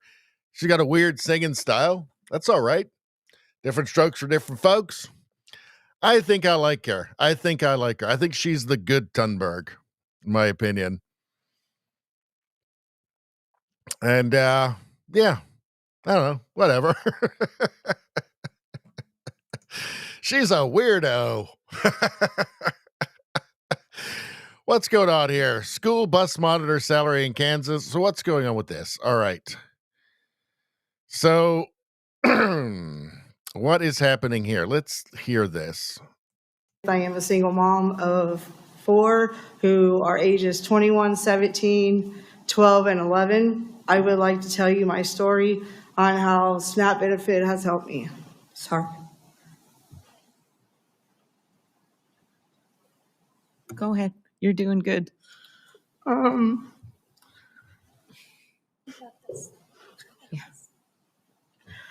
When I had my oldest daughter 21 years ago, I was working 3 jobs. One job alone, I had to pay childcare. Another one to pay food, and which wasn't enough, and one to pay the bills, and I still struggled a lot. Moving forward, I am now working a full-time job as a bus monitor, and I'm a driver who transports students to specialized schools in Kansas City. As an employee of the school district, I only get paid once a month. By the time I get my bills paid, I have nothing left to pay for food and other basic needs. If it wasn't for SNAP benefits, I wouldn't be able to feed my children nor myself. I work, pay my bills, and You know, on some level, I'm sympathetic here. But she's saying she needs SNAP benefits to pay for food or else she won't be able to feed her kids. And I'm just noticing something here that, well, can I say it? Like, if her kids aren't getting enough food, she's definitely getting enough food. So if anybody's taking food from her kids, I'm just saying she's morbidly obese. And, you know, it's good that she's got a job, but it's a low paying job. But again, like, if you're going to complain about not having enough food to feed your family, you shouldn't look like you ate your family, is all that I'm saying. Radio Streamer says, is it wrong, I wonder, if she ate half as much as her kids and her neighbor's kids as well? See, that's the thing. That's what I was getting at there. I didn't want to say it. Spambot says she could starve for a year and not wither away. A long time. A long time. Rogue Thought says, I paid for this. I'm just saying, it doesn't seem like there's actually a shortage of food. Right? Like, it takes a lot to be, you have to eat a lot of food to be that fat. Let's just be honest about this. This is not genes. All right. It's just some people have some people have faster metabolism, slower metabolisms, but at the end of the day, it's calories in, calories out. So her household is not short of food. Like, that's got to be that big. It's got to be at least like 7,000 calories a day. You know, it's just kind of obvious, isn't it? Isn't it just kind of obvious? Really? Hold on a second. Libs of TikTok says, I can't believe this is real. She counts on Snap to help put food on the table. This is from Amy Klobuchar. And for one thing, she's lying in this. We heard from Felicia, a single mom of 4 who works up to 3 jobs at a time to make ends. No, she doesn't. She has 1 job now. She said 20 years ago she had 3 jobs. They don't even know what they're talking about. This is who Republicans in Congress are trying to take food away from. She's clear. If there's not enough food to feed her family, she's taking food from her own family to eat it herself. That's the point. I don't think it's just weird. The world is so strange. Let's see. This is funny. Baby and dog playing chase. Let's take a look. This is just nice. This is just wholesome. Palate cleanser.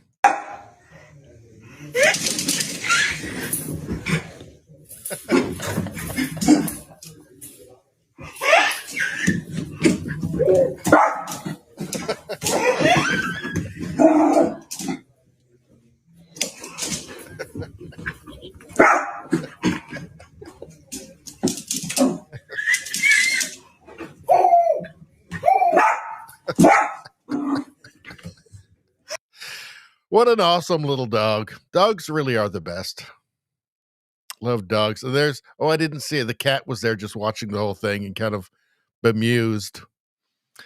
What's this here? Tampon Tim. Tampon Tim. Well, he put the tampons in all the men's and boys' restrooms in the schools, didn't he? That's why they were calling him Tampon Tim. All right, that's it, people. I guess that's it. 4 hours, 17 minutes. That's a long one. That's a long one. We haven't been doing them that long for a while now. So I don't know. Should we just check up? You know what I want to do before we go? Hold on. I just want to see if there's any kind of breaking news on anything. Hold on a sec. Okay. Let's just take a quick look at just see if there's anything interesting, just in random stuff coming up.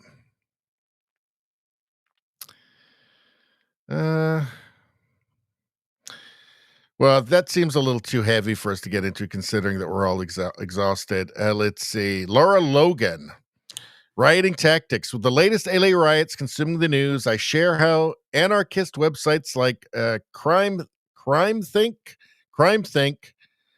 train protesters to hide their identities and sow chaos, wearing all black, covering tattoos, and denying Antifa ties. Well, we already know that, right? They're trying to hide their identities. Maybe we'll take a quick peek.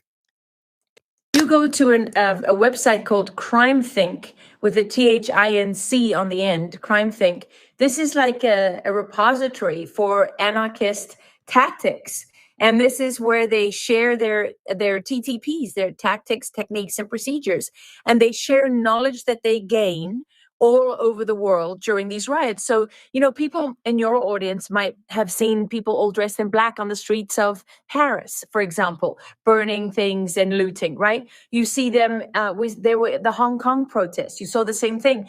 And in fact, when you read what they have on Crime Think, they describe exactly why you need to dress all in black. This is a uniform, right? And it's because they know that when the police or somebody says, what did the person look like? The person who assaulted you, the person who stabbed you, the person who threw, an ice cream carton filled with concrete at you, right? Because it's made to look like it's just a carton of ice cream.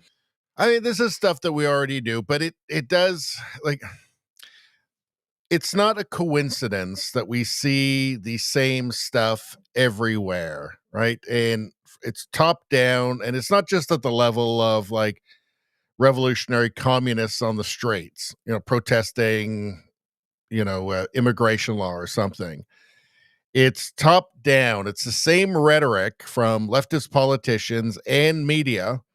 It's almost as if it's all coming off the same teleprompter from a single source, but the same rhetoric around speech, hate speech, say, or the environment, or the jab, or global warming, or just pick it, gender, right? It's all exactly the same. It's identical across the West. I think just across the world now, any place that they can access. It's all identical. You could just take any leftist politician from any country, even with different language. You could take a leftist politician from Germany and stick him in the Democrat Party in the States. They'd be perfectly fine. They'd fit in perfectly. Canada, wherever, the UK, they're all just interchangeable. It's all exactly the same thing. It's all the same rhetoric, right? It's all the WEF stuff. It's all the UN stuff. It's not a coincidence. It's clearly an organized effort to undermine the West, to turn the West into some sort of facsimile of their preferred system, the preferred World Economic Klaus Schwab system, the preferred Justin Trudeau system, just name your leftist leader, which is the kind of neo-fascist Chinese model. So you've got some capitalism there with Chinese characteristics, which means very deeply controlled and connected with the government. You've got totalitarianism. You've got mass surveillance, right? You've got no free speech. You've got no dissent. That's the model that they like, because the people at the very top get to preserve their positions, And you just have basically a perpetual state that exists for itself forever, kind of like the party in 1984.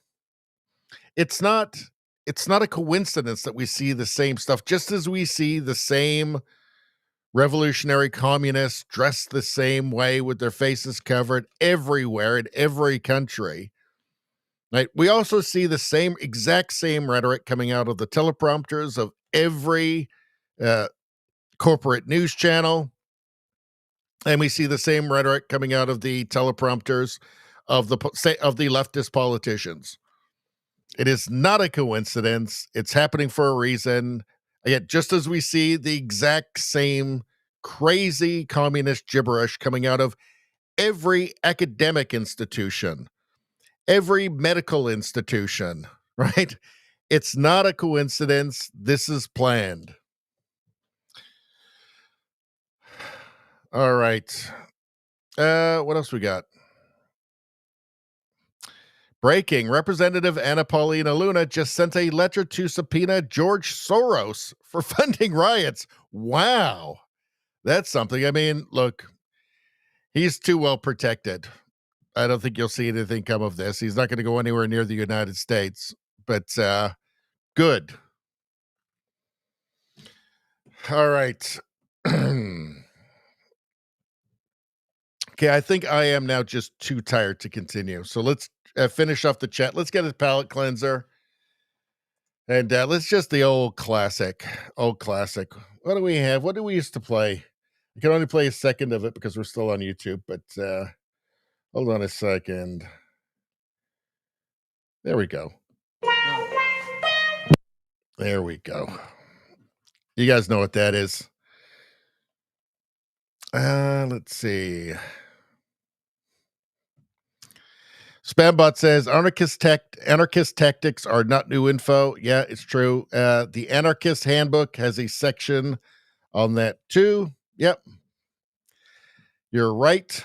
Rogue Thought. This is why I stay. Radio Baloney gets it. Well, that's the best comment of all. That's the perfect comment to end this thing off with. All right, so we're 4 hours and 24 minutes. It's been a while since we did 4 hours and 24 minutes, I think. So look, if you're not subscribed to the channel, subscribe right now. Take the choice away from the gatekeepers, right? They don't want you to see this. If you're watching this on YouTube, it will be, if you're not subscribed to my channel, it would be a miracle if you ever see anything I do ever again. All right. You found this purely by fluke against the wishes of YouTube. So subscribe to the channel, and then it's out of the hands of the gatekeepers. And you'll just, when I put stuff out, you'll just see it's there, and then you can choose. You could say, no, I don't want to watch that. Or you can say, yes, I want to watch that. Nobody can stop me now because I did the right thing. So subscribe to the channel. Also, like the stream. Liking the stream is extremely important. Everybody has to do that immediately. We do not have a sufficient number of likes right now. Get yours right now. Get your free good karma right now while you still can. Free good karma for you when you hit that like. Just hit it. You'll notice the difference. Or maybe you won't, but maybe you will. Who knows? I mean, I don't know everything. But go ahead and do that right now. I want to, Spambot says, noodles!